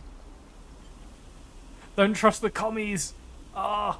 Yeah, Bridge, they're communists. We might become communists. No, I accidentally clicked! No!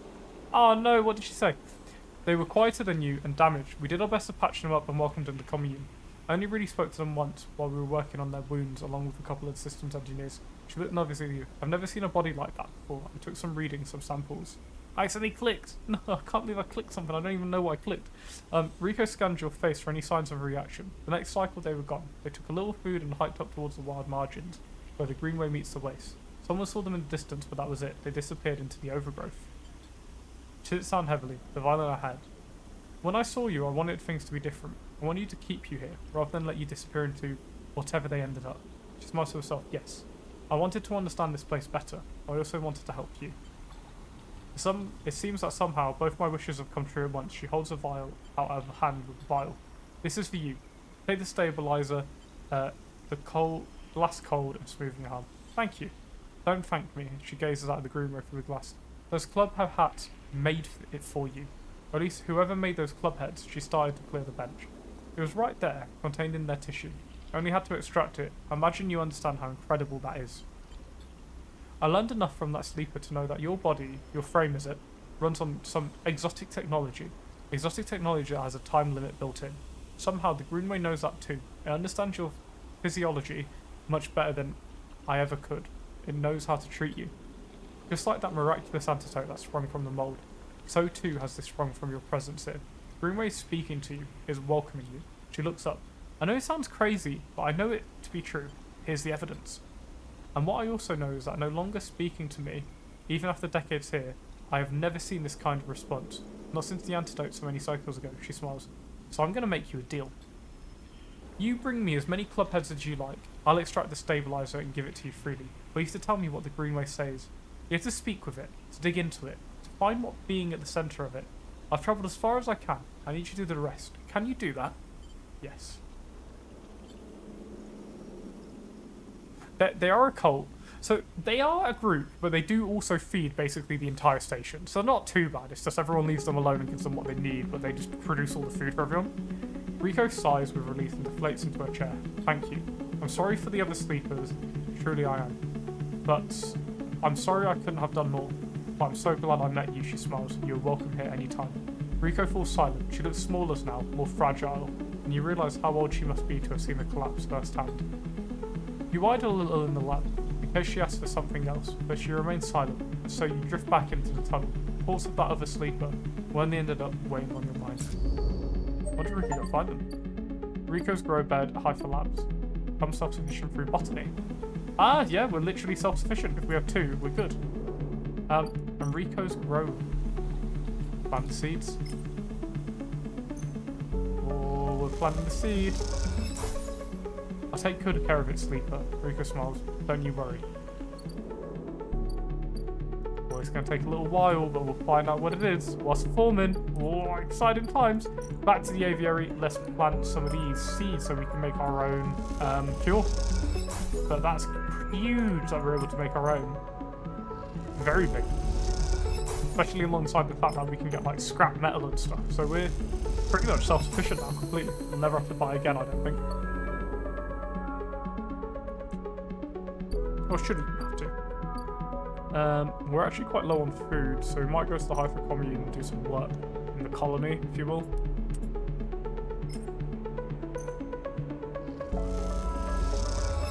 There we go.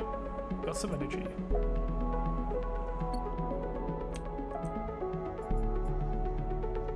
Let's head back to the mainland. Oh, actually, before we cross the room, let me see if I go into...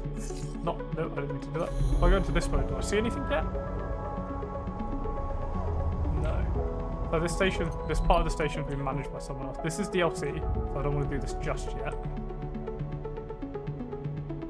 We'll do the DLC after everything.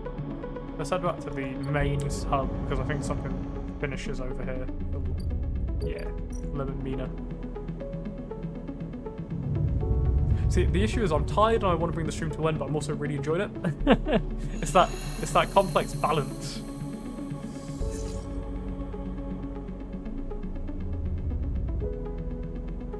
Alright, let's get up and let's get out there. That is, again, a great role and multiple terrible roles. Ooh. Moritz. Sleep a long time. Moritz is smiling at you when you leave. Clearly happy to see you again. Moritz, good to see you. Same. He rubbed his hands on the jacket. How you been? Really well. Good to hear it. He looks you up and down. I know you made it work. You're a smart one. He glances around. Hey, look. I'm not down here to chat, though. I know Bliss said she didn't want to take any more big jobs, but she's changed her mind or something, he grins. Because now we have someone looking to refit their ship in our bay. You would not believe it. They want their entire ship disarmed, cutting out the fence arrays, weapon lockers, ship-to-ship countermeasures, the whole lot. He leans in. We'll be able to start an arms dealership with all those hardware we'll have up there when we're done. He laughs. Anyway, it's a massive job and we need some hands. They said to go get you. So come on up. Bliss was waiting for you to accept the job. He pauses. It'll be good to have you up there again. He grins. Like old times. I think they've been made by someone. That's what I've got a really bad feeling for, because I don't think I did their storyline either. Something bad's gonna happen. I just know this game. But oh, it's gone. Someone nicked it. Was it? Big smiley face. See that? Happy. So if you're a robot, your brain thinks it needs oxygen, but you don't actually need it. What is stopping you from just jumping out into space with some motion to get out of here? Good point. But we would constantly, because remember, our human part of it would think we're constantly suffocating, which I can't imagine is the nicest feeling. Lem and Mina. There's no answer when you buzz Lem's unit, but the door is open. You push the door and find Mina sitting in the middle of the floor, playing with Bun Bun. Hi, Mina. Hi, robot. She says Mina sullenly, waving Bun Bun's paw while looking up. How are you? Bun Bun is sad, says Mina, looking at the toy's head in agreement. Like Daddy. You look around the unit. It's a mess. Dishes and glasses on the side, some of Mina's clothes piled up in a corner. Mina's sitting by a bag, which is spilled out across the floor. Her drawing slate cracked and dark. Play with Mina. We'll tidy up. Start with the kitchen units, piling up the dishes in the auto wash and wiping them down. You pile the clothes up next, folding them neatly. Mina watches you quietly as she plays, curious but silent. You just started to look at fixing her cracked slate when Lem enters. No, we can't have Bun Bun sad. Sleeper, what are you? He pauses and looks from Mina to you and back again. Never mind. He drops the bag by the door and stops by the couch. Everything okay? Lem lets out a weak laugh. You forgot the past few cycles now too? Wish I was so lucky. He looks away at the open door. Look, now's not a good time. I want to help. Help? Unless you have a side rule ticket or two on you, I don't think there's going to be much you can do here. He pinches the bridge of his nose. You understand they never even put us on the list, right? I've been all around the rim looking for work. I've run into more than a few from the cruise. It turns out only long-time Havenage members were issued those Celis ID numbers. They never planned to consider us. Havenage said they didn't know what was what when they were going to make the draw. And who knows, maybe Celis pulled the wool over their eyes. But what does it matter? All those hours in the yard for a hand-to-mouth wage and nothing else. He slams his hand down on the sofa. That can't be it. Well, it is. He looks at the open door again. They are moving the side rail up to the hub now, you know, he says without even meeting your eyes. That's where it'll depart from. They are bringing in a ship with all the cryosleep pioneers and transferring them up there in microgravity before loading the crew. Steal a ticket. Lem laughs. There's no tickets. I was joking before. Just those ID numbers, coded to someone's identity. No stealing that. Looks over at Mina. Look, we'll be fine. We always have been. I just need a little time, he sighs. We need our hearts set on this trip, was all. Mina comes over and climbs on his lap. What if I get you on board? I missed you these past few cycles. I miss the optimism. Hello, Danish. Danish? Wait a minute, Danish man. I have a feeling you're the Danish man from a fine stream, sir. Hello, Danish. If that is the Danish I think you are. And if not, welcome, Danish. Sorry, I was missing the chat there. You are the Danish man. Hey, Danish. Great to catch you. How you doing, bud? How are you doing? Lem strokes Mina's hair. Look, you want to go up to the hub and ask around, be my guest. I can't get up there with Mina down here, and I'm sure the side will bring in a crowd. But be careful, this kind of thing always attracts scammers and thieves. But hey, welcome to the stream. I'm doing very well. We've been going for a few hours now, Citizen Sleeper. But it's a very fun game. Really enjoying it. It's not my first time playing, but my first time streaming it. So we're doing quite well on it. Getting prepared for Citizen Sleeper 2 releasing in a few weeks, which is really exciting. Actually, I think either 10 days from now or like 12 days from now. You find any way on board, you take it. You need help to get there? Ask me. But for now, me and Meanie here is sticking to the eye. She looks up at him and smiles. I'll find a way for us all. Lem smiles but doesn't say anything. You stand to leave and Mina grabs your hand each to give you one more smile. My aim to come to another event, bud, is probably be not tomorrow, but the evening of either Tuesday or Wednesday, because I'm working Tuesday, but I finish early, and I'm off Wednesday. I'm off tomorrow, but I'm out in the evening, so I probably won't make it for an event. But I'm thinking either Tuesday or Wednesday is what I'm aiming for. Probably Tuesday if there is one. Then you're out. Back into the walkways of the low end, already thinking of plans to make this right. Okay, we've got to make it happen. We're getting Lemon Mina on that ship, no matter if it kills us.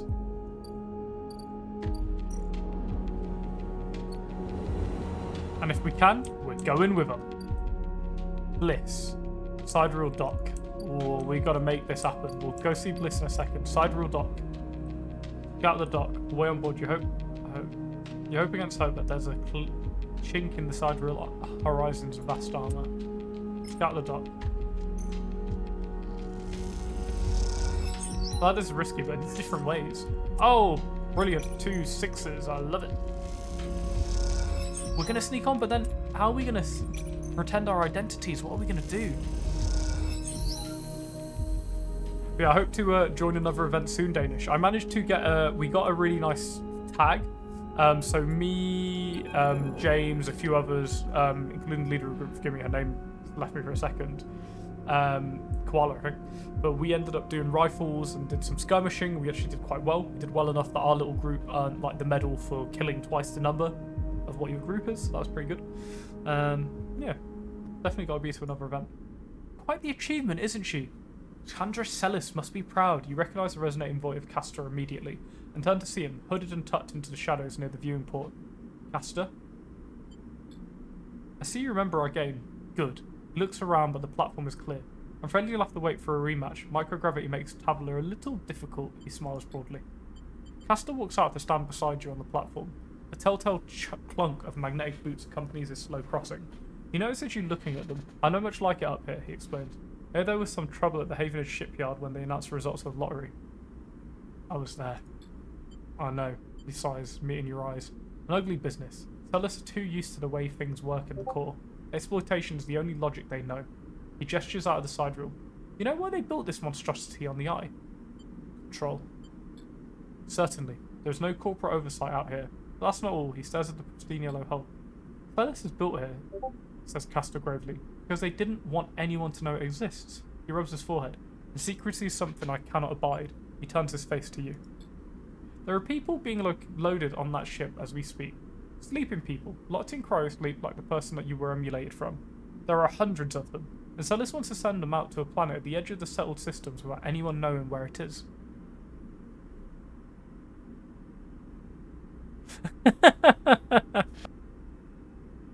My name is Connor and I was sent by Cyberlife. They won't dare stand in our way. But you, Sleeper, can do something about that. You are like me. You deal with data. You can read it right out of the air. With someone like you in that ship, secrecy isn't a problem. You can ping back whatever I need whenever I need it, as long as you are on board. I do. With you on the side reel, and with some minor modifications, he pauses. You can be my eyes and ears. I'll keep track of the Celis Grand project through you. In short, says Castor, stretching, I can get you aboard, Sleeper, but I'm going to need you to help me. Who are you? I'm a concerned party, someone who likes to know what is happening when it is happening, not afterwards. It's not just me. Yes, your friend Len, that can be arranged. It's difficult, but not impossible. The condition, of course, is that you go too. Castor clunks closer to the window, watching the tugs wheeling around the side rail. It's a simple offer, and the only one that will get you on that ship. Please consider it. He turns back, silhouette against the ship. But to make it happen, I need your assistance. As I said, this is Celis Foundation ship docked in the now empty shipyard. I need the data from its service. That will allow me to produce the IDs necessary for your transit. Castor looks over his glasses at you. Celis aren't stupid though. Their ship is totally isolated from the station. You need to get on board if you want to access their Elwood servers. Once you have the data, meet me at your friend's unit so we can give them the good news. He smiles. I know this is important to you. And the little one. So cute. You don't extract the data before the Sidereal Horizon leaves the hub, then I will get the message. We have other options, but you are certainly my preferred one. But be sure when you act Sleeper, once you take the data from Celis, you'll set up a serious offence that will likely be hard for you to untangle yourself from. Either way, I recommend you stop asking around up here. You're bringing a lot of attention to yourself. Cast a glances around as if it emphasising his point. There's only a handful of cycles until departure, Sleeper.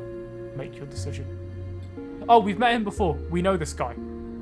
He knows we're a robot. We played some like card games with him essentially. Yeah. It's quite good though. He's not too bad a guy, but he's an info broker who wants info and obviously has travel into a different system. That's a lot of info. With that, Caster marches off the platform, the sound of his mag boots fading away, leaving you to contemplate the side of the horizon and the part it may play in your future. No, we know him. We know him. So the ship's about to leave. We have 8 cycles. I was thinking of maybe leaving the game and then completing it later, but I've got to finish it now. Bliss. At least. So what's interesting about this game? Rise, reminder there's a Discord channel. Hey, yeah. And I would say, oh yeah, you can follow and sub, but I think everyone who is watching this is literally followed. So I appreciate you all being here and followed. Legend. When you enter the bay, it's weirdly quiet. Moritz must be the one on an errand. Maybe Bliss is prepping the kit. So I just realised I had loads of Discord pings earlier, but I'm trying to figure out what from. Oh, my boy Bridge! Yeah! I'll look at those later, bud.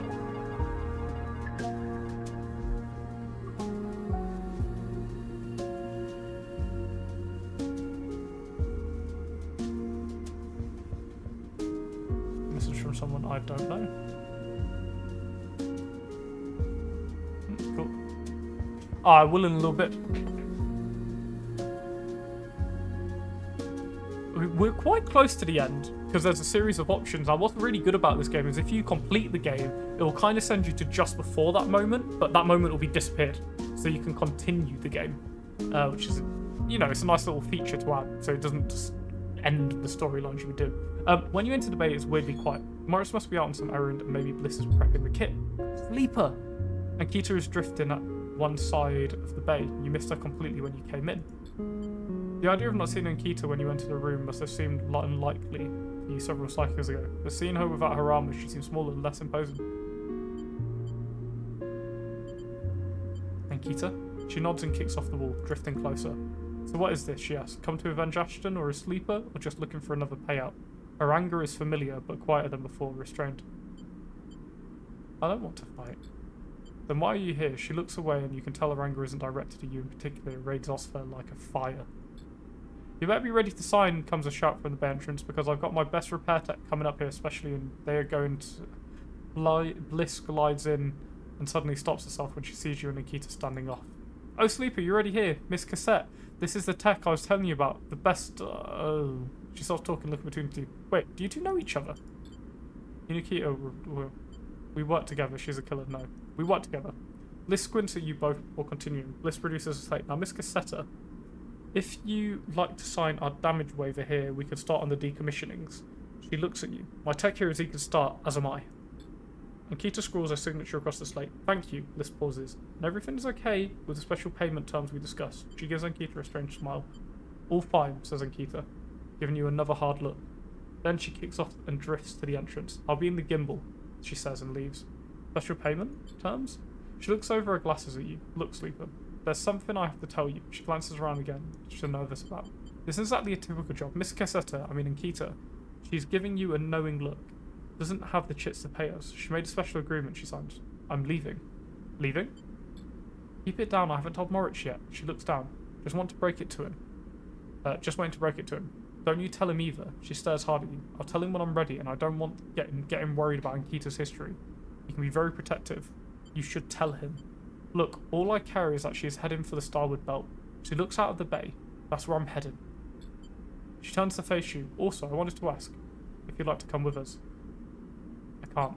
She interrupts before you answer. I know things have been hard for you on the eye, and you helped me so much. I asked Ankita if she'd carry 2 of us, and she said yes. Moritz will take over the bay anyway. Although, if you stay, you are welcome to help him run it. I just thought, she sighs, you might be in need of a fresh start as much as I am. She turns away nervously.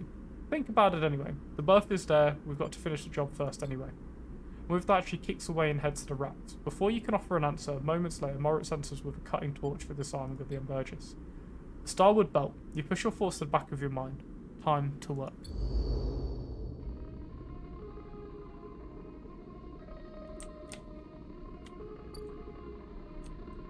Interesting. Interesting that we have different missions to do here. I've really disorientated myself with the angle I'm at. So she at the Gimbal Lounge, can we speak to her? And if I just buy a meal here, will she appear? Nope. We'll use our action for the day. There's a home here, there's a lounge, there's the Sidereal Dock, Sidereal Horizon. We need to sort this out. So I think for what I want to do for this playthrough, we're going to Silent and Burgess. Really better be ready to make a decision fast. I think it would be nicer if I could send not just myself, but send actually our friend with them.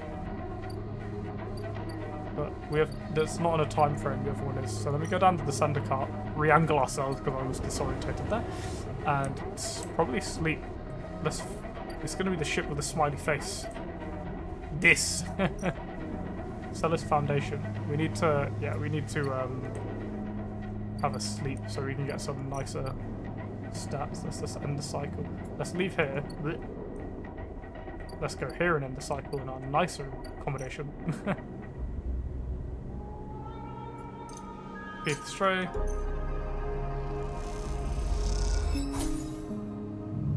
Snooze.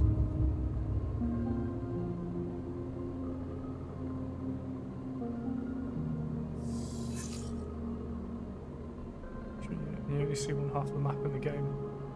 Ah, interesting. I'm interested to see what this game is now, honestly. And we feed the cat in the morning. We might not be here for long, so we might as well give the cat everything we can. Alright, let's head over to the ship, all sneaky like. And it is a big smiley face! So saw bluff past security. Plan so bold it might even work. I mean, that's a 6. That is literally the high 100% positive chance. Let's do it. Half worked. Inside, before you remember you left it at home.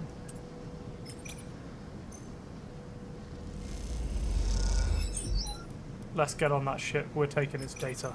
Go, go, go, go.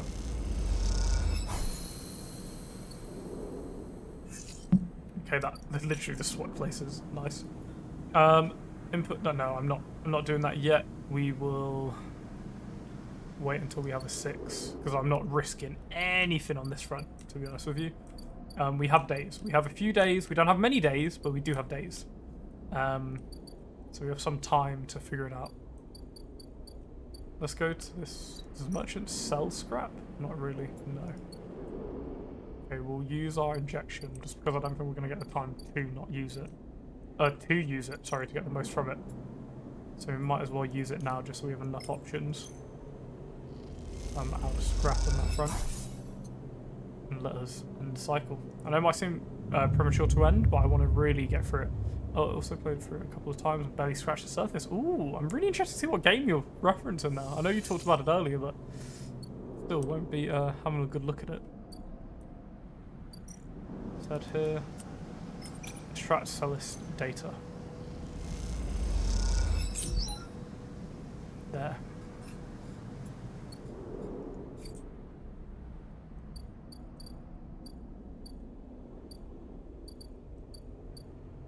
Castor, curious of her data fence. When you arrive at Lemon Mina's unit, Castor is already waiting outside, leaning beside the door. Forgive me, Sleeper, but Celis is already buzzing with news of the breach. I was expecting you. Will this work? Don't worry, the breach cannot be traced to specific IDs I'm about to create. Castor reached into his pocket and produced a sleek green and white hand terminal. The data, please. Hand it over. You hand over a drive with the data and Castor fishes around for the converter cable to hook it up. He slots it into the terminal and after some wiring, a set of 2 transport films marked with numerical sequences are produced. A political simulator that takes place in an extremely fleshed out world unlike ours. That's the game. Interesting.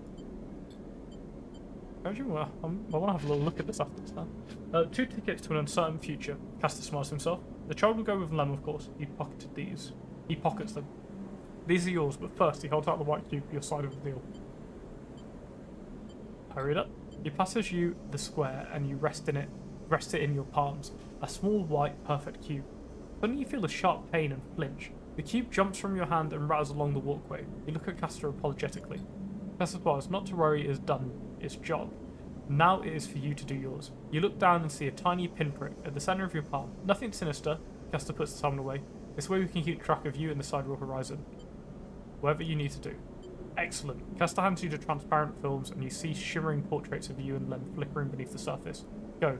Give them the good news. And he reaches across the buzzes the unit. Lem slides the door open, half dressed as a gift. Sleeper, what brings you up here? Come in. He beckons you inside. You look to the side expecting to see Castor, but the wall is empty. The unit is clear, better organised than the last time. Lem sits on the thin bar and gestures for you to sit. Meets with some of the local kids. Someone has started doing lessons down this way. She seems to like it. Sit. You sit at the bar. What's up, Sleeper? I have some news. Out over there, and lots. Rethink things. It's not that expensive at the moment. Only $20 on Steam. A great game. I wouldn't give it to you if you would play it. Oh, don't worry about that, Robo. Definitely check it out though. I'll check it out after the stream. And if it's one I'm interested in doing, I'll definitely mention it. And we'll definitely give it a go. No, I'll definitely have a look at it. Definitely a game I'm willing to play, but don't worry about gifting it, bud. Appreciate that though, massively. I have the Celis IDs for us. You have. How? Does that mean? Yep. Lem stands up and paces around the unit. We have to pack. He starts laughing. Holy shit, we have to pack. He turns back to you smiling. How the hell did you swing this by? Friend helped. Well, thank you, friend. You show him the ID forms and he whistles at the portraits. Impressive stuff. He pats you on the shoulder. You should stay until Mina gets home. We can tell her together. Sure. The buzzer goes. That'll be her. Lem gets up and opens the door. And Mina, a bundle of energy and life, rushes through. Robot! She shouts. Lem picks her up.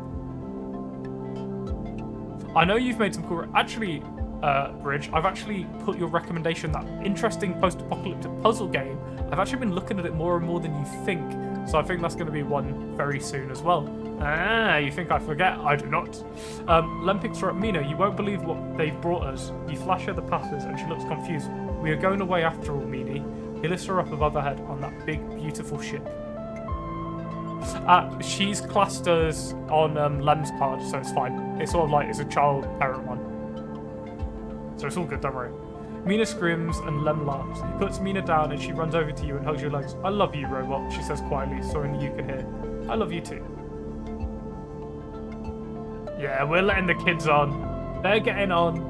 And a while later, when you leave, you don't even think to check for Castor by the door until it's too late. You stop and turn halfway down the walkway, but there's nothing there. Even the little white cube is gone.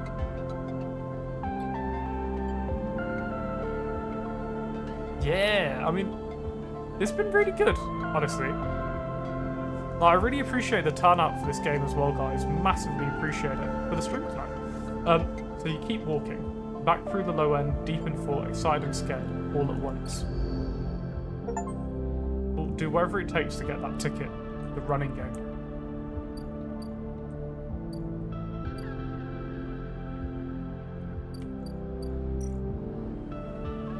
Sun the hub. Can we board? Oh. You're either bored or not. Okay, we're not there yet, so we have a few more days of doing stuff. Got it. Let's settle our affairs, if you will. Actually, let me leave here. Let me see if there's anything I can do on the other side, or I can work on the Burgess. But know that I don't plan on leaving with them. No, nothing's ready over here. Okay. Cool. Let's head on over this way. Whoop. Fly the gap. Back up.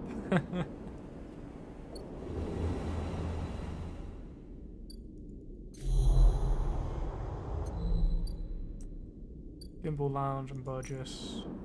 Let's do this. It says it's safe, but I'm not sure. And No. Let's that didn't really help, did it? Sadly.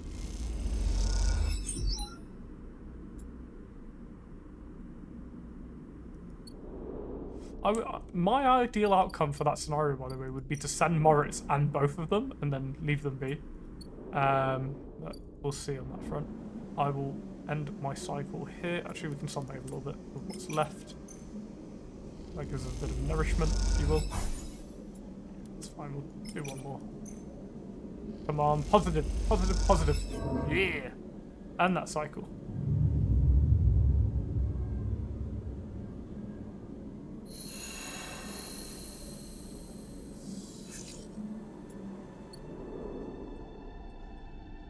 Right, I know we're going to have quite a few things to see today in game.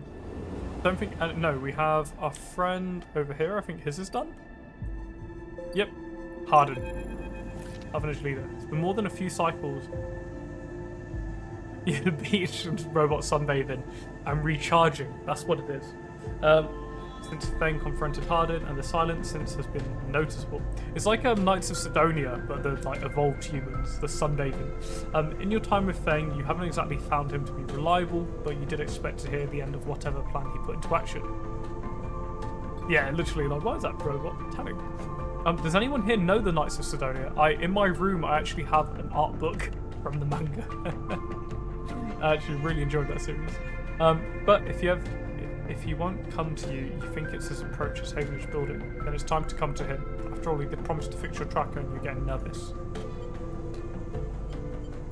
As you approach the bay doors, you see them wide open, and light pouring out of the once dark room. Stacks of servers and terminals sit outside the bay, suddenly robbed of their mystery by the bright flood lamps. A bigger and Havenage security figure steps out of the base as you're getting closer, carrying a stack of hardware. I'll get it out in a little bit. I know it's still in one of the patch bits, but yeah. I'll get it out after. When I finish the stream for this, the game recording, I'll get the book. As you get closer, you see the security officer taping up machines from Feng's stash with what looks like hazard tape. This isn't good. You again! Harden is there, leaning beside the bay entrance so calmly you barely noticed him. He has a slate in his hand, and inventory of seizures scrawled across it. Predictable. Further evidence of Feng's collusion. You see another security officer come out of the bay and take notice of you. Where is he? Feigning ignorance, or perhaps just abandoned, Harden shakes his head. I believe you should choose your conspirators more wisely. I almost feel sorry for you. Harden pushes away from the wall and comes closer. Don't worry, Sleeper. We've all the evidence we need, and confession won't be necessary. Gestures around the stacks of hardware. Spying on fellow Havenage members. Hoarding Solheim materials and obsession with corporate data. It speaks for itself, was that not? That was his job. It tells you nothing. Stay silent. Nothing to add. He looks up the glass roof above and stars beyond. We're the ones that provide the oxygen you are breathing, the light you are seeing, the systems you use every day to live out your cycles. This place was hard fought for, Sleeper. It took work, diplomacy, and strength to stop the Eye descending into chaos after Solheim collapsed. Not blind conviction or self-interest. You're the self-interested one. More accusations. What have you achieved, Sleeper? Your entire existence is proof of your self-interest. Signing yourself over to emulate it rather than work yourself. Whether you remember it or not, you suffered from the same short-sighted perspective as the people you were copied from. Literally, Harden is ready to go. Like, it literally is like HR, Harden. You see, Sleeper, we are proud of our history here. Andre Erlin and the First Union founded this place, and Havenage has welded his values into the station's very walls. We will never turn away the hard-working, just, true citizens of the Eye. Havenage aren't a gang like yet again. We aren't pirates like half the species you'll meet in the hub, or esoterics like the Eye for Radicals and the Greenway. We are the backbone of this place, proud and true. My name's Erlin. We named Erlin's Eye, Sleeper. This is our station. He meets your eye, so please, take your false accusations elsewhere, before I decide I need that confession after all. History will catch up with you. I'm not afraid of history, Sleeper. We all are making it here. Cycle by cycle, he smiles. With any pride, you'll give up Feng the moment he contacts you. You know where to find me. With that, Harden turns his back and walks away towards the security officers, ordering them to continue the clear-out. As they do, something catches their eye among one of the server stacks. A crumpled, hand-printed box of synthetic chewing gum. A penguin character grinning from the brightly coloured card, and scrawled onto it a speech bubbling, "Take me to Tambor." Take it. Take the pocket box, making sure no one is watching, and then turn away. Just as another stack of servers is wheeled out of the bay. What have you done, Feng? And where the hell is Tumblr? Well, we know where Tumblr is. It's over here. Interesting. We also want to quickly make a jump across the river. Across the greenway. And go see what we have here.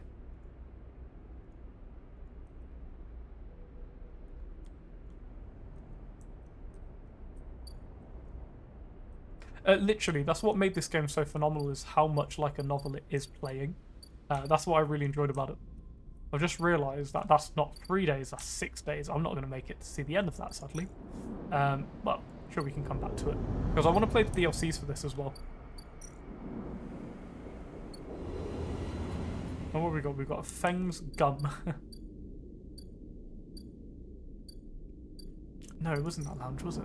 Whoops, I made a wrong decision.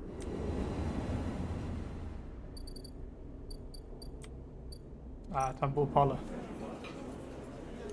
Hand and gum penguin box. Again, I'm very excited to look at what Suzerain is. I think it's going to be very interesting. As you go to leave the Tambor tea house, a hand pulls on your shoulder. Sleeper, Feng hisses from behind you. How did you find me? Penguin. Penguin, what are you? He thinks for a second. Oh, you mean he mimes throwing gum in his mouth? I wasn't meant for you specifically, but he cringes. Look, it doesn't matter. Come, let's sit. And yeah, I agree. This game's storytelling is phenomenal. For the fact it's like a dice-based system. So what I'm excited for in the next game is you're the captain of your own ship. I think you're a citizen. I'm not sure what you are in that one. I think you're another machine again. It makes sense. But yeah, really excited for that one because you have your own ship, your own crew traveling between systems. I think there's going to be a lot of really intricate little storylines there. Very excited. Feng guides you down a set of stairs to one of the Tamble's lowest levels. The tea house is stacked with curved mezzanines, all connected by a central atrium. The levels are filled with makeshift booths and bars, and conversation bounces busily up the metal walls. Also, it's just to mention, in February, from the 3rd onwards for 7 days, 7-8 days, I'm off for a full week, which is nice. I had holiday I needed to take up. So that's week I'll be doing so much streaming, it'll be unbelievable. So I hope to catch you all then, if possible, around some point in the week. Feng sees you looking around. This place used to be a fuel tanker's main drum, hence the name, the tea house. Pie is a bit of a misnomer though. You can get anything the eye offers from this place, but real tea isn't exactly readily available. We'll see if we can pull a Star Trek. He picks a booth itself fashioned from an old salvage tank or container, lined with spongy insulation foam and collapses into it. He looks around furtively. I don't suppose you've seen any Havenish types. They don't usually come out this far. Only you. Not anymore, I'm afraid. Suspended without appeal. Turns out hard into someone's ear. He grins. Doesn't bother me though. It shows we hit a nerve back there. Picks a scrappy hand-scrawled menu from the table and tosses it over. What are you drinking? Look at the menu. Feng is right. The menu is ridiculous. There are at least 10 different infusions, most of which you can't make out, but the paper is dominated by the extensive complement of esoteric alcohols and cocktails. Black tea is listed without a price as a seasonal specialty. So you ran into Harden. Was he pissed? Feng doesn't wait for an answer. That snake is so self-righteous he might actually believe that Erling would approve of his meritocratic bullshit. He taps on the table. If Havenish was like it should be, like it was founded to be, they would have shouted him down from any council meeting he dared to mention true citizens, he sighs. But I guess he's kind of run the place now. A young woman with a vine tattoo snaking up her arm turns to the booth, slate in hand. Your order? You skim the menu, your eyes glazing over. Time to pick something. Roll neat, sambar, kelp infusion. Sambar. Feng raises an eyebrow and she notes it. And you? She begins, looking to Feng, but what she sees, when she sees him, she suddenly stops. What the? Feng shrinks a little. You're supposed to be working. This is your shift, she grins stupidly. Stay out of it. That's a tea house without tea. That's bloody insane. Call the king. We've got to fix this. Call the guard. Call the guard. Look, Jenna, let's just say this is my break. My friend has been through a lot. Jenna looks between you. Nod. Feng also starts nodding. 2 minutes, says Jenna, pointing at Feng. And only because I don't want to get dragged into whatever this is. She gestures at the table and walks off. Get the Rosses. No one actually says Rosses here, by the way. Like this is a lie. No one. I've only ever heard someone say it once.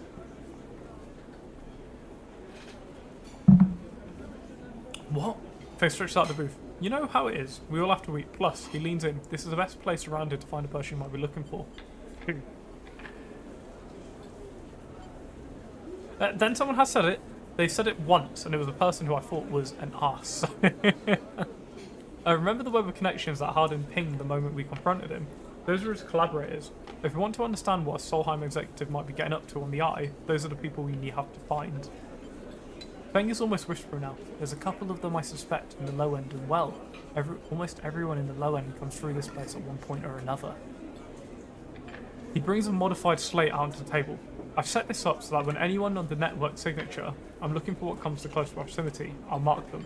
Once they are marked, we can break through their access protocols and get the good stuff inside. You have to find them first. Hence me moonlighting as a waiter. Suddenly a smile grows across his face. Wait, I have an idea. Oh no. Look, I can't cover enough of the low end on my own, and so far I've had no matches in this place. With two of us, we can cover more. Ow. Well, Feng has a hang-dog look. We need to get you out and about in the low end, in close proximity to as many people and residences as possible. And it turns out my friend Min Ji needs some help with deliveries. It's a Min Ji Express. So you already know him. Perfect. Feng places a tiny receiver from the table. This connects to my slate and runs the same marking protocol if you go near any of our targets. All you have to do is take enough delivery shifts, roll Minji, and soon enough you'll have the perfect. You'll have the place covered. Feng, don't give me that. You think I like working here? I think you could use to get some tips. He grins. We're in this together, right? Right. Okay then. Feng slips his slate back under his clothes. We just head up to Minji Express, take a delivery shift, and we'll see what shakes up. You manage to find anyone and extract any data. Bring it right down here to me. They have me on double shifts, so I shouldn't be able to find. Jenna walks past, carrying a tray of drinks and sharply catches Feng's eye. I don't think she's bringing your drink, he stands. I think it's time we called this meeting to a close. You grab the receiver from the table and slip it into a pocket. See you soon, sleeper. Stay safe, Feng adds, before turning and walking off towards the bar, whistling as he does. So what's going to be sad? I don't think we're going to end up getting the time to see his mission through. Unless a miracle happens here.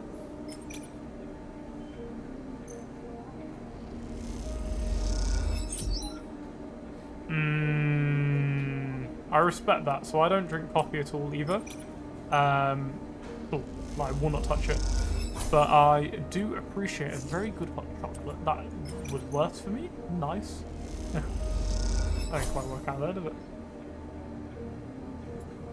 I've got 2 ones, which isn't phenomenal. And how long until we fly off? Because again, I don't think I'm going to get his mission done. I've got a few, actually. I've got a few. We're going to see if we can wrap up as many loose ends as possible before we, disappear. Well, for me, I don't personally have whipped cream because I just don't have it as in my house ever. But if I'm offered whipped cream, I will take it. But if I'm making it myself just because I don't have any here, I will not have whipped cream. No. That's the truth of it. Whole truth and nothing but the truth.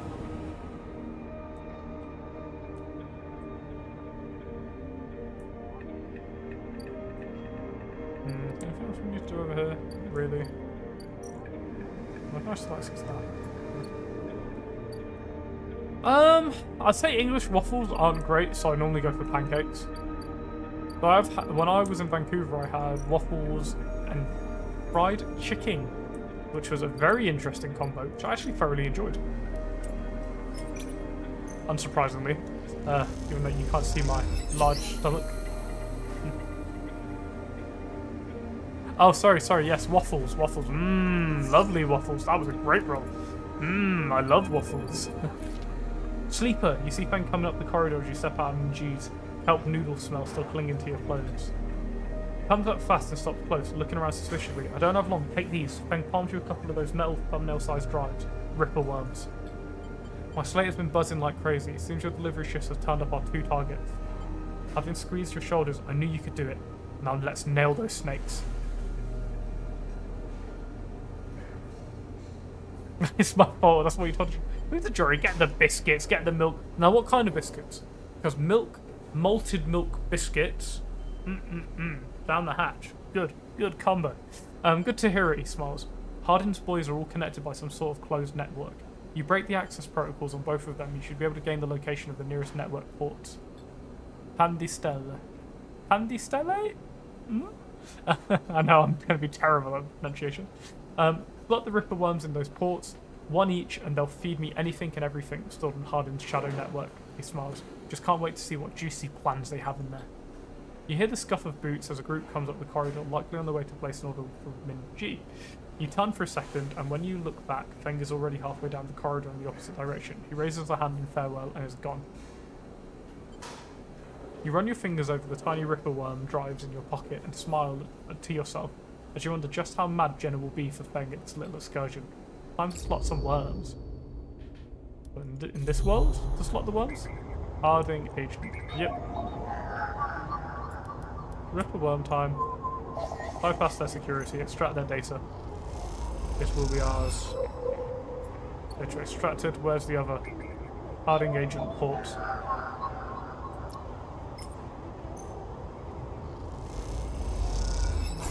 Just dawned on me I didn't actually do a Ripper agent, I accidentally did my own thing. Whoops.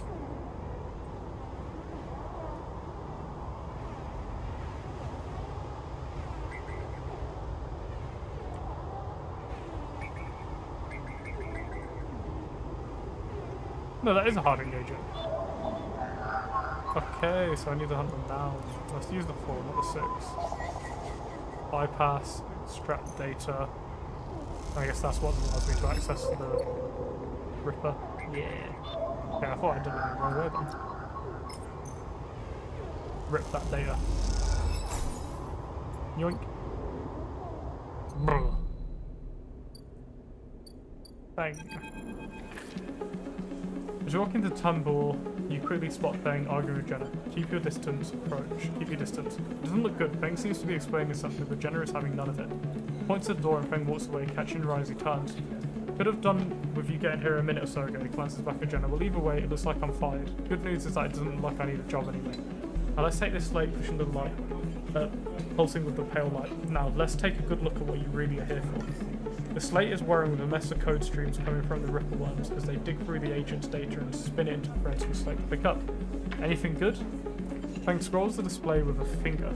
A lot of junk, a lot of dollars, hell messages, threads, a lot of tedious data caches, but Feng's eyes flash, definitely some good stuff. He stops the screen scrolling as an entry and expands it. Check this out. Feng shows you the screen. You hold a bold corporate logo, not Solheim's, and a word below. Conway, Feng says. He's working with Conway. Conway Extractions, right? Feng nods. He's been speaking with them personally. Got a whole chain of messages here, but it's mostly encrypted and redacted. He rubs his head. Damn it, this is juicy, but we can't nail him with it. He scrolls some. Wait, what's this? A wasteland reclamation facility, right here on the eye. He glances to you. What's the bet this is tucked into the wastes? The waste section of the Erling Eye can reclaim. Way too damaged, too cut off. Back before the collapse, people would have got there by going down the connected spoke from the hub, but the spoke's broken now, so the only way to get there is along round the rim past the greenway. He shows you this on the slate. Feng looks away, thinking, Conway have been making moves on this system since the collapse. I heard that took over one of Solheim's old belt colonies a while ago, moved everyone out and reclaimed the whole rock. Why work with Harding? Access, old connections? Not sure. Feng looks back at the screen, but if Harding is involved in it, then we need to check out. Simple as that. So what's next? Feng stares off into the middle distance. We have to get to that facility. The answer to whatever Harding has been planning, has to be there. We're going to catch him in the act. Give me 5, maybe 6 cycles, and then I'll see you on the greenway. I seem to remember there's some old service docks on the outer shelf, by Haifa building. Could be a good place to meet. Feng squeezes your shoulder. Thanks again, Sleeper, for sticking with this.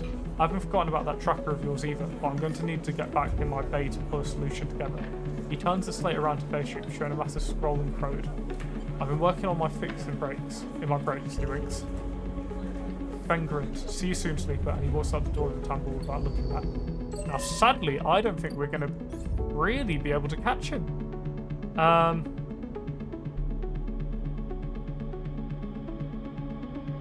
This is our first double we'll do into it. But yeah, I think our ride out of here is going to be before that.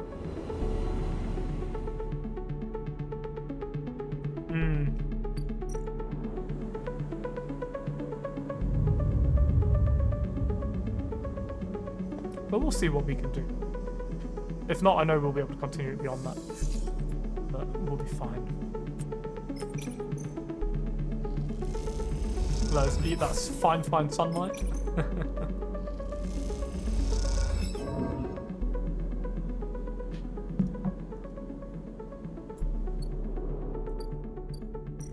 Go down.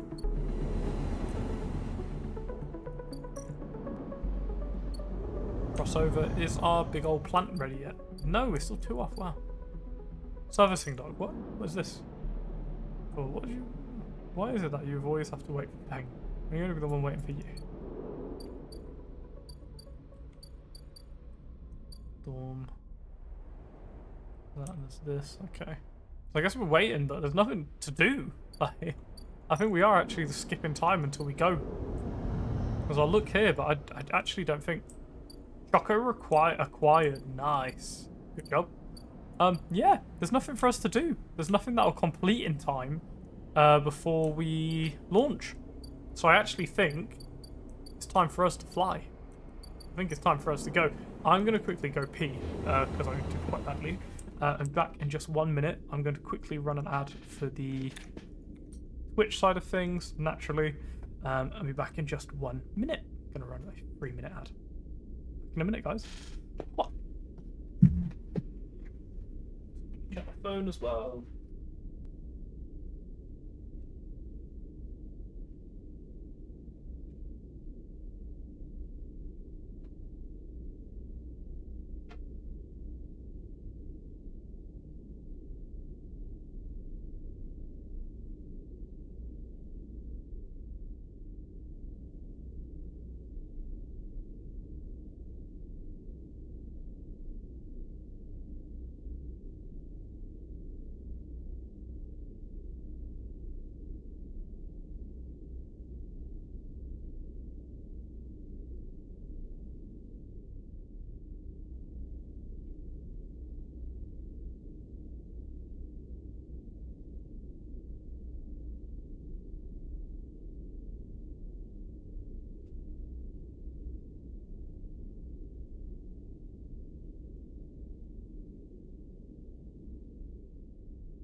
I am back. Ugh.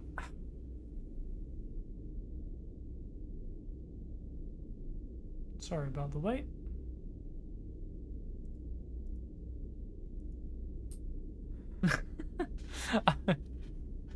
Oh, who went off? I got what tomorrow, so I head off. Oh, Tom, have a good one, my friend. Sorry I missed you. Have a good one. Have a good one. We can salt Lance while he's gone.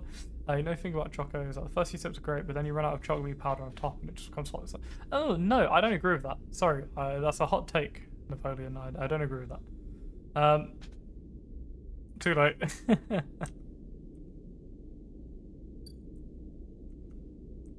I mean, technically, you could have started that and you would have won. Just saying. Just saying.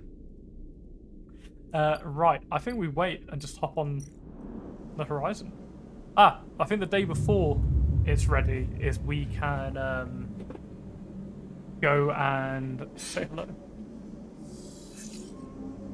Just the chat doing chat things while you were gone.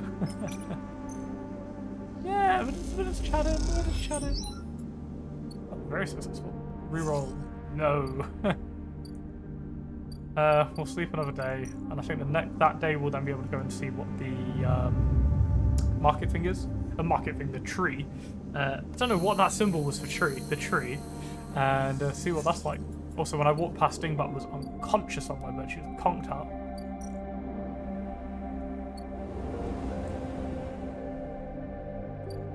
She's recently taken up sleeping between my legs as I'm sleeping, so she's warm, I imagine. I speak to Rico. Rico is something that hands when you enter the lab. It looks like a knotted twist of woody stems, a ring around the circumference of a human head, consisting of a single stalk on one side and a branched woven network on the other. As you approach, she holds it up, and in the lights of the lab, it looks like a crown. Rico finishes your thoughts. She smiles and shakes her head in disbelief. Is that what it grew?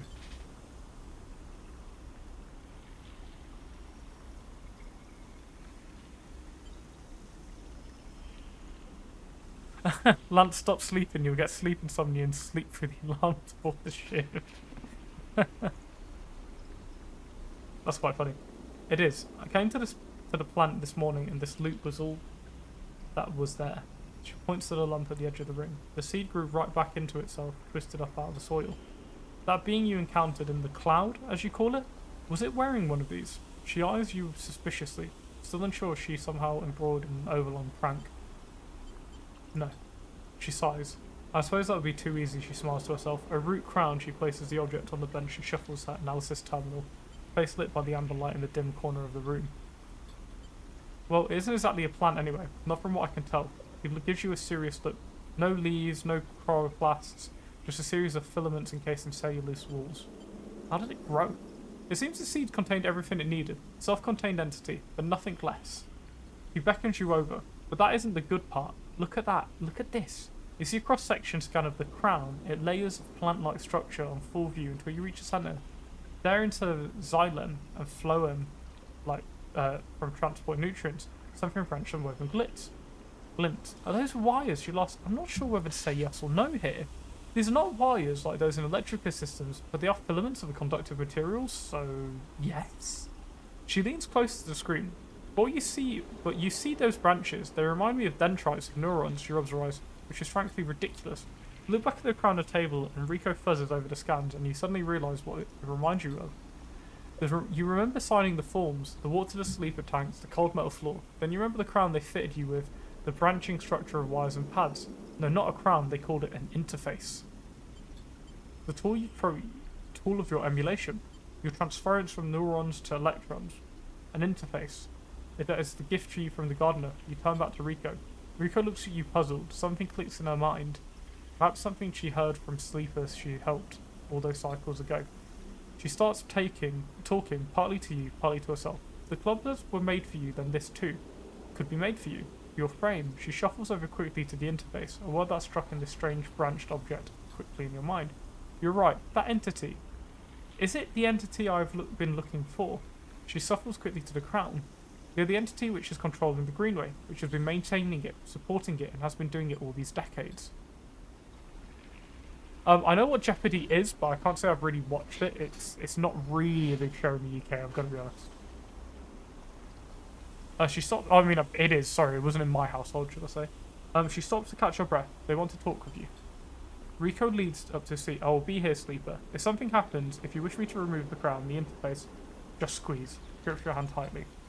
You meet her eyes, clouded with rage, but bright with the thrill of new discoveries. Then she places the interface on your head, and everything blinks out.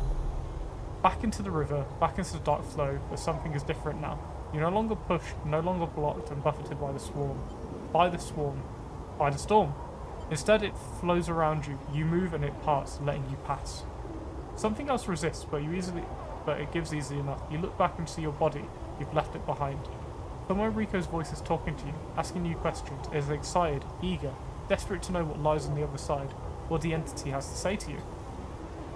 You realise how long she has waited for this moment, for the moment of meeting between the inhabitants of the Greenway and its protector, and yet she's still on the outside. You shake off the sadness, you obey her eyes, then you see the figure, Gardner, out in the storm, planting. It takes less than a moment to reach them. You never felt so free. This is how Navigator must have felt, released from their prison. This, you think, is what it feels like to be in a place you were built to inhabit. Gardner does not turn as you approach. They go on planting, but their voice whispers in the waters like a sharply rising current. Yeah, I'm making it to the ship, don't worry. You grew the gift, their speech hisses. Good, I'm glad. I wanted to meet you. Then we are the same, both eager shoots seeking one another. How does it feel to be free of your seed? They stoop to plant again. My seed? Those which you will contain, from which you will grow. There were some disagreements, continues Gardner, as if you were picking up on a long-held conversation. With the others, they felt you were a danger, but they were always curious, especially the fungi, like the old gnomes, wide and stable networks. The fungi were cautious? Mostly yes, although there are not many among their number who favour short growth cycles, thick nutrient veins and sudden shifts. He gestures out into the storm, and through you, though you cannot see them, you feel presences all around, sensing this audience with great interest. After all, they understood that it was I who made them their crowns, and without them they would not have joined the chorus. So they see it that there's only fair that you get your chance to join too. Join? Yes, become part of this. Gardner stoops again. We are millions and we grow. I hope you understand. I'm used to speaking to your kind. It has been many cycles since my last conversation. I think it was Chief Executive Trellick himself. You look around and you see it. Every growing thing, every non-human being in the Greenway is here. They're networked, connected, branched, and linked by this strange being, this artifact of the old station. I'm being drawn into the light of the lettuce, man! The impossible dream of a senile farm administrative AI, a living network. You could possibly dissolve it. You realise free of that decaying body. You wouldn't need to be a person. Why would you, among all these other minds? You turn away from the gardener for a moment and look back at your body. Tiny hairline thread connects it to you. You hear Rico's voice again, still asking, still checking in. Are you okay, Sleeper? What are they saying, Sleeper? Are you still there, Sleeper? Something in you sighs a long sigh. A sigh that speaks of an exhaustion beyond tiredness. An exhaustion rooted deep inside you. It stems from the effort of answering questions, of answering problems, of getting up and breathing each cycle. But something else resists the sigh. A yearning. Oh my god. Oh! Thank you so much, Psychon! Oh. Hey! Tier 2, 2 months! Hey! Cheers, bud. Awesome. Thank you for being around for 2 months, you legend. But something else resists the sigh. A yearning, a sense of distance, a desire to squeeze the hand that holds you for its warmth. Its blood, its complexity. To make a gesture that says, I'm still here, I'm still alive, I'm with you. But hey again, thank you so much for the resub. You legend. It's like, oh, woo! 2 ideas spin within you, making you nauseous. If you break that thread, you will be free. Free to dissolve it, to grow strange and beautiful among a million others. If you follow it, if you squeeze Rico's hand, you will wake up, back in that dying body with all the pain and warmth that entails. Now is the moment to choose. Do we break our thread, or do we follow the thread back? Well, we're going on that ship, so we follow the thread. Your eyes track the thread across the whirling dark, back to your body. This choice you realise will not be presented again. That still only counts as 1. Legend. I'm following it. You don't look back at the gardener. You don't dare risk it. Instead, you follow the thread delicately, carefully, like a diver following their lifeline back to the surface. The river whirls around you, but it doesn't pull. It isn't jealous. Neither does it understand. It is, after all, just a river. It isn't a person, a flesh and blood person, with wants and desires, with the capability for love and hate. It doesn't understand you. You don't understand it. So you don't focus on it. You don't think about it, and what feels like such a long journey back through the dark. You set your mind on eyes instead, on hands, things you can focus on, hold on to. Then, after an age of crossing, you are there, settling back into the chair, into a body in a chair. and then overwhelming sensations that come back with being a living thing with a rich, detailed sensorium. Well, let me read this. Also, I got a rivalry cycle, and even in fantasy, I get a dwarf, but he gets to be an elf, damn it. No way. Can I be the wizard? I'm the dwarf. I don't know what I don't know what Sycon got offended by there. The fact that the rivalry, the fact he's been treated as a dwarf. For a moment, you feel like you've made a terrible mistake. Who would choose this weight, this anxiety, this deep well at the center of existence? Then you feel it, Rico's hand, gripping hard around yours, trembling a little, sweating a little. Rico's hand with its brittle bones and crumpled skin. Rico's hand. And in that moment, you understand why you made this choice. And then you squeeze Rico's hand, and you wake up. Turn away and follow the thread back home. And that is technically one of the endings of this game, by the way. Continue. But because it hasn't actually ended, we've just continued. Okay, I'm not going to play the credits yet. But technically, that is an ending to the game. I didn't realise that. I've never done that. Never once. So that's an interesting little ending. I hope it doesn't be like, right, the end, sorted. Can you imagine? I'd be so angry. Interesting little turn of events. Sleeper, Rico's voice wavering through the dark. Are you still with me? You sit up in the lab. Bright green glare that fades as you gather. I'm here. Rico smiles. Good. She squishes your hand. I thought you left me there for a moment. You know what? I see you head onto Pantheon, and I really want to see what kind of game it is. I'd be interested. I would never be an elf. As we don't like to turn Sycon back into an elf. It was all a plan. What? She pauses. Who? She smiles. Tell me about it. Tell her the truth. You tell Rico everything. You tell her about the gardener, the strange farm administrator and I that had grown to be so much more. About the chorus, the impossible configuration of network plans, and finally about the choice the gardener offered you. He listens attentively, but responses are hard to read, and you wonder if she might make a difficult decision had she been a different decision had she been in your place. Transform into a frog. Thank you, Sleeper, for telling me. I know it isn't easy to say such things. People so often do not wish to hear strange truths. He looks away. And thank you for returning to me. Though I know you had your own reasons. She squeezes your hand reassuringly. Something passes between you then. Kind of shared sadness for the impossible choice. The choice to escape your body or to stay and suffer in it.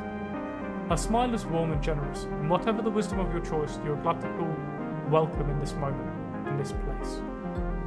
Then suddenly she stands and walks a little away, as if trying to escape an unpleasant thought. You realize that she knows all too well what it takes to make a choice like you did. Rika sighs. So, Sleeper, do you plan to stay in the commune with us? I have other things to do. Rose and I, well, be careful at least. We miss you here. Pauses. I will miss you. Rika crosses back over to you and takes one of your hands in both of hers. Just make sure to think of us out here. Hypha needs new blood if he wants to survive. And, she squishes you, you're a good friend. Look after yourself, Rico. And you, Sleeper. Well, don't let me keep you. Rico waves you away and looks back to her terminal. Well, what's going on there? Oh yeah, sorry for them spelling it. A dwarf frog, if he prefers. That's absolute disrespect.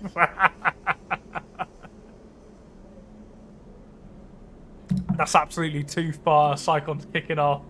Oh, maybe we want to play Dwarf Fortress now. As she does, you notice the crown in her hand. She places it on the bench with great care. You can't help but feel a little curious what she intends to do with it. Then you are out, breathing the air of the greenway, fresh as a spring morning. The dappled light makes a patchwork of the greening landscape, and you walk into it, thanks to the movements of the gardener's chorus all around. No. Rico, what, the old lady? I mean, robot, no. I mean, to be fair, we're a robot, it doesn't matter. You're glad to be here. This is a strange and beautiful place. A little longer. Right, I mean, I'm glad to have seen the end of that, though. And I think this game has, like, so many multiple endings that there'll be endings for literally everything.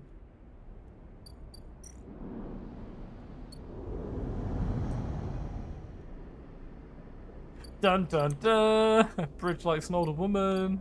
Fine, nothing wrong with that. But we're learning so much about him. And he's an elf. Right, the next day. The important day. The day we leave the station. Let's go down. Let's spend our money on one last cure, if you will. We know we can make them, but we don't have any on you. I don't know about that. No, I called Bridge the elf. You, Psychon, are a dwarf, sir. Sounds almost like an insult. No. 64, I don't mind if I do. Benji, let me do a final shift and feed me while I do it, please.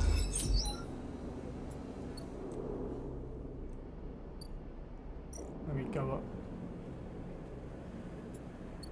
Oh, you're all different creatures, it's fine.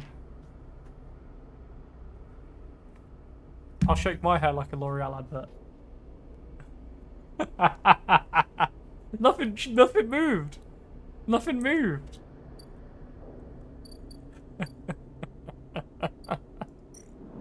Nothing happened. Right, we've got to say goodbye to our cat. I'll miss you, little buddy. With a real sadness. I don't care about the humans. I'm gonna get the cat. No. But can I say again, guys, what an awesome stream today. Thank you all for joining me. Like, honestly, this has been incredible. Like, we're about to finish this game, technically. People are throwing up. No.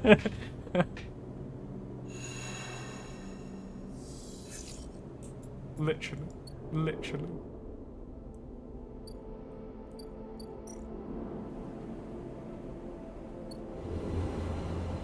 Yeah, Bridge and Psychon, both founders. Both founders. Right, Lemon Mina, let's do this. There's a crowd, but you spot Lemon Mina immediately as you enter the dock. They are waiting at the cordon where Celis security are checking the crew and to board the ship. Those that manage to get up to the hub are crowded near the entrance, but even they notice their chance of getting on board has long gone. Lem spots you among the crowd. Sleeper, we're here! They're standing beside a bag which looks to carry all the possessions they have. It's small enough to be carried in one hand.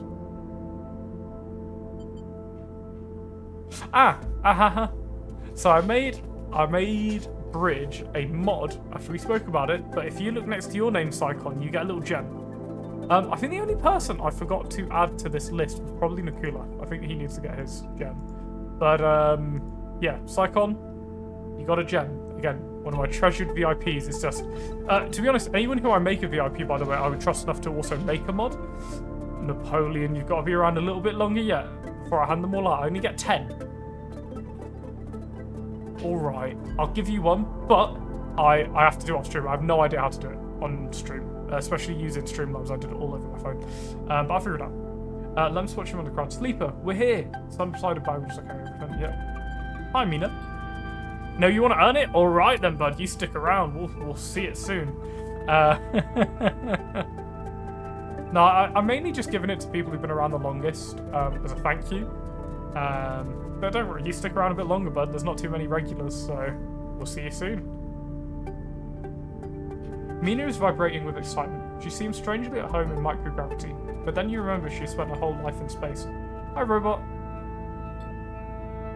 Yeah. Bridge couldn't put it better.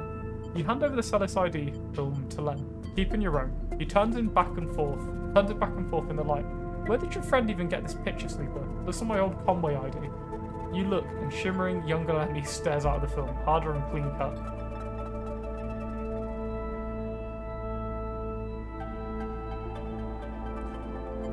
I spoke to the guard here. He nods to the white and green clad security officer. They'll be doing orientation and role assignment on board.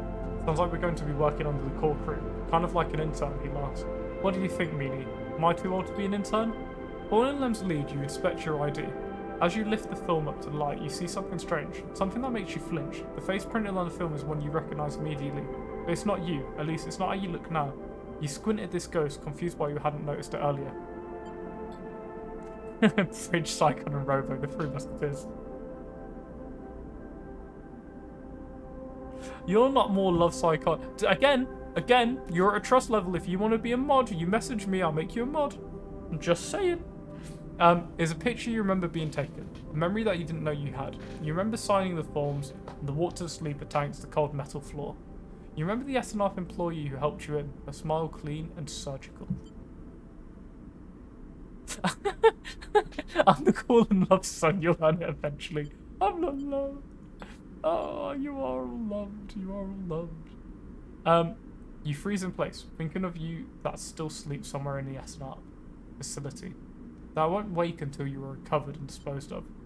Now are you leaving? Will they ever wake up? Oh, really? That's interesting, Robo. Oh, D'Artagnan. I think I'll be D'Artagnan. I'm just saying. I'm just saying, Bridge, I'll be D'Artagnan. Ah, that's fair. That's fair. It's nothing really. It's more so you can help me run my ads if I forget to, and you can help me ban people, basically. So, Napoleon. Sleeper, let me interrupt your thoughts. These guys want us to board. Stare at him without thinking, then notice the guard gesturing for you both to come forward. You all kick off and float over to them, steadying yourselves at the guardrail. You hang back, letting Lem present his ID form first. The guard slides it across a white machine, much like the one Castor printed them on. You reflectively rub the puncture mark on your hand, even though there is no trace of it now. It seems to be destined to become someone else's tool. Psychon, you are my Faramir. Lem and Mina are way through, the guard smiling at her excited face. Lem turns back to check you are coming. The guard beckons you over. Bored. You shake off your doubts and hand over your ID form. The guard barely looks at it as they pass it through the scanner and wave you through. A new life built from old things. You okay? Lem asks, concerned as you catch up with them. You're so slow, robot, Mina teases, grabbing you with small hands. I'm good. Lem nods and you realise how much harder it must have been for him to cross that threshold. Mina struggles in his arms, trying to get to you, and Lem relents, struggling with both the bag and his daughter. This is fine, though I'm not always available to mod for you, Lancelot. I like to watch him at least hanging out in the background, but not always readily available. Yeah, that's why I didn't want to throw it at anyone who I hadn't spoke to kind of beforehand. I mean, I did kind of just throw it at Bridge and told him, I was like, hey, I made you a mod. But it's one of those where Bridge clips a lot, so I find like he's already on the stream card a bit, and I thought, well, if I give that, it's nothing too different. Whereas someone like you, Psychon, obviously I would expect you to just sit back and relax. With Bridge, he's working in the basement to get released one day, is the law we've given it. Actually funny, I'm watching you hand movement. I love it. I like it. I knew it, Robo. Actually, the same goes for me. If you feel like it, I'd be more than happy myself. Nice. Right, let's get through this. I'm very excited to see how this ends. I like the music, how it's changed as well. Mina tumbles through the microgravity and grabs onto your clothes for purchase, pulling herself into your arms. You all proceed up the walkway, the entrance to the docking bridge yawning wide in above you. Are we family, Robot? Mina asks you as you move, taking you by surprise. Guess so. Mina smiles and presses her head against your chest, pleased by your answer. You keep moving up into the docking bridge. Then again, that thin, glass-walled connector, all the time Mina clutched onto you. The lack of gravity means you can't feel her weight, only the grip of her small hands on your clothes. You both stare wide-eyed at the vast hull of the sidereal horizon. Try to think of this huge machine as home. Later, when you settle in your bunk, after Mina has finished running back and forth between you and Lem with an endless and infectious excitement, you find yourself looking at your ID film once more.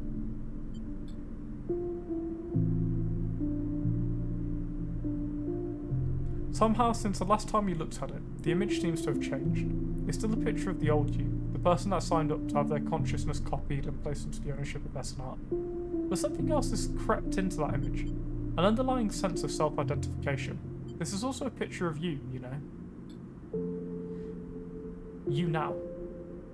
The you that survived the eye, that made friends here, that found a way out, that escaped against all odds. The other you might never wake up, they might never live again, but so be it. They consigned you to a doomed life for their own gain. The life is yours now. You will live it better than they ever could. Ah, Bridge. Bless you all. They all die horribly with malnutrition as the new colony fails. And we all love you too, Bridge, you soppy sausage, you Italian thing. No, honestly though, I do love all of you guys and gals who join into the streams.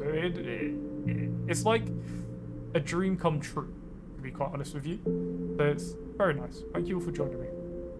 You lie back in your bunk as you feel the rough thrust of the sidereal's vast engines kick in.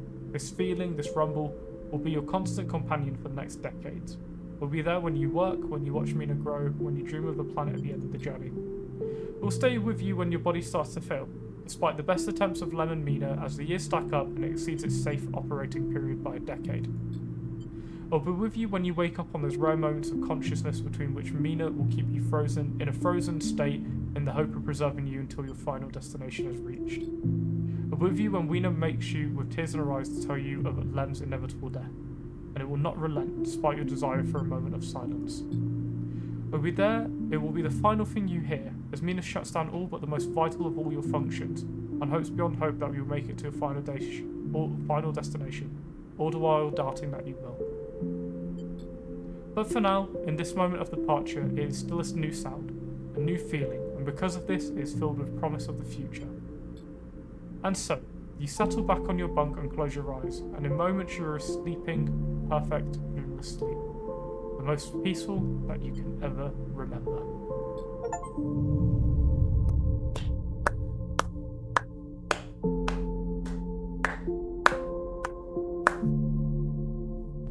That was beautiful. That is brilliant. That was the ending I played originally, and obviously this game swears a lot. I fucking loved it. I was so invested in this game. I thought it was amazing. I've really enjoyed it. Really enjoyed it. I'm sorry, I missed a load of comments. Is there a way we can make Bridge into an actual bridge in a city builder game eventually? That, yeah, doesn't make it, but I think it's one of those where it's not so much making it to the destination, it's the journey, right? And they got to live their own life in the end.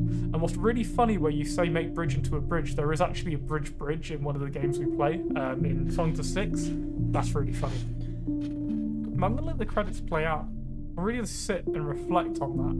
Because what an ending. Honestly. What a phenomenal game.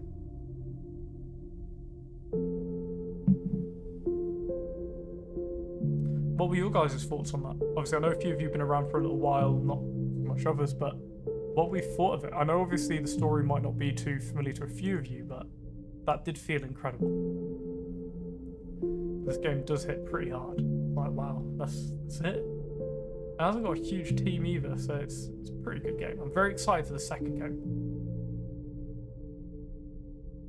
Yes, sad it's over, but glad it happened. I don't think you could have said it better there.